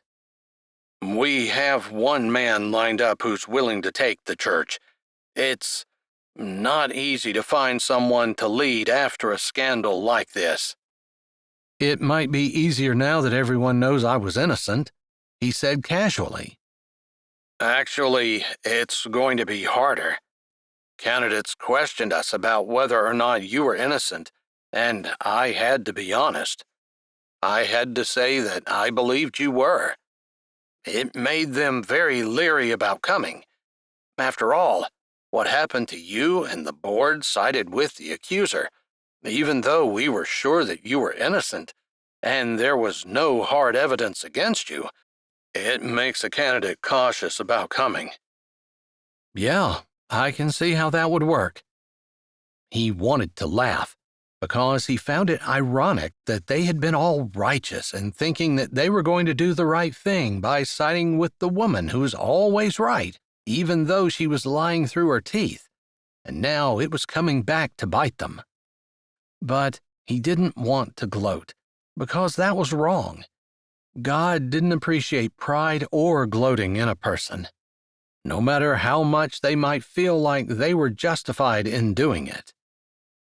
"Anyway, we have a Pastor Stone from Sweetwater, North Dakota, who's interested in taking the position. He's the only one who's indicated that if we offer it to him, he would take it. But the board has talked amongst ourselves, and we would prefer to have you back." I actually know Pastor Stone. The man had just married him. He's a good man. I think he'd make a great pastor for your church. There was a part of him, a deep, hard part of him, that wanted so badly to go back in a blaze of glory, with everyone apologizing and admitting that they were wrong. Of course, he would forgive them. That was the right thing to do, and he wanted to. But there would be definite satisfaction in having everyone admit that they were wrong and he was right. He thought it was probably a basic human desire to be justified, especially when one knew one deserved it. "I agree with you. I interviewed him myself, and I found him to be well-versed in biblical themes and solid in the Bible and Bible doctrines. His stance on everything is driven by what the Bible says. I love that. And it was easy to see his love for Jesus." I agree with that, Cash said. "But the church he pastors is small.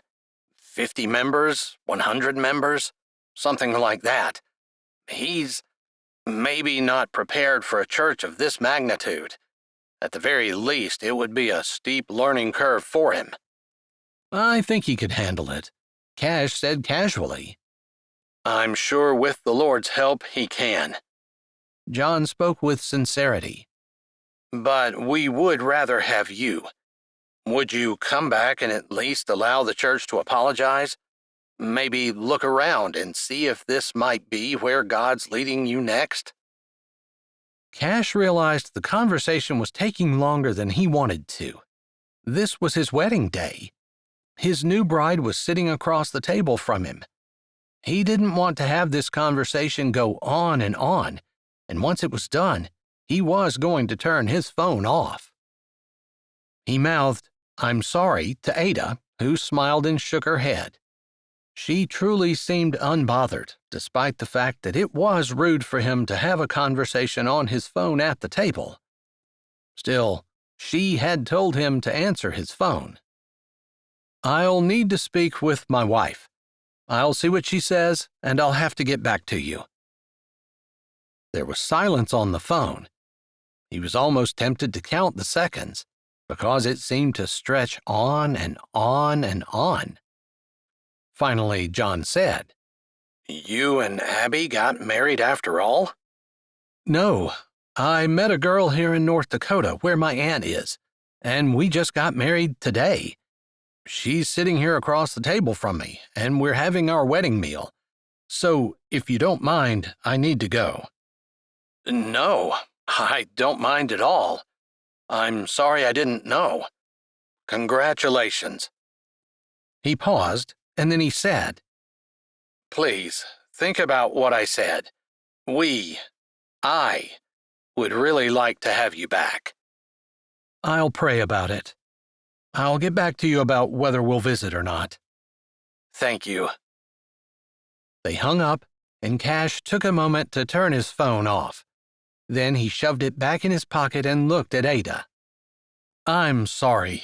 I am not going to answer any more phone calls. That one seemed like good news, she said, and then she smiled a little apologetically and lifted a hand up.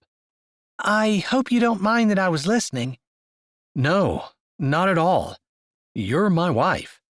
There should not be any business that I conduct that you can't hear too. I just feel bad that it happened while we were eating. I wish I wouldn't have answered. But you got good news, right? Ada said, and he realized that she was making assumptions and guesses from what he had been saying because she couldn't hear John, and that he was being more rude by not explaining it to her. Yes, very good news. The girl who accused me of sexually molesting her has come clean and admitted that everything she said was a lie, all of it, and that my behavior has been above reproach. John, he was my best friend and my head deacon, called to apologize, and then he said that the church would like to have me back. That's great news, Ada said, and he honestly believed she meant that. Even though if he took the church up on it, she would be moved 2,000 miles away from her family and possibly never see some of them again. I guess it is. I suppose I've considered that God had shut the door, and I had said to myself that I was never going back, but I promised John I would pray about it. That must be why Abby called you, Ada said softly. His eyes widened. He hadn't put those two things together yet, but Ada's deduction made perfect sense. Of course, that was why Abby called him. My goodness, you're right. She must have heard. She must have heard, assumed he was coming back, and wanted her original position as the pastor's wife of a big megachurch. There would be plenty of opportunities for outreach, and she would have a platform that she hadn't worked for. I'm sure she loved you too. She was probably really happy to hear the news. Ada again sounded sincere. He believed that she meant what she was saying, but there was something in her voice. Maybe a sadness that he couldn't quite put his finger on, but that made him wonder if maybe there was more that she had already figured out that he hadn't. The waitress came back asking if they wanted anything else, and then set the check on the edge of the table. He picked it up, pulled his phone out, and used the code to pay. His mind wasn't on what he was doing, though. He couldn't have said how much the meal cost or even how much tip he gave. He couldn't help himself. He was excited at the idea of going back to the church that he started. It would require a lot of forgiveness on his part, but he was even excited about being able to minister there again. He loved the people there, had loved them for years, and could understand why they had done what they did. I would have thought they would have filled that position by now, Ada said as he set the check down and tucked his phone away again. Interestingly, they said that Pastor Stone had applied for the position, and he was the only one who had committed to going to filling the pulpit if they called him. Wow, I would think a church that size wouldn't have a problem. And what is the chance of that? She laughed. He had thought the same. What were the odds that the man they were sitting under now was the man who was probably going to be the next pastor of the church he just left? It's like John explained to me. Once the candidates heard what the church had done to me, how there had been no evidence against me, just the word of one girl who had been closed in my office for 30 minutes, if that, and had absolutely nothing substantial to back up her accusations. If they had fired me over that, they found that their candidates were very leery to want to have anything to do with a church like that. Ada's eyes opened, and then, to his surprise, she nodded. That's right. That's exactly the way it should be. I know that it's possible that a man can get away with something very dark and very wrong, but when he has a reputation like yours, and the first accusations made against him are only by one person, and they're questionable at best, I'm sorry. A man should be innocent until he's proven guilty. And I suppose they are reaping what they sowed. She gave a little smile. It wasn't smug, but it was satisfying, like seeing God's laws played out made her happy. He hadn't thought about it that way, and again, he had the distinct feeling that perhaps his wife was slightly more spiritual than what he was, and it made him feel off-kilter. He would be more comfortable with a woman like Abby, to whom he knew that while she loved Jesus and wanted to serve him, he was more grounded in the Bible and Scripture than she was, and he would never feel like she was not usurping his authority, because Ada was definitely not doing that. But he didn't like feeling that Ada was a little ahead of him in a way. What was wrong with him? Was that a male thing? Or was it just a preacher thing, where he felt like he should be the wisest person at the table, since he was the pastor? He wasn't sure, but the feeling bothered him. I think you're right. I think that is God's law playing out. I wonder also if maybe they're having money trouble, if that's why they were calling you wanting you back. Again, he hadn't thought of that, and was a little annoyed that Ada was so astute. Maybe he married a woman he couldn't keep up with. That thought was a little disconcerting. Of course, he loved her brain. He loved her intellect, and he loved her spirituality. He wasn't wishing that she was any less. Maybe he just wished that he was more. You could be absolutely right. I did think it was kind of weird that John was practically begging me to consider coming back. Maybe they lost big donors because of what they did, and they think that having me back would fix things. Maybe. You have a charisma about you, something that draws people. I think they see Jesus in you and that attracts them. And with you gone, maybe people start leaving. Maybe they're afraid that a new preacher won't bring those people back. That's reasonable. I hope they're not, though, but it's quite possible. I wondered at times if maybe we didn't bite off more than we can chew and get more in debt than we should have. The Bible definitely warns against it. But I really felt like God was leading us in that direction. So I'm torn about that. Maybe he was leading you in that direction because he had some lessons he wanted to teach people. Ada lifted a shoulder, but he found her words again to be very wise. He wanted to marry someone who would make him better, and Ada was definitely that person. But he had to be careful, because there were times where she made him feel inferior. And it wasn't because of anything she was doing. It was just because of him not meeting his high expectations of himself. It was a new feeling, and he wasn't entirely sure he liked it, as much as he thought Ada was almost perfect. Are you considering it? She asked, and from the expression on her face, it didn't seem like it mattered to her one way or the other. that she had total confidence that he would decide what was best for both of them. Not really. I felt like God closed that door, and I have no intention of looking back. But John asked me to come back, to visit, mostly so the church could apologize to me, make a formal apology. He felt like he owed it to me, and I guess I don't disagree. I definitely think they owe it to you, Ada said, completely and totally on his side. Maybe Abby would be on his side now as well, now that the truth was out, but it was a refreshing change to have someone who believed in him completely. He liked that. It felt good. I can't argue with that. I do think you're right. But I don't know if I want to travel the whole way to Virginia just so someone can apologize.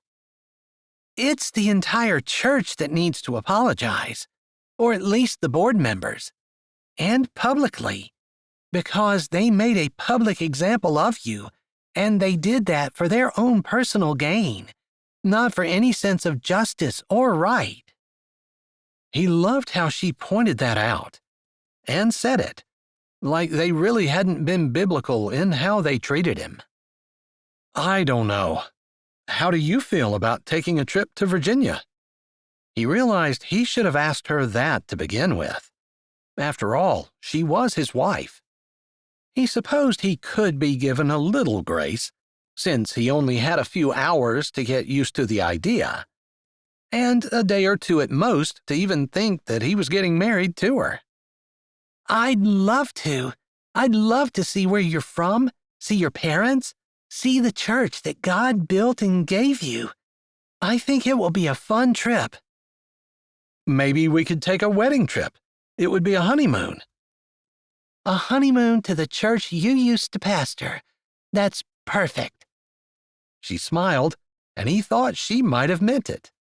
Most women would have said they wanted to go to Hawaii or some kind of tropical, beautiful, exotic destination.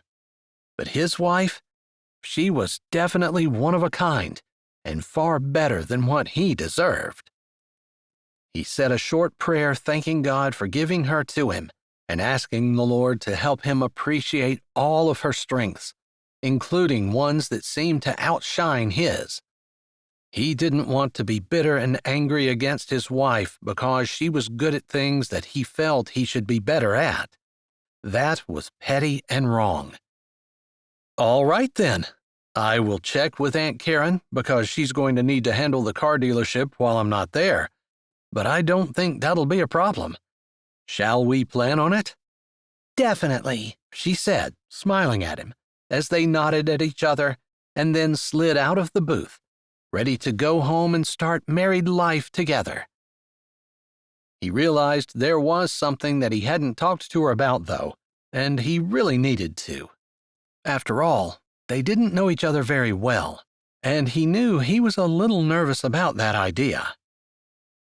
As he put his hand on her back and guided her out of the restaurant, he thought about how to phrase it. Taking her hand as they walked down the street, he said, as casually as he could, I asked Aunt Karen if it would be okay for you to sleep in the spare bedroom for a while, just until we get used to each other. Chapter 17. Ada blinked. Her husband just told her he wanted her to sleep in the spare bedroom. After that measly peck on the cheek, and now this? Was this really what she waited 35 years for? But those questions, while the first that popped into her mind, were not the ones she wanted to ask, nor was that the way she wanted to think. She wanted to believe that he had her best interest at heart. Yes, that's fine, if that's what you want. I wondered how we would handle that. She spoke honestly because she truly did wonder. But she figured it would work out, and she would be fine with whatever happened. After all, she chose to marry him, and she knew what that entailed. I thought about it some too. I know that we were rushing because of the money." She hadn't even thought about the money. She wasn't sure what they needed to do to get it, but he had reminded her, and she made a mental note to ask him when she got a chance. She would think that they'd need to prove they were married, then it shouldn't take long. Maybe a month? "But I didn't want to rush our relationship. Just because we have to get married, and we decided we wanted to, doesn't mean that we need to take our relationship ahead in high gear. We can move along at a normal pace." That makes sense to me, she said easily. "I just want to be clear. I am assuming that we'll eventually share the same room, but I figure we give ourselves 6 months?"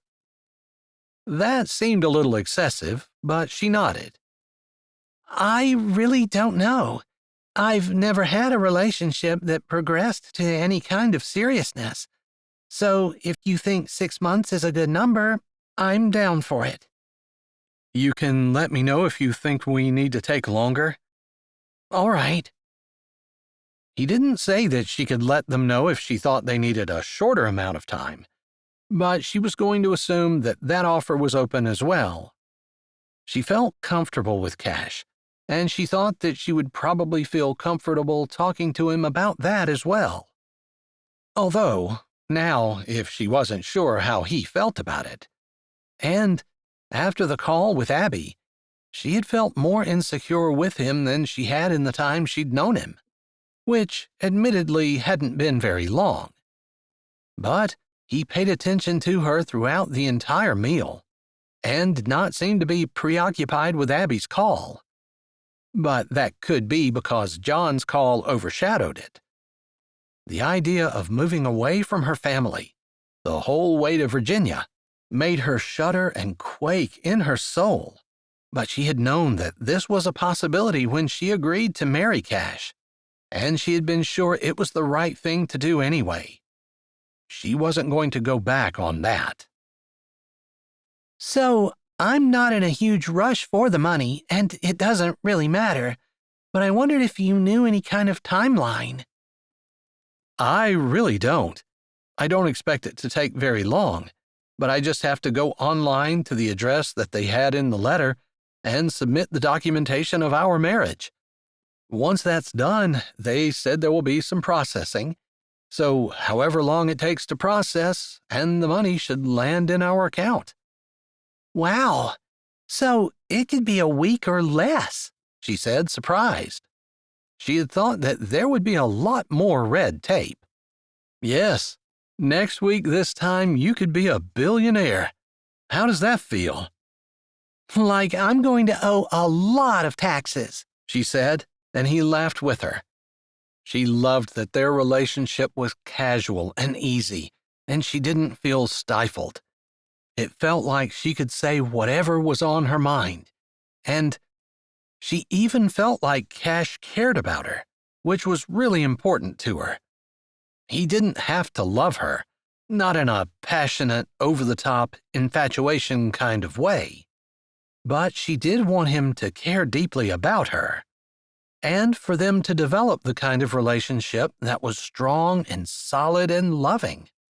She hoped they were making a good start. Chapter 18. As they went through the first few days of married life, they settled into a bit of a rhythm, with Cash getting up and Ada eating the breakfast with him that Aunt Karen made. He knew that Ada would make breakfast herself, but Aunt Karen was used to doing it for him, and he appreciated the fact that Ada continued to allow her. He supposed that there might come a point where Ada would insist that she needed to make his breakfast herself, but maybe not. Maybe she understood that Aunt Karen needed something to do, although it was very considerate of Ada, who perhaps needed something to do as well. If the separation from her family was hard, she didn't let on. Instead, every time he came home, there was some kind of new chaos going on in the house. He was pretty sure Aunt Karen had Ada cleaning it from top to bottom. Aunt Karen was helping too, of course, but she wasn't young anymore, and he was guessing that she did more dictating than she did helping. Not that it was in a bad way. Aunt Karen was super sweet, and Ada was smiling at the end of the day, not casting vengeful glances at Aunt Karen. They had totally cleaned out the attic, wiped it down from top to bottom, went through every single thing that was stored up there, and took loads of stuff away to donate and almost as much stuff to throw away. Then, after the attic was done, he saw Ada out on a ladder washing the outsides of the windows. Maybe he should think about trying to have the windows replaced to the new kind that opened up inside to make them easy to wash. However, Ada seemed like she was perfectly at home on the ladder, and he remembered how comfortable she'd been with the charging cow. He figured if she could handle a cow, she could probably handle a ladder as well. And Karen was exceptionally happy that her windows were now sparkling. Every curtain in the house had been washed, and all the walls and baseboards and trim had been completely wiped down. Ada started to look a little tired in the evenings when he came home, but she still had a happy glow about her. There were 7 closets in the big old house, his aunt informed him one day, and she and Ada were going to go through every one of them. More loads of things went out to be donated, and more loads of things went out to the trash.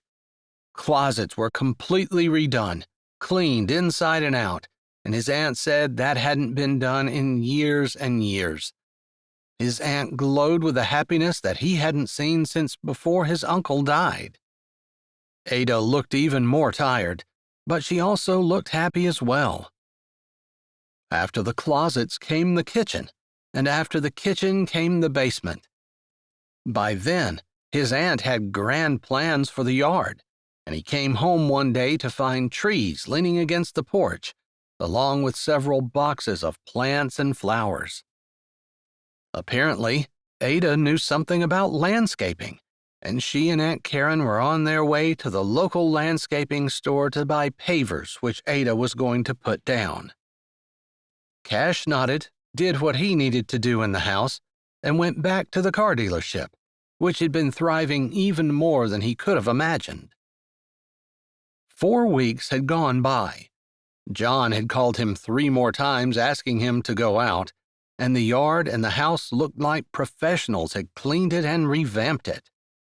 Cash was a little concerned when his aunt said that the roof needed to be replaced and wondered if she was going to have Ada do that too.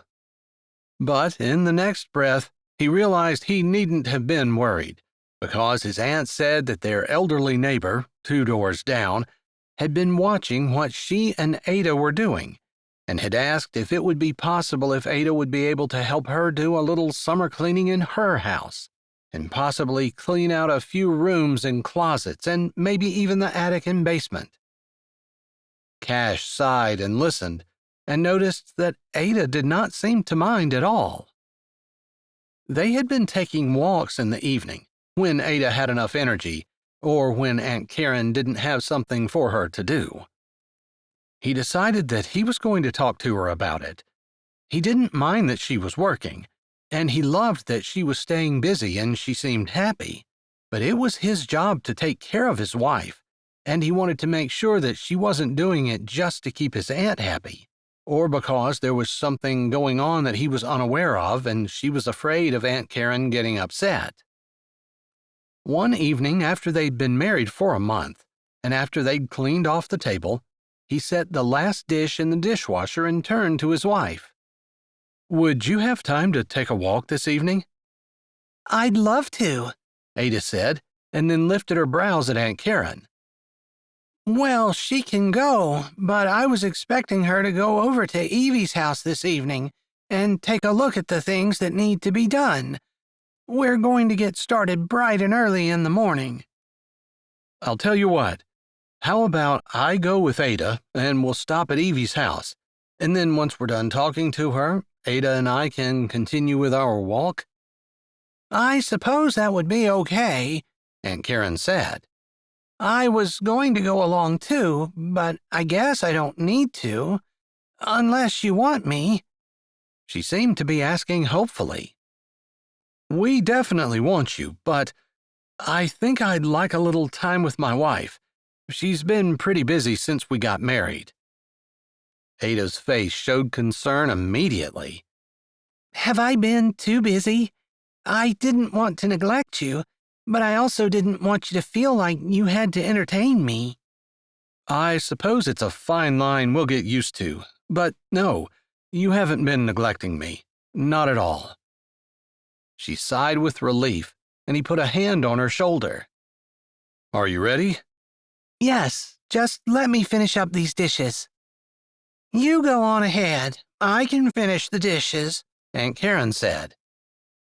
Ada looked at her, and she seemed to be running through her mind whether or not she wanted to cut out with work still to do. He was starting to understand that if there was something to do, Ada had a hard time letting it go. Maybe that was one of her faults, although it could be a huge asset as well, as long as it was managed.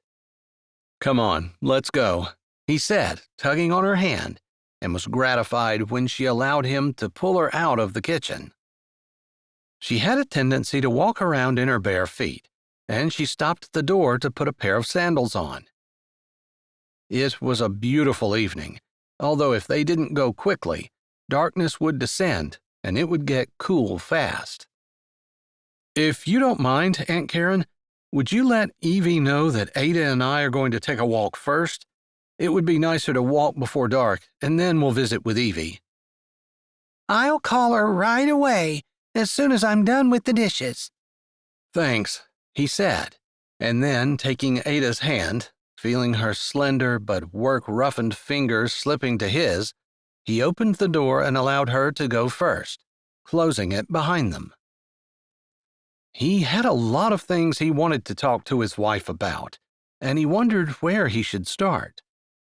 Probably with the thing that was on the top of his mind. Are you okay with everything you've been doing? He asked, not knowing how else to phrase it. They walked by Evie's house on their way out of town, and he noticed Ada looking over the front porch and noting the house was slightly larger than Aunt Karen's. If that bothered her, she didn't say.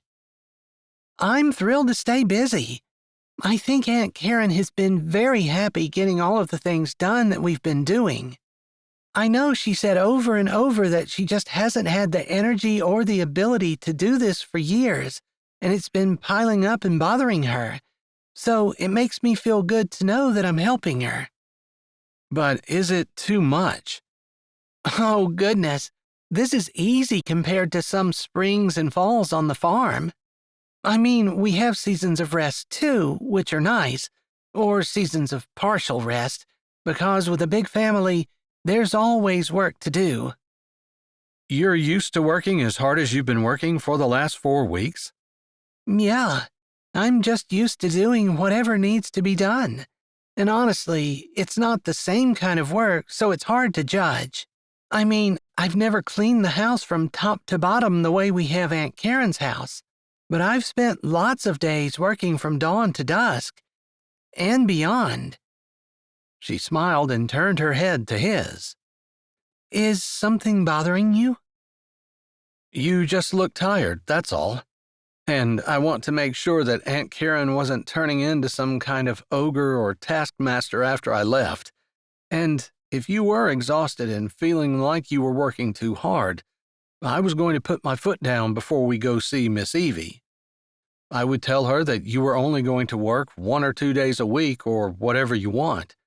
I just wanted to protect you. I feel like that's my job. Thank you. I feel like that's your job too, and I like being protected. She smiled sweetly, and he felt like she truly did appreciate the fact that she knew that there was someone looking after her. It made him glad that he said something. But no, Aunt Karen is just as sweet and kind while you're gone as she is while you're there. She doesn't change at all. And I suppose I could tell her that I was tired of cleaning and I wanted a day off or something. I mean, we do take Sundays off. They'd gone to church, but he hadn't said anything to Pastor Stone about knowing that he had candidated at the church that Cash had started. Pastor Stone had been upright with the congregation about the possibility of him leaving, but nothing had been said for the last couple of Sundays. I was just wondering if the money came, Ada said casually as they continued to go down the street. Not that I care exactly, it's just that's why we got married in such a rush, and it seemed so urgent at the time, but then I haven't heard anything about it. I guess we talked about it for the first week or so, and I checked the bank account every day, and it didn't show up, and I just kind of forgot. I think both of us are aware that there was a possibility it might not be true, and I don't think either one of us would be devastated if it didn't show. He pulled his phone out of his pocket and pulled his other hand away from Ada's. He hated to do that because he felt like he had such a small amount of time with her, and he wanted to make the most of every second he had. But in order to check his phone, he needed both hands. He pulled up his bank app while speaking. I haven't checked it for a week. I usually pay my bills on the first of the month, and then I know approximately how much is in there. I've already planned out enough to buy gas and groceries, and I haven't looked at it. I suppose I should have. They took a few more steps as the app spun, and then his account came into view. Wow, that looks like a mistake, but the money has definitely shown up. He held the phone out so Ada could see. Oh my goodness. Wow, I've never seen those kinds of numbers before. That's pretty neat. It sure is. I guess we'll need to talk to an accountant or something. We'll have to take taxes out and put them in a separate account right away. There's no point in messing around about that. Uncle Sam is going to want his share. Yeah, very good idea, Ada said. He took one last look at his bank account, which had never come even close to containing that kind of money, and then turned his phone off and shoved it back in his pocket. Immediately, he took Ada's hand again. She gave him a soft smile, which he loved, and which he assumed meant she liked holding his hand as well. They walked on, enjoying the cool evening air and the peaceful calmness of the town. How are things going at the dealership? Ada asked. Normally, he and Aunt Karen would talk a little bit about it at the supper table, but Aunt Karen had been talking a good bit about all the work she and Ada had been doing, and he supposed he hadn't been keeping her abreast about the dealership. It's been going really well. So well, in fact, that I think perhaps we could head to Virginia next week, maybe Monday morning. That would be lovely, Ada said. She seemed calm and serene, and not the slightest bit upset about going, or about the fact that they had to push back their honeymoon. I'm sorry you had to wait so long. No problem. I understood when you couldn't leave at the time. The farm's like that. In fact, it's probably worse, because anything could go wrong at any time, and there aren't people you can pick up anywhere that can help you. Yeah. Animals have to be fed every day and taken care of, and whoever does it has to know how. Yeah, it really ties you down, although I wouldn't trade that life for anything. It's a beautiful life. Her voice got a little wistful, like she wished she was still in that life. Do you miss it? He asked. A little sense of panic had started in his soul. The more he thought about it, the more he thought about moving back to Virginia. Aunt Karen was taken care of as well as they could. The car dealership was in good shape, and if she decided to sell it, she would get good money. And now that the $1 billion had come, he would know that she would be taken care of in whatever style she chose. He missed Virginia and the church that he had started, and he had been thinking that perhaps God had closed the door for a bit so that he could marry Ada, and then opened it back up so that he could head back to Virginia. He didn't understand that necessarily, since Ada really wasn't the kind of wife that the pastor of a megachurch might want. She was spiritual and sweet, but not classy or upper crust the way Abby was. Still, sometimes God worked in mysterious ways, and this might have been one of those ways. I suppose I might as well say that I've been thinking seriously about accepting John's offer. That's part of the reason I've been putting off going to Virginia. Originally, he had figured that he would get a few things together at the car dealership, and they would leave in a couple of days after their wedding. But one thing turned into another, and he ended up putting it off until 4 weeks had gone by, and he hadn't really realized. Oh, I didn't realize you were considering that, Ada said. There was definitely surprise in her voice, but acceptance as well. What do you think?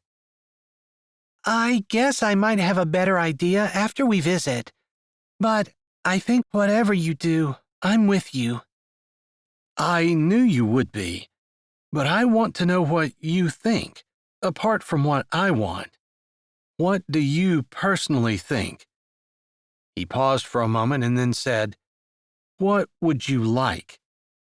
That was a dangerous question, because he couldn't guarantee that he could give her what she wanted. He knew that she was as close to the Lord as anyone else he knew, and that she would not lead him wrong. Although he wasn't asking for advice, or even what she felt God wanted them to do. He was just asking her about her preference. For some reason, he thought that might help them decide what he was supposed to do. I'd like to stay here, she said simply. But I've never been to Virginia, so maybe once I get there, it will feel right. But I love helping your aunt and being close to my family, although I haven't been on the ranch this entire month. I've seen them at church. I would miss that. I would be sad about that. But if God leads you to Virginia, I wouldn't want you to not go because you think I'm going to be sad or upset. Because I'm not. I'm going to choose to be happy. She said that with such emphaticness that he absolutely did not doubt it. His wife would choose to be happy wherever he was.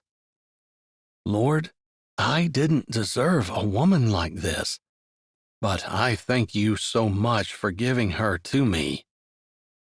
And that was what it had to have been, God giving him Ada, because he really hadn't even wooed her or earned her love at all.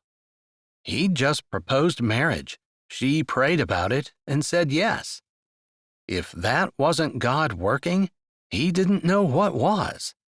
He certainly wouldn't have taken one look at himself and said yes to a marriage proposal from someone like him, especially someone who had been kicked out of their church and accused of heinous crimes. All right, I'll keep that in mind, but I know that you agree we'll do whatever we're sure God wants us to do. Yes, it's agreed. He figured they had walked far enough, so they turned around, and when they got to Miss Evie's house, they stopped. If you don't mind, I'll come in with you. He thought that was understood at the table, but he didn't want to push in where he wasn't wanted. Of course. Miss Evie has such sweet things to say about you. I'm sure she'll be thrilled to see you. She always says it's been too long. He didn't know that, and he didn't realize that Ada had been talking to her, but he nodded as they went up the front porch steps and knocked on the door. My goodness, I didn't think you were ever going to come. Your aunt said you were going to be late, but I've been excited about this for 3 days. Miss Evie opened the door wider. Please come in. Oh, And you brought your husband with you." Miss Evie gave him a crinkly smile. Her dark eyes glittered. Her posture indicated that she truly was excited to see him. "It's been a long time." Miss Evie looked him up and down. "You've gone and gotten big. You surely have. I remember you coming to see your aunt and uncle when you were just a young thing. Now look at you, turning that car dealership around like no one's business. Your Aunt Karen brags on you all the time. And I must say, you have yourself a really nice wife." She said the last almost like she was talking under her breath, although Ada was standing right there and could hear her. I have to agree with you. It was the Lord's doing, and it's marvelous in my eyes. It was a little paraphrase on a verse in Psalms, but it was true. It was the Lord's doing, and marvelous probably wasn't a strong enough word to describe how he felt about it. Ada smiled and shook her head. "We're here to check out your house and to see what all you're thinking you'd like to have done," she said to Miss Evie. "Well, I can show you around, but I wanted to thank you for the cookies you hand out on your porch every day. I've gotten to know some of the neighborhood kids because of that, and it's really given me a new purpose in life. So thank you." "I've enjoyed that a lot myself," Ada said. "I got to meet so many of the kids in the neighborhood." "I believe we're seeing a few new faces in church every Sunday because of it as well," Miss Evie said, and Cash furrowed his brow. He had no idea what in the world these ladies were talking about. He thought Ada was working herself to the bone cleaning his aunt's house, and no one had said any differently. She had been doing cleaning because he'd seen the results himself. But as Ada and Miss Evie started talking about the house and the things that Miss Evie was thinking about getting done, and Ada telling her that perhaps she and Cash would be going on a short honeymoon trip and she might have to take a break in the middle, he tried to follow the conversation, thinking that he needed to talk to Ada whenever they were done. What was this cookie thing? They were only in the house maybe 30 minutes, but it felt like forever until they exited in the dark. He was glad they had walked first because it was chilly, and Ada shivered as they walked down the steps. He put his arm around her. "I'm sorry, it got chilly." "It's okay. You're warm," she said, seeming to snuggle up against him. She put her arm around him, and he liked that. But it didn't distract him from what he wanted to say. What was she talking about? The cookie thing. Ada laughed. "Well, Aunt Karen and Miss Evie were talking about how much they loved to bake and cook and all that, and how she didn't do it as much anymore, with just you in the house, and she didn't want to make a bunch of things that weren't good for you. Even though there's just something in a woman that enjoys cooking and seeing other people enjoy it, you know?" He nodded. He supposed that could be true. He really didn't know. "Anyway," Ada said as they got to the front porch steps of Aunt Karen's house. He stopped, moving his arm around her, but shifting so that they faced each other. He took both of her hands in his. He didn't want her to walk up the stairs and into the house before she was done telling him about this. She allowed him to maneuver them however he wanted, and her hands didn't grip his tightly, but firm enough to know that she wanted to hold on. "Anyway, I had the idea of baking in the afternoon and just handing out cookies to the kids who walked by on the sidewalk. It's kind of crazy the people you see. So the kids would drop in, we would give them cookies, and I know you're supposed to give milk with cookies, but we just handed out water, and a few times we made some lemonade or tea. Anyway, not only did kids start stopping, but their grandparents, who were often watching them, stopped. And then people like Miss Evie, who were alone, started coming over.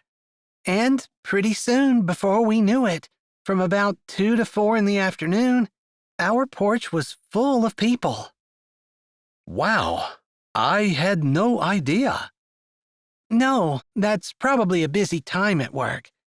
But anyway, Aunt Karen and I talked about it, and we decided that it might be a good time to tell stories, or have some kind of guided something with all the cookies and the people.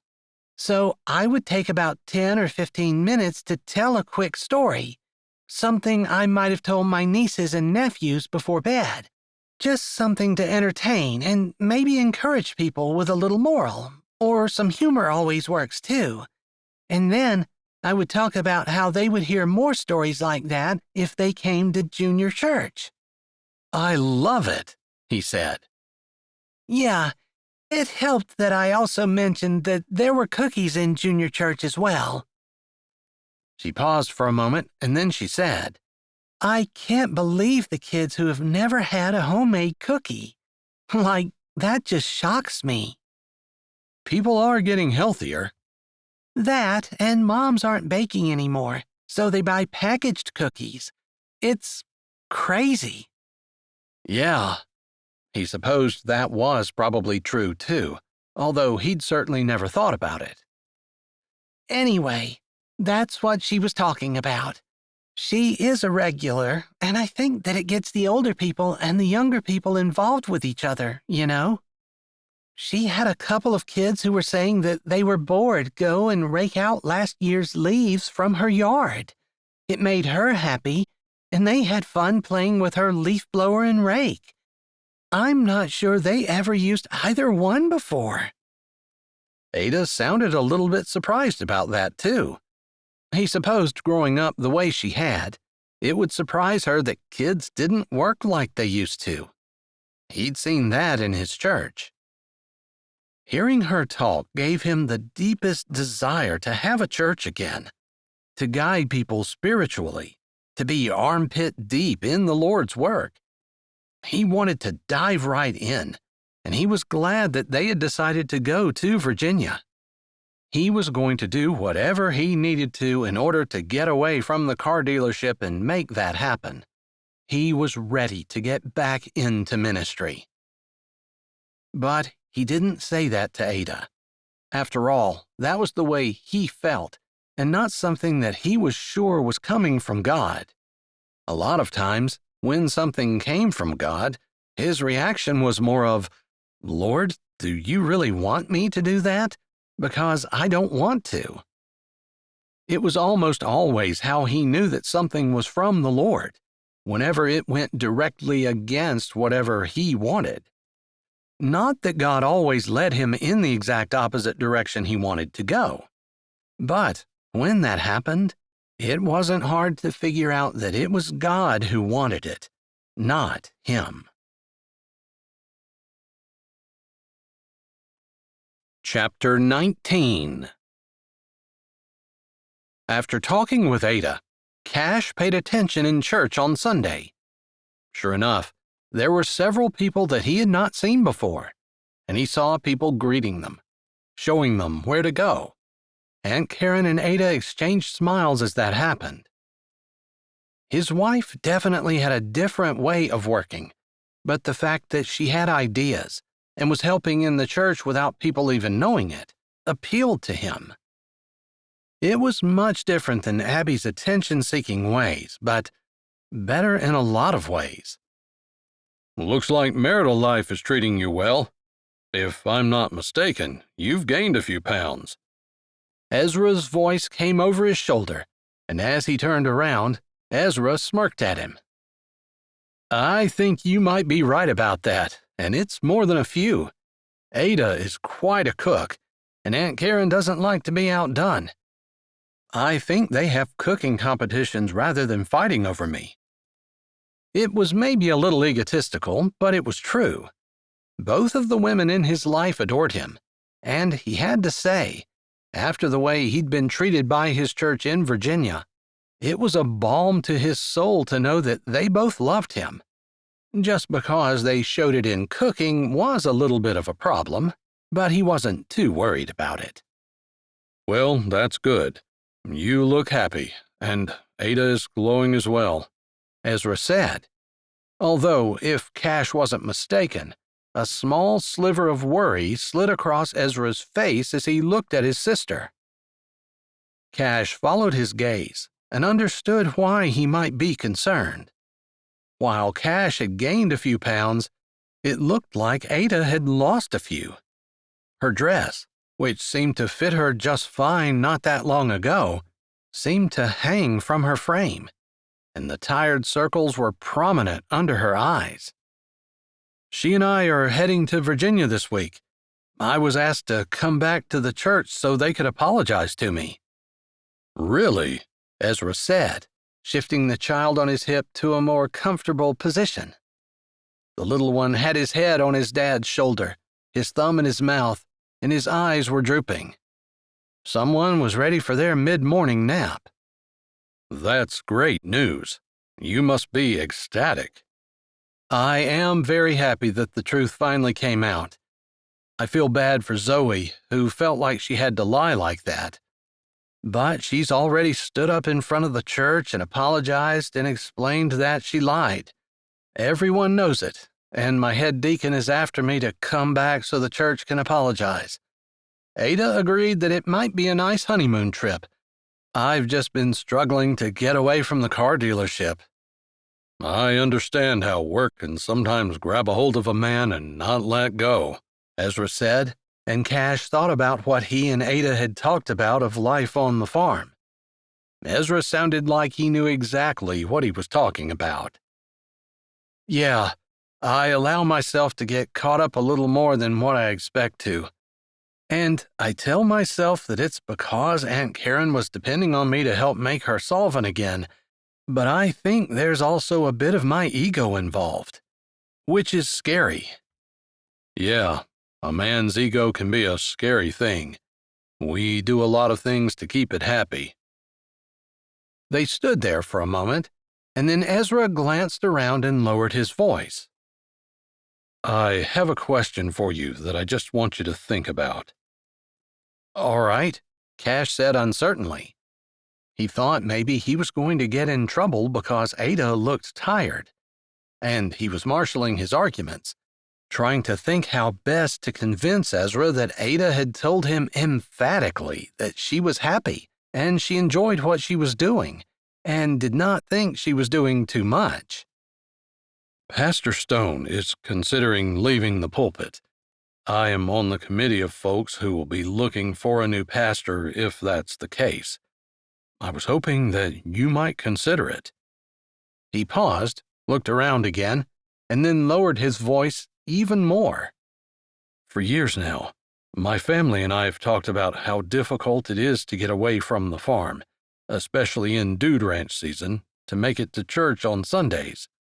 We don't mind the hassle, but sometimes it's impossible.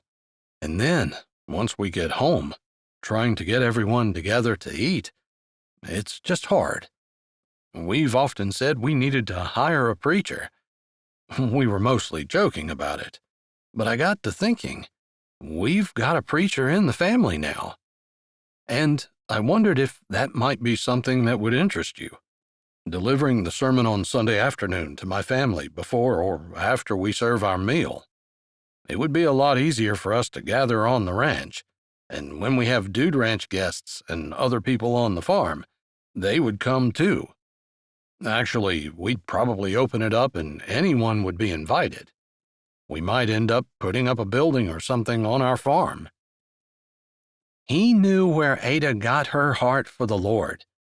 Here was Ezra, thinking of ways to get people in church who might not normally be there, and thinking of more ways to try to get his family in church, even though it was difficult and hard with the work they did on the farm. Ezra shifted the child once again. His eyes were completely closed. Whether or not you're interested in the church here, I'd appreciate it, as long as you're around, if you'd consider allowing the Clyborn family to hire you for Sunday afternoons. He grinned. Maybe even for hospital visits and sick person visits and all of those good things. Bible study. You know, for wintertime when things are slow."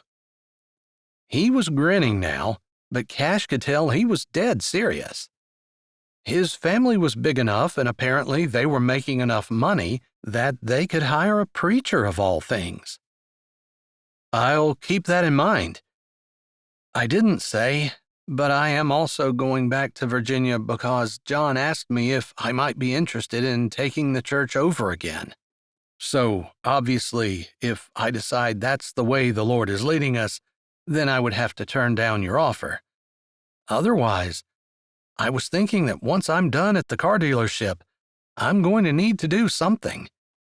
Being pastor of the church would be a good job, and I know Ada loves the farm. She's mentioned more than once that there would be a place for us to stay if we decided to move there." He paused.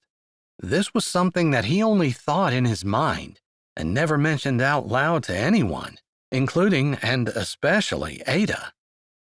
"Please don't say anything to my wife, because I didn't want to get her hopes up. I know she loves and misses her family, although you know Ada and she has not said a word, so she's not complaining at all. And she has told me that she will be happy wherever she is." "That's Ada," Ezra said simply. "Yeah, I've been blessed. Anyway, I might consider moving back to the farm if there really is a place." He hadn't realized how right that sounded until the words were out of his mouth. But if things didn't work out in Virginia, he wanted to seriously think about moving to the ranch. "There is, any time," Ezra said without hesitation. "So I don't know what God's going to do yet, and I was mostly thinking that before this opportunity in Virginia opened up. I started that church, and I love those people, and I'd like to see the work move forward, but God clearly moved me out of there, and even going back to visit feels like taking a step backwards. But still, I told John I would do it, and so I will." "That's totally up to you, but just know that there's always a place for you on the farm, always a place for Ada, and we'd love to have you as our preacher, here in Sweetwater and also on the farm. That's if Pastor Stone decides to take the pastorate he's been offered. I think it's in Virginia as well, if I recall correctly," Ezra said, furrowing his brows. "Ironically, Pastor Stone has an offer from the church I started." "You don't say," Ezra said, immediately seeing the irony in the situation and God's hand at work. "Pretty amazing, isn't it?" Cash said, and Ezra nodded. Several people came over and started talking, and they moved apart. Still, Cash kept the conversation in his mind. Because of all the men he'd ever met, Ezra was one of the strongest Christians and one that he admired the most. What Ezra had done with his family, how he'd shepherded them after his parents had left, what they built on the farm, and how all the children, including Ada, behind him, had followed and modeled his behavior was impressive, to say the least. He also admired the relationship that Ezra had with his wife, who obviously adored him. It was an upward spiral that Cash would like to emulate in his own life. With Ada, that was more than possible. She was the kind of woman a man could pretty much do anything, and with her behind him, it would be hard for him to not be successful, because she would be cheerleading his every move.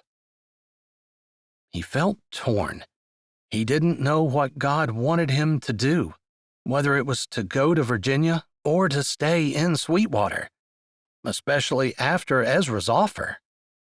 But he'd already promised Ada that they were heading to Virginia, and hopefully the trip would help them shed some light on the situation, and he would continue to pray that God would lead him in the direction he was supposed to go. Chapter 20. "Are you ready?" Cash looked at Ada. The butterflies in her stomach were causing a ruckus, but she planted a smile of assurance on her face and nodded at him. I am. I'm eager to meet your friends and to see the church you built. He nodded.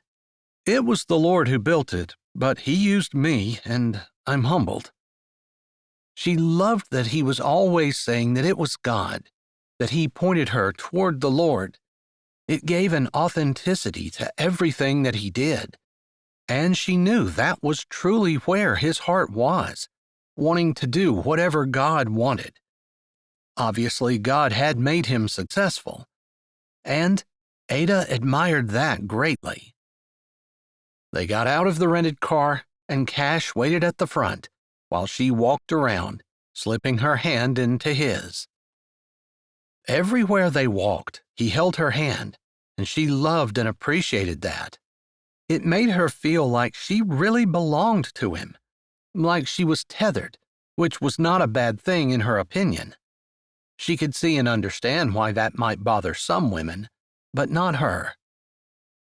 The parking lot was not completely full, but they were 15 minutes early, and considering that church had not even started yet, she couldn't believe the amount of people who were already there. They must really need those parking attendants, considering all the cars that are going to be pouring in here if this place gets full. They used to be. It's been a while since I've been here, by now. We actually even had to rent the field across the road as overflow parking. We drove shuttle buses from there to the sanctuary and back, from 9:30 to 10 o'clock in the morning, and from the time the service ended for at least a half an hour to 45 minutes afterward. Wow, I've never been to a church that big, Ada said, looking at the beautiful building that lay in front of her. Whoever designed this knew what they were doing. It makes one really want to worship the Lord. It was beautiful, and it looked the way she thought a church should, with classic beauty that seemed to draw a person's eyes upward and stirred something in their soul. She felt it all the way to her heart and back as she looked at the building. I helped the designer with the design. I drew it and he designed it, and then we tweaked a few things. Really? You did this? She asked, surprised. She would never have guessed Cash was that talented. She knew he could do a lot of different things, but design a church building? That was pretty amazing. Yeah, I can't take full credit for it, though. It was a design that I dreamed about, and I woke up and drew it out. I'm not good at drawing, but for some reason that design came together on the paper. I can only say it came from the Lord. That was why I didn't have a problem borrowing the money. I felt like the Lord had given me the go-ahead. But maybe I thought wrong. It seems like the borrowed money was most of our trouble. She nodded, knowing what he had said about the fact that the church owed the money and didn't want to lose any of their big donors.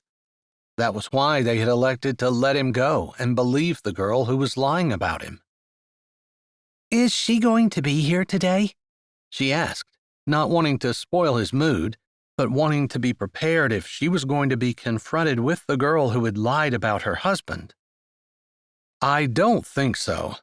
I know she apologized to the church, but I think out of consideration for everyone, the board asked her to go to a different church. Not because they hated her or anything, but because it would just cause contention for her to continue to be there.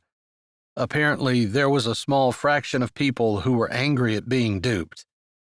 I guess I can understand that, but it's sad that the church can't get along and forgive. After all, you are. I believe that's what John was hoping to have happen. For me to come back, for everyone to apologize, for me to say that I forgave, and it would be an example for everyone else. I'm sorry that we weren't able to do it sooner. Maybe it would have helped that girl. Ada paused for a moment. She did not want Cash to think for 1 second that she was on the side of the girl. I appreciate the fact that they were very considerate of your feelings and asked the girl to leave. I guess I would feel uncomfortable if we came here knowing that we could run into her. It would be hard for me to trust her, to be around her at all. Yeah, same. But the Bible says to forgive. It does indeed. I believe that means you don't worry about the future and you let everything go. Yeah, I also think that it's good to be wise, though. I certainly would never be alone with her in my office, not even close. Yes, wisdom is prudent, she said, smiling. They reached the front steps, and as Cash started up, a man in a suit and tie holding the door recognized him, and a big smile broke across his face. "Pastor Cash," the man said, leaving the door, as some woman abruptly stopped before it hit her in the shoulder. The woman turned around, saw Pastor Cash, and changed her mind about going in anyway. Before Ada knew what was happening, they were surrounded by a circle of people, and she'd lost Cash's hand as she moved to the outskirts of the group, watching as people shook his hand and slapped him on the shoulder and gave him hugs, and told them how happy they were to see him again. It made Ada's heart smile to see her husband have such a welcome, especially after everything he had been through. When he had come to ask if he could marry her, this was what he had to lead with. He had to tell people that were almost complete strangers that this church had fired him and that he was accused of doing something wrong. It was sad that people who barely knew him had believed the truth and seen through the lies better than his actual church had. But maybe that's what distance did to people. It gave them a perspective that they couldn't have when they were too close to something. Regardless, Ada stood against the railing, watching as men guided her husband up the stairs, and then they stood in a circle on the landing and talked to him. Maybe she heard a few words about what was going on in the church, and a few men asking questions about where Cash had been, and more asking if he was coming back to stay. As she watched, a woman, looking very regal in platform heels and a fitted suit jacket that looked like it would be just as appropriate in a boardroom at the head of the table as it was in church, her hair perfectly coiffed and her makeup exquisite, walked toward Cash, and the group seemed to part automatically for her, without her having to say anything. Ada watched, feeling a little dowdy in her own normal church clothes. She wasn't wearing a power suit, and she had just brushed her hair, but she wouldn't even know how to begin to fix herself up like that woman did. She supposed there were probably tutorials on the internet. There were tutorials about everything else, but she'd never taken the time to sit around and look for them.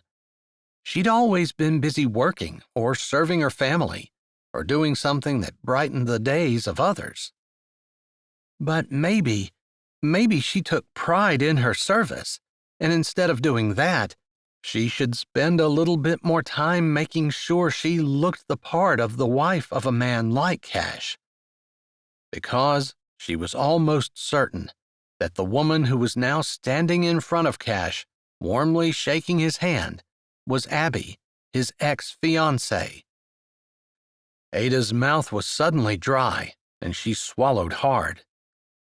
She did not hold a candle to that woman in beauty, or an ability to dress the part. She didn't really give a whole lot of thought to her clothes, as long as they were clean and modest. But seeing Abby made her feel like maybe she should do more. She watched her husband as the woman clasped his hand and put her other hand over top of his in an extra warm handshake, a familiar handshake, a handshake that said that she knew him very well. Her husband didn't yank his hand back, but he also didn't try to hold on to her, the way he did with Ada. Everywhere they went, he held her hand, and she had just been thinking about how much she appreciated it. And now that woman's hand was in his. Had they held hands when they had been engaged? Of course they had. A person didn't get engaged without holding a man's hand.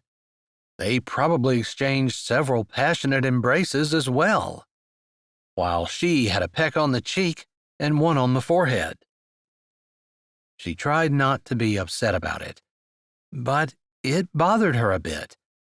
Although she knew that Cash was moving slowly out of consideration for her, not necessarily because he didn't want her.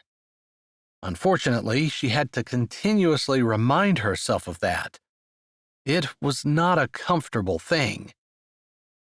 Finally, the woman stepped back, and Cash seemed to come to himself. "Ada?" he said, looking around, and finally his eyes landed on hers. He walked toward her, and the crowd parted for him. "Ada, I'm sorry. Somehow we got separated." She allowed him to take her hand in his and put out of mind the fact that he had just been shaking Abby's hand. It was a dumb thing to think about. She put a smile on her face, the friendly, normal smile that she had for her family and strangers alike. She didn't have airs to put on. She just had herself. So when he introduced her to the crowd as Ada, his wife, it was all she could do. Just be herself. She smiled, accepted the congratulations, and shook the hands that were offered. She noticed that Abby stayed back, her eyes not exactly narrowed. She wasn't glaring at Ada, but there was a calculating look in her gaze, almost as though she were assessing Ada and finding her wanting. Or maybe not. Maybe that was just Ada's feeling. Still, they were ushered inside the church, and Ada lost track of Abby. If it actually was her, which her women's intuition definitely told her was, but she had had no formal introduction. Unsurprisingly, Cash led her to a spot in the front row, and she sat down beside him. He stood back up when someone came over to talk, and that's the way it was until the music started to play, and Cash finally sat back down beside her. "It feels so good to be home," he leaned over and said into her ear. It's a beautiful sanctuary, just made for worshiping God. It was true, too. She'd been sitting there soaking in the ambience, with the stained glass windows up high and the light that sparkled down.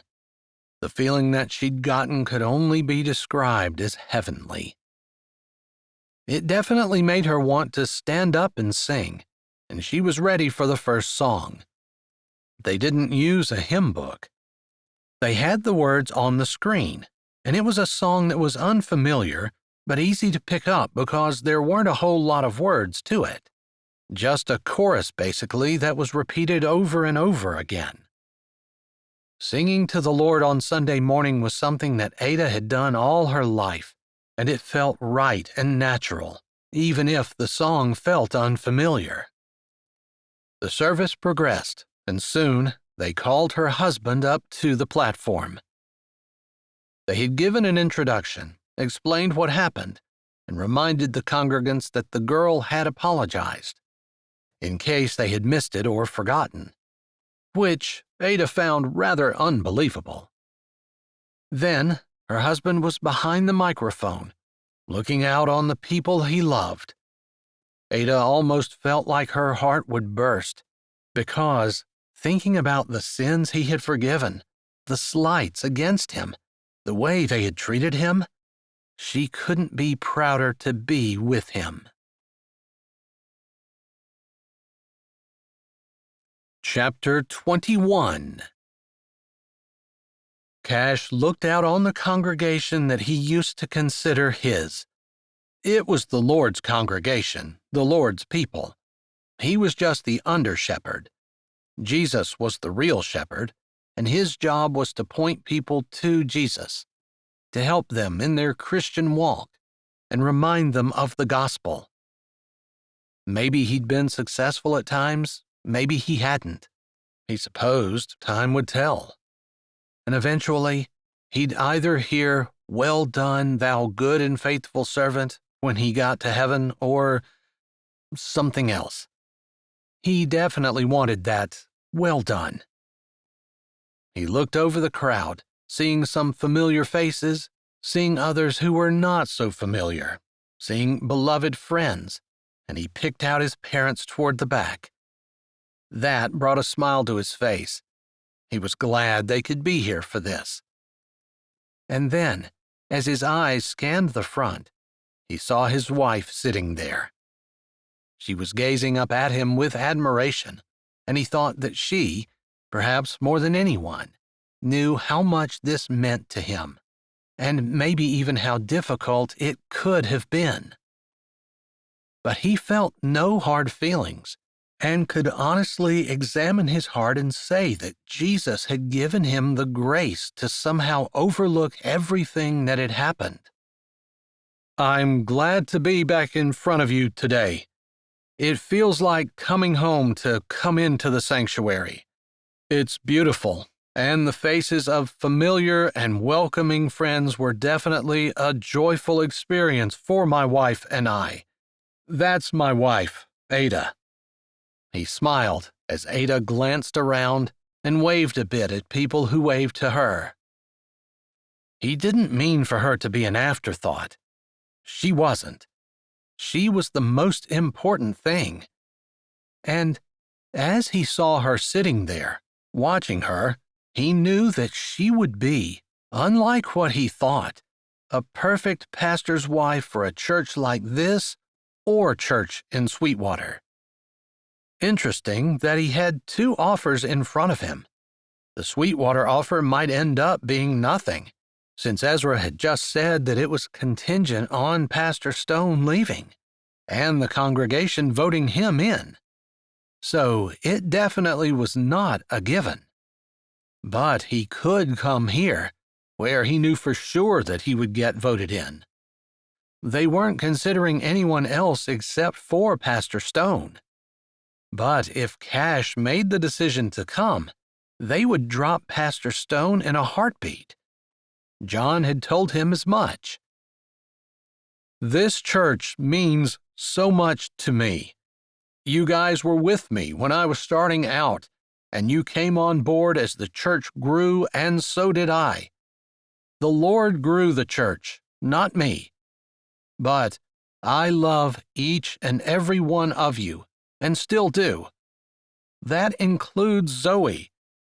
I understand that sometimes we make mistakes, and just like we want other people to forgive our mistakes, we need to forgive the mistakes others make against us. It's in the Lord's Prayer, right? Forgive our debts as we forgive our debtors.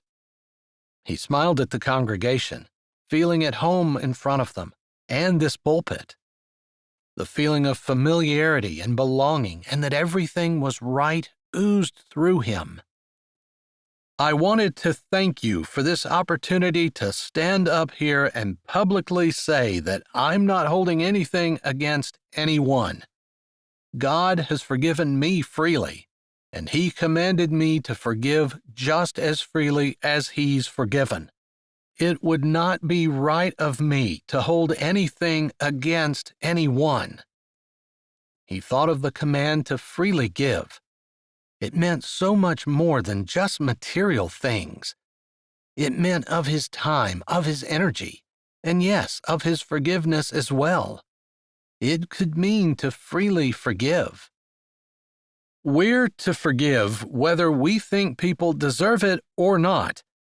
I can say that, perhaps when I left here, I hadn't completely forgiven. I felt a little bitter. I felt a little angry. I felt like I hadn't been given what I deserved. He looked again at Ada, sitting there hanging on his every word. She looked like she was enthralled by him. It definitely gave a man some encouragement to keep talking. But as I stared at the pieces and started my life in Sweetwater, I was given opportunities that I could not have dreamed of.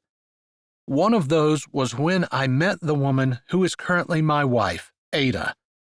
I was challenged by her, by her spirituality, by her walk with God, by her kindness and service to others, by her absolute and total love for God's people. And she said something to me once that stuck with me, and probably always will. I don't think I'll ever forget it. She said, "I don't see your faults. I focus on the good." I realized that was the way I needed to be. I needed to make sure I didn't focus on someone's faults, but I needed to focus on the good. Because we all have faults, don't we? There was a murmur through the crowd. And we all have a choice. We can look at what is bad about someone. We can focus on that.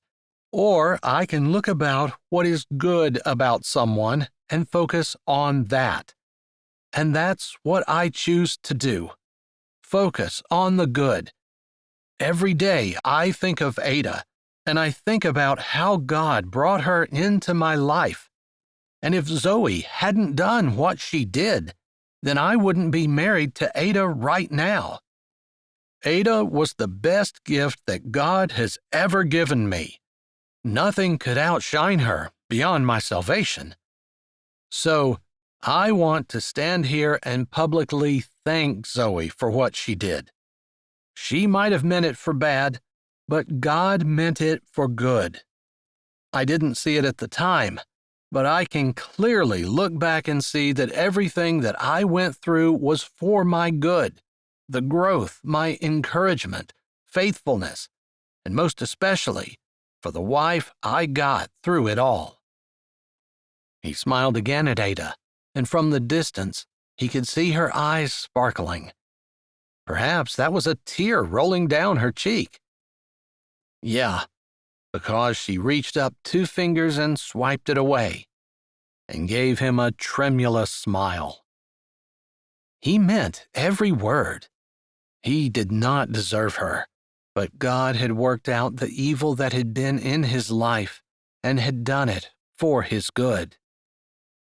If I had fought, if I had argued, if I had railed against God and refused to see that there could be anything good about this, I would have missed the biggest blessing of my life.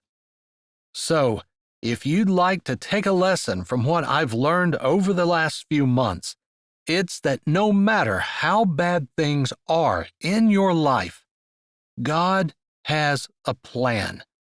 He'll take you through it, and he'll give you blessings that you can't imagine on the other side.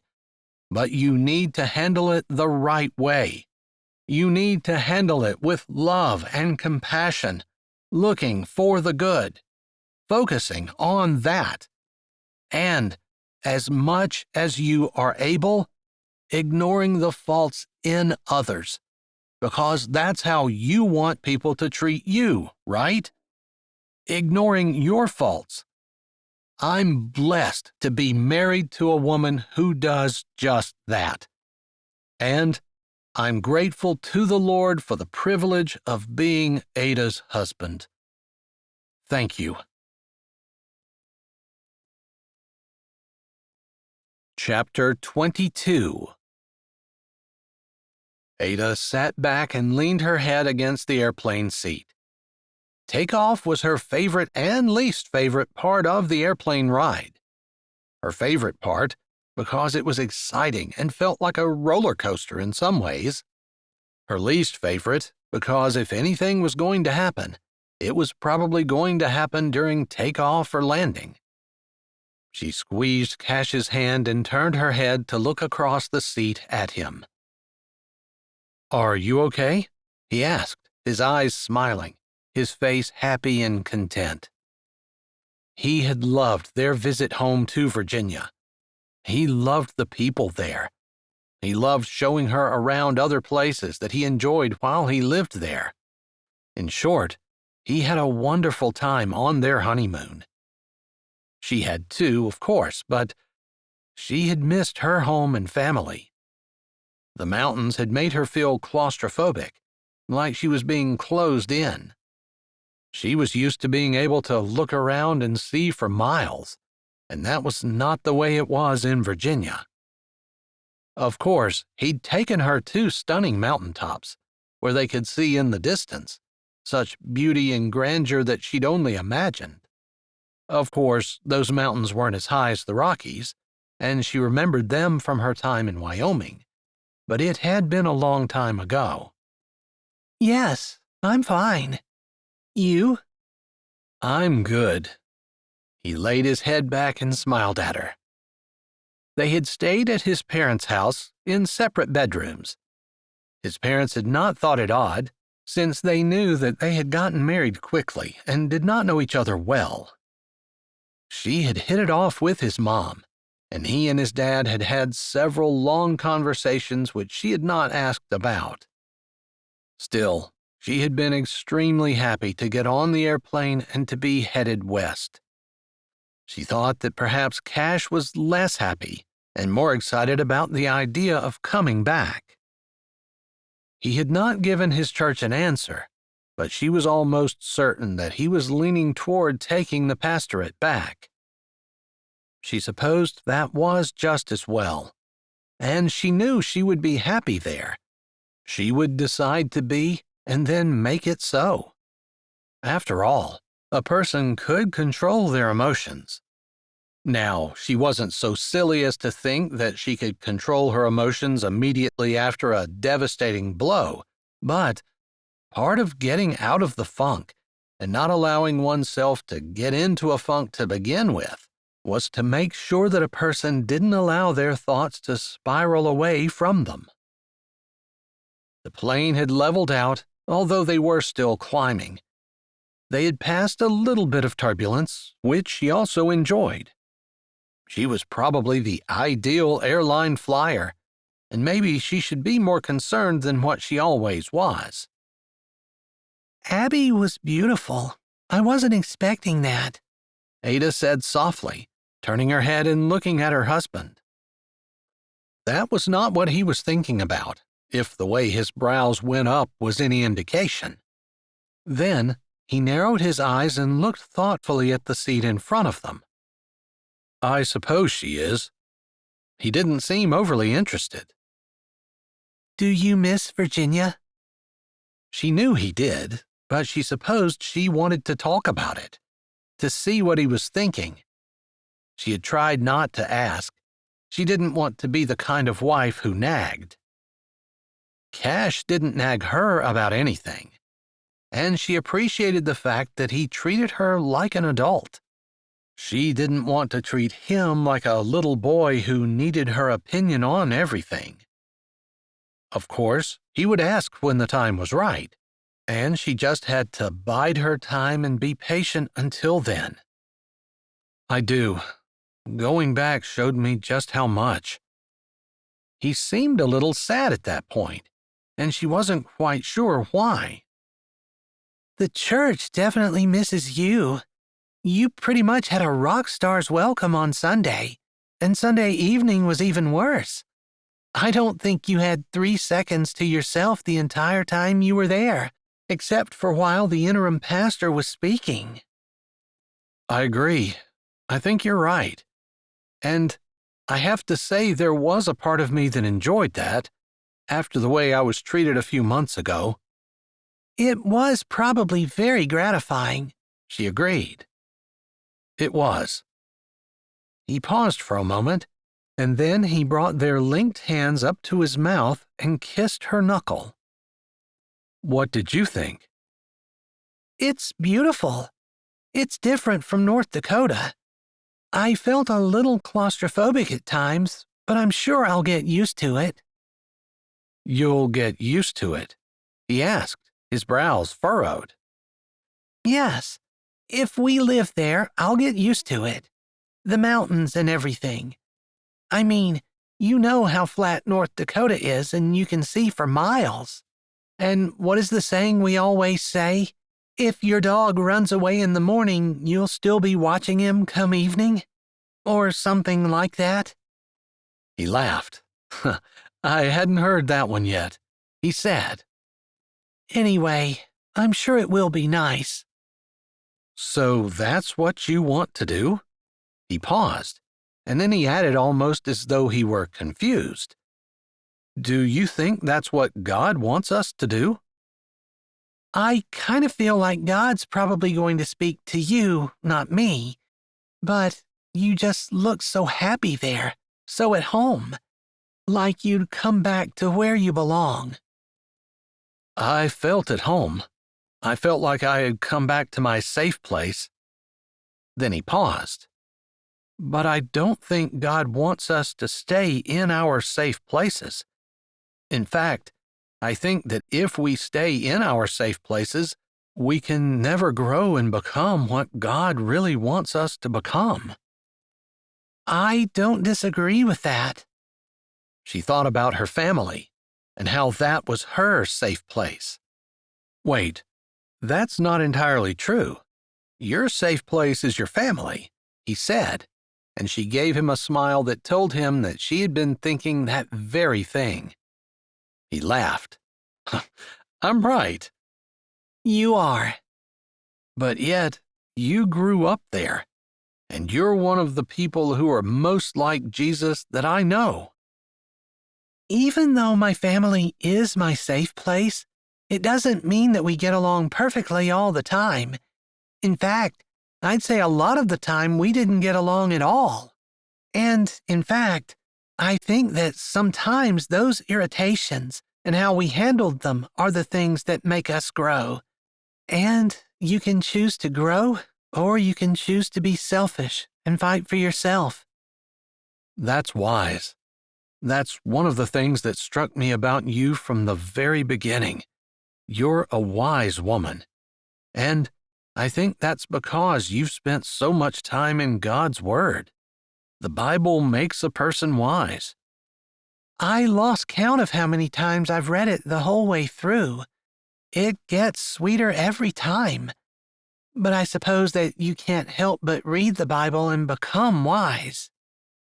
I agree. He absently kissed her knuckle again, and then put their hands down so that he could cradle her hand in his other hand. Anyway, for me, Virginia is my safe space, but I don't belong there. Not anymore. God sent me away, and I don't believe He's calling me back. Not now. Who knows what's going to happen in the future? He lifted his shoulder. At once her heart was elated, but she was also sad. I'm sorry. Your parents will be devastated, and I know you love it there. It makes me sad to think that you're not going back. My dad and I actually had several long discussions. Aunt Karen is his sister, and now that he's retired from his job, he said he wouldn't mind coming out and maybe moving in with her. After all, the house is completely clean, and there's plenty of well-aired and well-scrubbed bedrooms for him to choose from. Ada laughed. Maybe the work that she'd done in the last few months was going to be rewarded by Cash getting to have his parents live with him, although he hadn't said what they were going to do. I think Aunt Karen would be thrilled if her brother and his wife came out to live with her. I think she's been lonely since her husband died, and having you and then me showing up has just breathed new life into her. He nodded. Absolutely. I've noticed a huge difference in her since you've come. I guess I haven't thanked you for what you've done. I know you've worked really hard. That's part of the reason I insisted on a vacation/honeymoon. Just because I knew you needed it, and I wanted you to have it. Thank you. I don't think I can take credit for it, though. Your aunt is quite a woman, and I've enjoyed talking to her and learning from her. He smiled at her, a kind, loving smile. She still hadn't gotten over what he'd said about her in front of the entire church.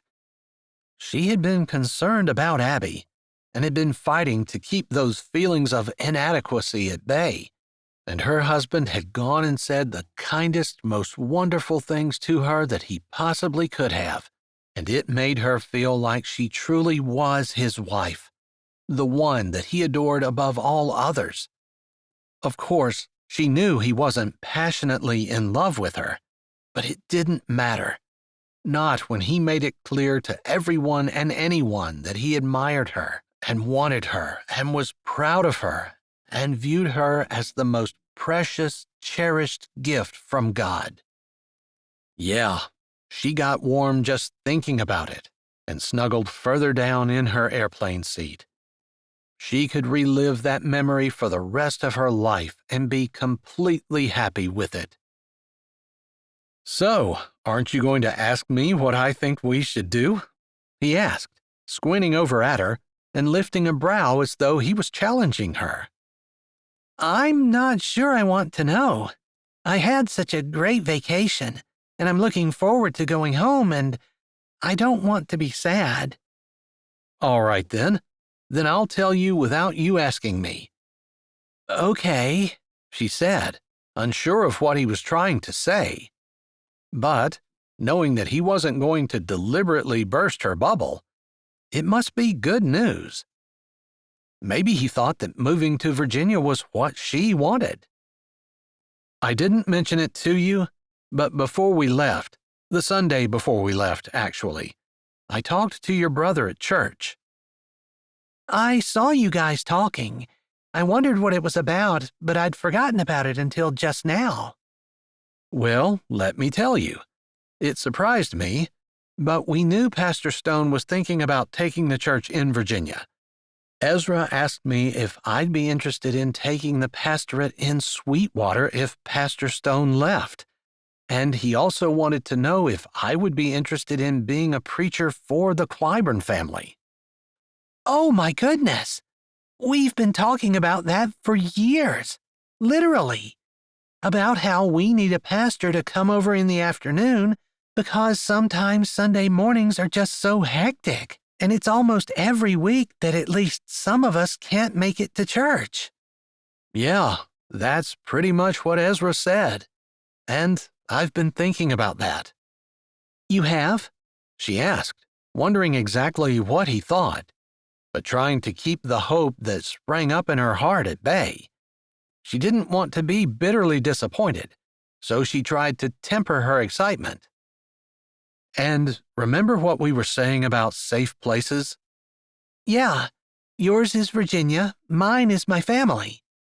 Yeah, but I figured that being a pastor's wife would not be a safe place for you. Definitely not.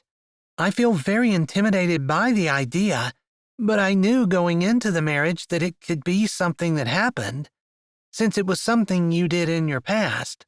Even though you were a used car salesman and didn't indicate that you would ever be anything different.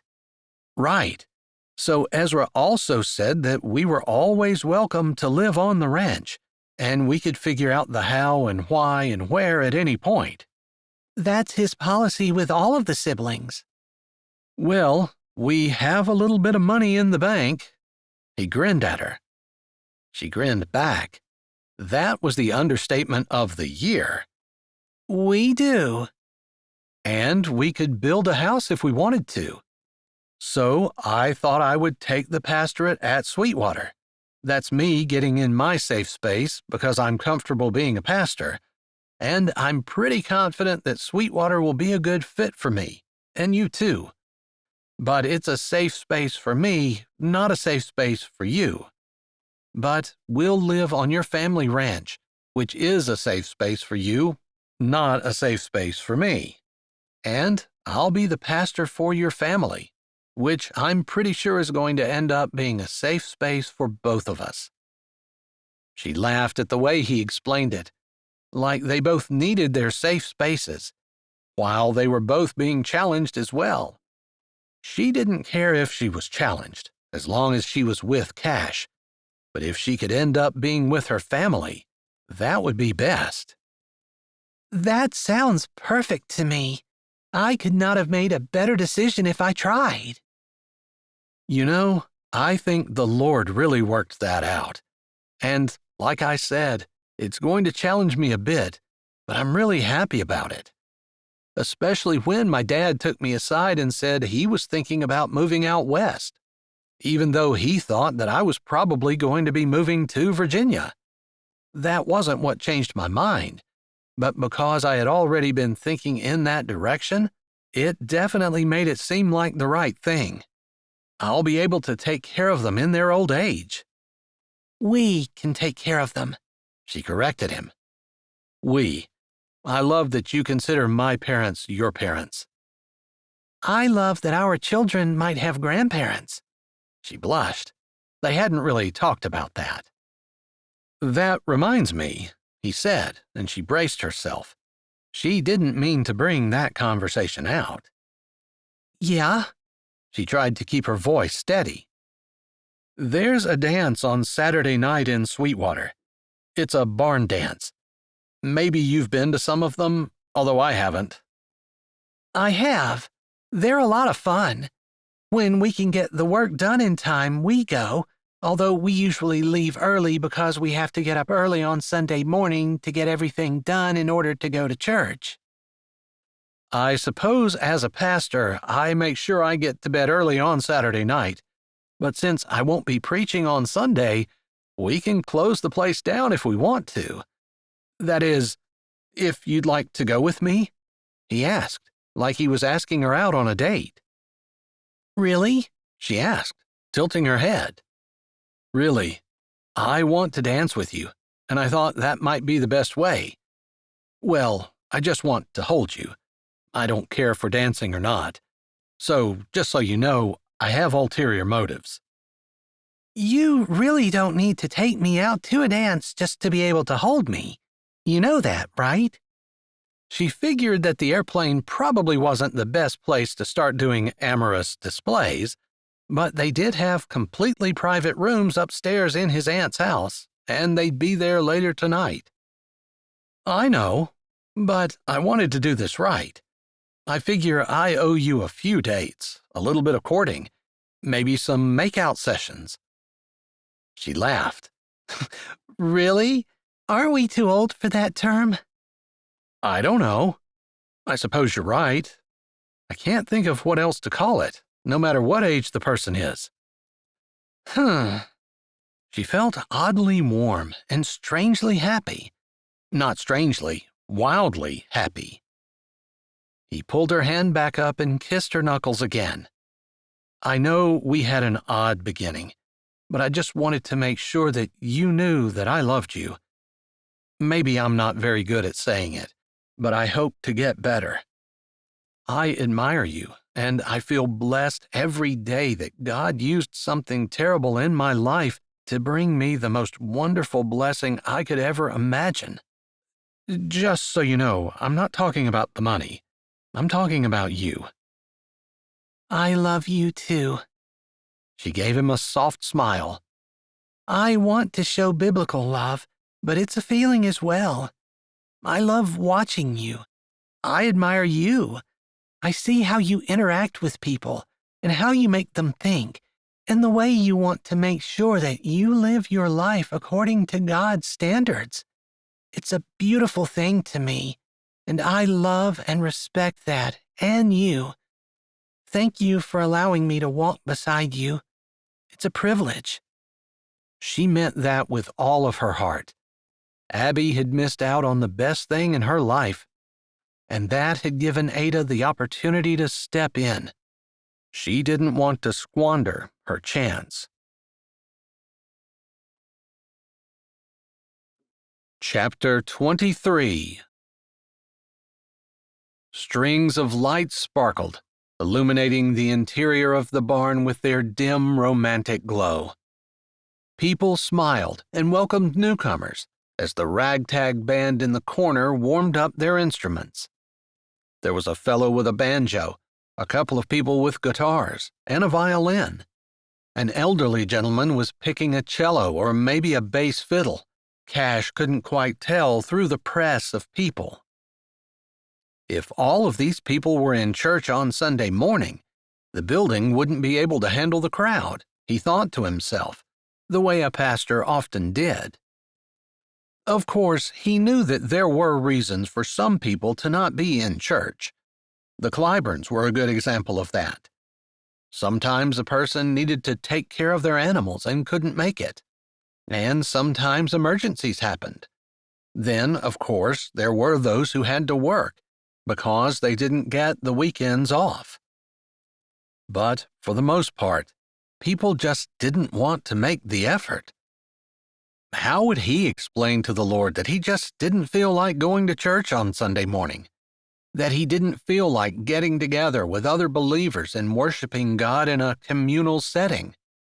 That he was happier outside in his fishing boat or walking through the woods? It was true, often Cash felt closer to the Lord when he was outside. But that wasn't necessarily the point of church, to give a person a feeling. It was to keep a person on the straight and narrow, to remind them that there were guardrails in place for their lives, that God expected a certain type of behavior from Christians. That wasn't a popular teaching in this age of God loves everyone and it's all about grace. Yet, if a person claimed to be a Christian and yet didn't act like it, and the world didn't have a problem figuring out what Christians were supposed to act like, then they needed to be reminded. And that was part of the reason for Sunday church. Worshiping God, yes, but also being reminded of what was expected behavior from Christians. After all, God said, "Be ye holy as I am holy." And Jesus told Christians to follow after him and to do what he did. How is a person supposed to know what Jesus did unless they read the Bible? And how were they supposed to know what holiness meant unless they read the Bible? And how were they supposed to be nudged back on the narrow way unless they had a pastor to guide them like a shepherd? He knew people who didn't appreciate pastors who preached on sin and all of the things that made people uncomfortable. But it was that very uncomfortableness that caused them to change their lives and point them more toward Jesus. If all they ever heard was about how they were doing just fine and that everything was peachy keen, they would never be inspired to change. Regardless, those were heavy thoughts for a barn dance, and he was here to romance his wife, not write a sermon. He felt like Ada and he had gotten to know each other. He felt like they had built a good friendship. He even felt like they were going to have an amazing partnership, where she had strengths that bolstered his weaknesses, and he had strengths that bolstered hers. He looked forward to the years to come as they grew and matured together. But for now, he wanted to grow the romance part of their relationship. He wanted to deepen that part, which was just as important to him as everything else. And, unless he missed his guess, Ada wanted children. Lots of them. They hadn't talked about it, but he thought he might tonight. It seemed like a good night for conversation like that. I love the atmosphere here. It's country and welcoming, but it also is fun and... Romantic? He asked with his brows raised. Yes, but not in the way of a candlelit dinner at a fancy restaurant. Romantic and we're just common people and we don't need to put on airs in order to have fun kind of way. She grinned at him, and he knew exactly what she meant. Maybe he had been wrong about his church in Virginia. It was a little more highbrow. After all, it was on the outskirts of D.C., and while he probably didn't have any people driving that type of distance to get there, he did have retirees who had a lot of money and expected things to be a certain way with a certain type of decorum. He had every confidence that Ada could have integrated herself into that church and been an amazing pastor's wife. He knew she would have. But she would be an even better pastor's wife here in Sweetwater. And he thought he might be a better pastor, too. This was a different type of people, and God was growing him and molding him to be a different type of pastor. Good evening, Ezra said, walking up to them. This time he held a different child in his arms, the baby that had been in the high chair when he had first visited their house. Hey, Ezra, Ada said, walking to her brother and wrapping her arms around him. He hugged her with the one free arm he had, and he looked over her head at Cash. "How's the dealership?" he asked, an easy question that could be answered with as much or little detail as he preferred. He liked that his wife came back to him and put her arm around his waist, showing that it was the two of them together. "It's going very well. Very, very well," he said, smiling down at Ada. He didn't know if she did it on purpose and knew what she was doing, or whether it was just a natural thing, but he appreciated the show of loyalty. "Wow. Very, very. That's pretty good." "It is. I'd like to talk to you at some point. I've made a decision about the pastorate, and if the offer's still open, I'd like to talk." "If you want to talk about your salary, I don't have any authority over that." "No, that doesn't matter at all to me. I wanted to say that I want to take it if it ever opens up." "Interesting timing. Pastor Stone was going to announce from the pulpit tomorrow that he is resigning. That's not common knowledge, so don't spread it around until tomorrow." "Gotcha," he said. He knew how to keep a secret. Pastors needed to possess such a skill. "Anyway, I might be able to talk to a few board members tonight, and we might be able to put you out there as a candidate as early as tomorrow. The congregation will eventually have final say because they'll vote, and the board will want to talk to you." "Understood. It'd be weird if they didn't," he said. Ada grinned. Doesn't look like you're afraid. "I'm not. God will work it out if it's meant to be, and if it's not, that's just fine." He paused, and then he continued. "And if the pastorate for the Clyborn family is still open, I'm interested in that position as well. Just let me know where I can submit my application." "You're hired," Ezra said, winking at him, and then grinning at Ada. "What are you feeding this fella? He's awfully agreeable tonight." He's been thinking on it for quite a while, and he's pretty sure this is where God wants us. I'm excited about it." "Me too. The family's going to love it. It hasn't been the same without you around." "You mean everyone else has been doing a lot more work now that Ada isn't around?" Cash said with a wink at Ada. She smacked his arm. Ada does not mind doing any work. She loves doing whatever she can to help her family. "I know, and that's part of the reason I wanted to stay in Sweetwater. I really believe that's where you're meant to be.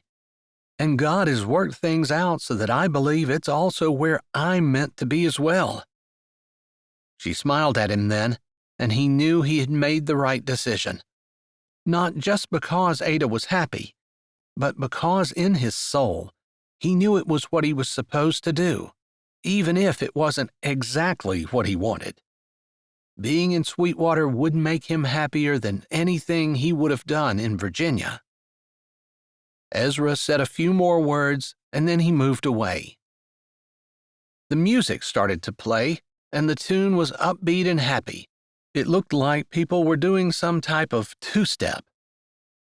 "Are you going to teach me this dance?"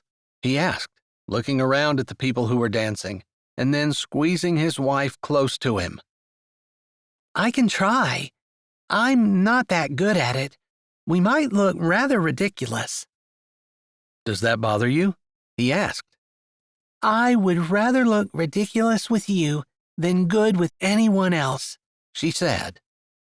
He figured that was probably the exact right answer.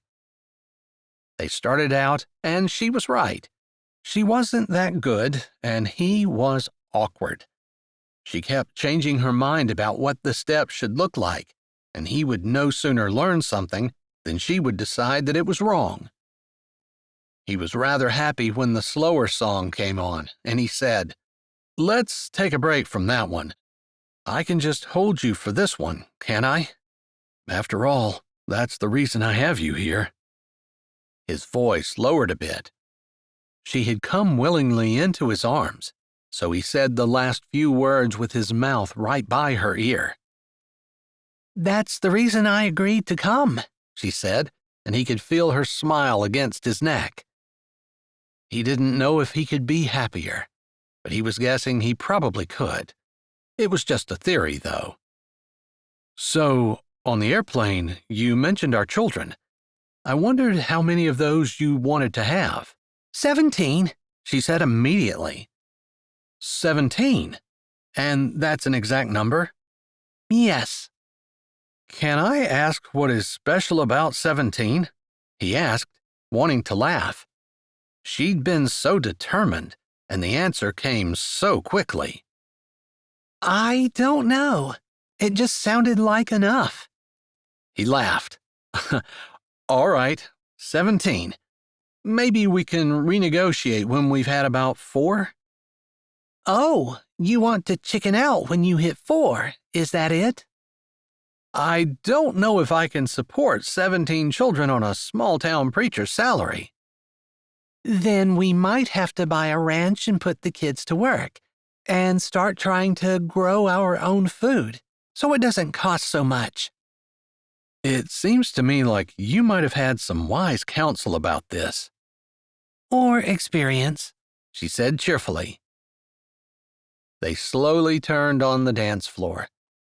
He was probably holding his wife a little closer than might be appropriate for a pastor and his wife, but they weren't in that position yet, and they were newlyweds. Surely they got a little bit of a pass for a month or 2 after the wedding. "All right, 17 kids, no negotiating." "That's what I wanted to hear," she said. "So my next question is, when do you want to get started on having these 17 children?" She was quiet for a moment, and if he hadn't been so invested in the answer, he might have smiled and laid his cheek on the top of her head. She wasn't quite so quick on the draw with this one. "I think we better practice a little before we actually get started," she finally said, her words coming slow. He had a feeling if he leaned back, he would see her cheeks getting red, and she might have trouble meeting his eyes. The thought made him smile, and he did lay his cheek on top of her head. Practicing. An interesting idea. So you want to practice before we actually have children? "No, I want to practice before we start having children." All right. When should we start practicing? He asked, and then he held his breath. He had tried to go a little bit slow with his wife, and he'd succeeded so far, but he'd been doing it for her. "Tonight," she said, and her voice sounded a little squeaky, like she pushed the word out when her throat wanted to close around it and keep it in. "I was kind of hoping you would say that." He kissed the side of her temple and then laid his cheek there. "I think tonight sounds like a really good time." "So you said we were too old to make out." "I don't think we're too old to make out. I think we're just too old to call it making out. But I couldn't think of anything else that would be better." "Well, for lack of a better word, I think that we ought to take a walk outside and see if we can find a good spot to do whatever it is that you think we ought to do that is making out but not called making out." "Are you propositioning me?" he asked. "Mrs. Johnson, I'm surprised." "Was that a no?" she said, and she allowed a whiny, petulant tone into her voice. It was adorable because it was so not Ada. "No, that was definitely a yes." He didn't say anything more, but dropped his hands from around her and grabbed a hold of her hand as they found their way to the back barn door. He opened it, and she slipped out along with him. He didn't figure anyone noticed. The lights were dim, and maybe it would be good to remember that this might not be a good place to take their teenagers. But they were safely married and had been for some time, and he wasn't too worried. I've always thought this would be a good place, right here, Ada said, leading him to a bush that did indeed provide very good cover for anyone who wanted to make out. I feel like you put some thought into this, he said, stopping and pulling her around to face him. She came easily. Maybe I just look forward to it. And even more so when I had a face to put with the idea. Interesting. What did this face look like? She looked up at him and said, Well, it was a little bit taller than me, but not so much that I couldn't reach up and do this, she said, standing on her toes and kissing his chin. That was nice, he said, maybe for encouragement, but also meaning it. Or this, she said, pressing herself to him and putting her arms around his neck. That's pretty nice, too. I'm feeling that way as well. But when I pictured it, this handsome face that I was thinking about met me halfway. She lifted her lips up, and he did just that. Met her halfway, and then some. He kissed his wife the way he'd wanted to since the day they got married. The way he hadn't kissed her, because he wanted to give her time to get used to him, and maybe fall in love with him a little. He had waited long enough, and he had to admit the kiss was definitely worth the wait. He lifted his head a little and trailed a kiss along her cheek to her temple. I love you. I love you too. Thank you. This is the best barn dance I've ever been to. Already? We're only 2 dances in. Who knows what's going to happen? Yeah, who knows? But I'm pretty sure, whatever it is, it's going to be wonderful. He figured he could make sure of that, and he lowered his head again, smiling as he did so. With Ada, everything was wonderful, and he didn't expect that to change.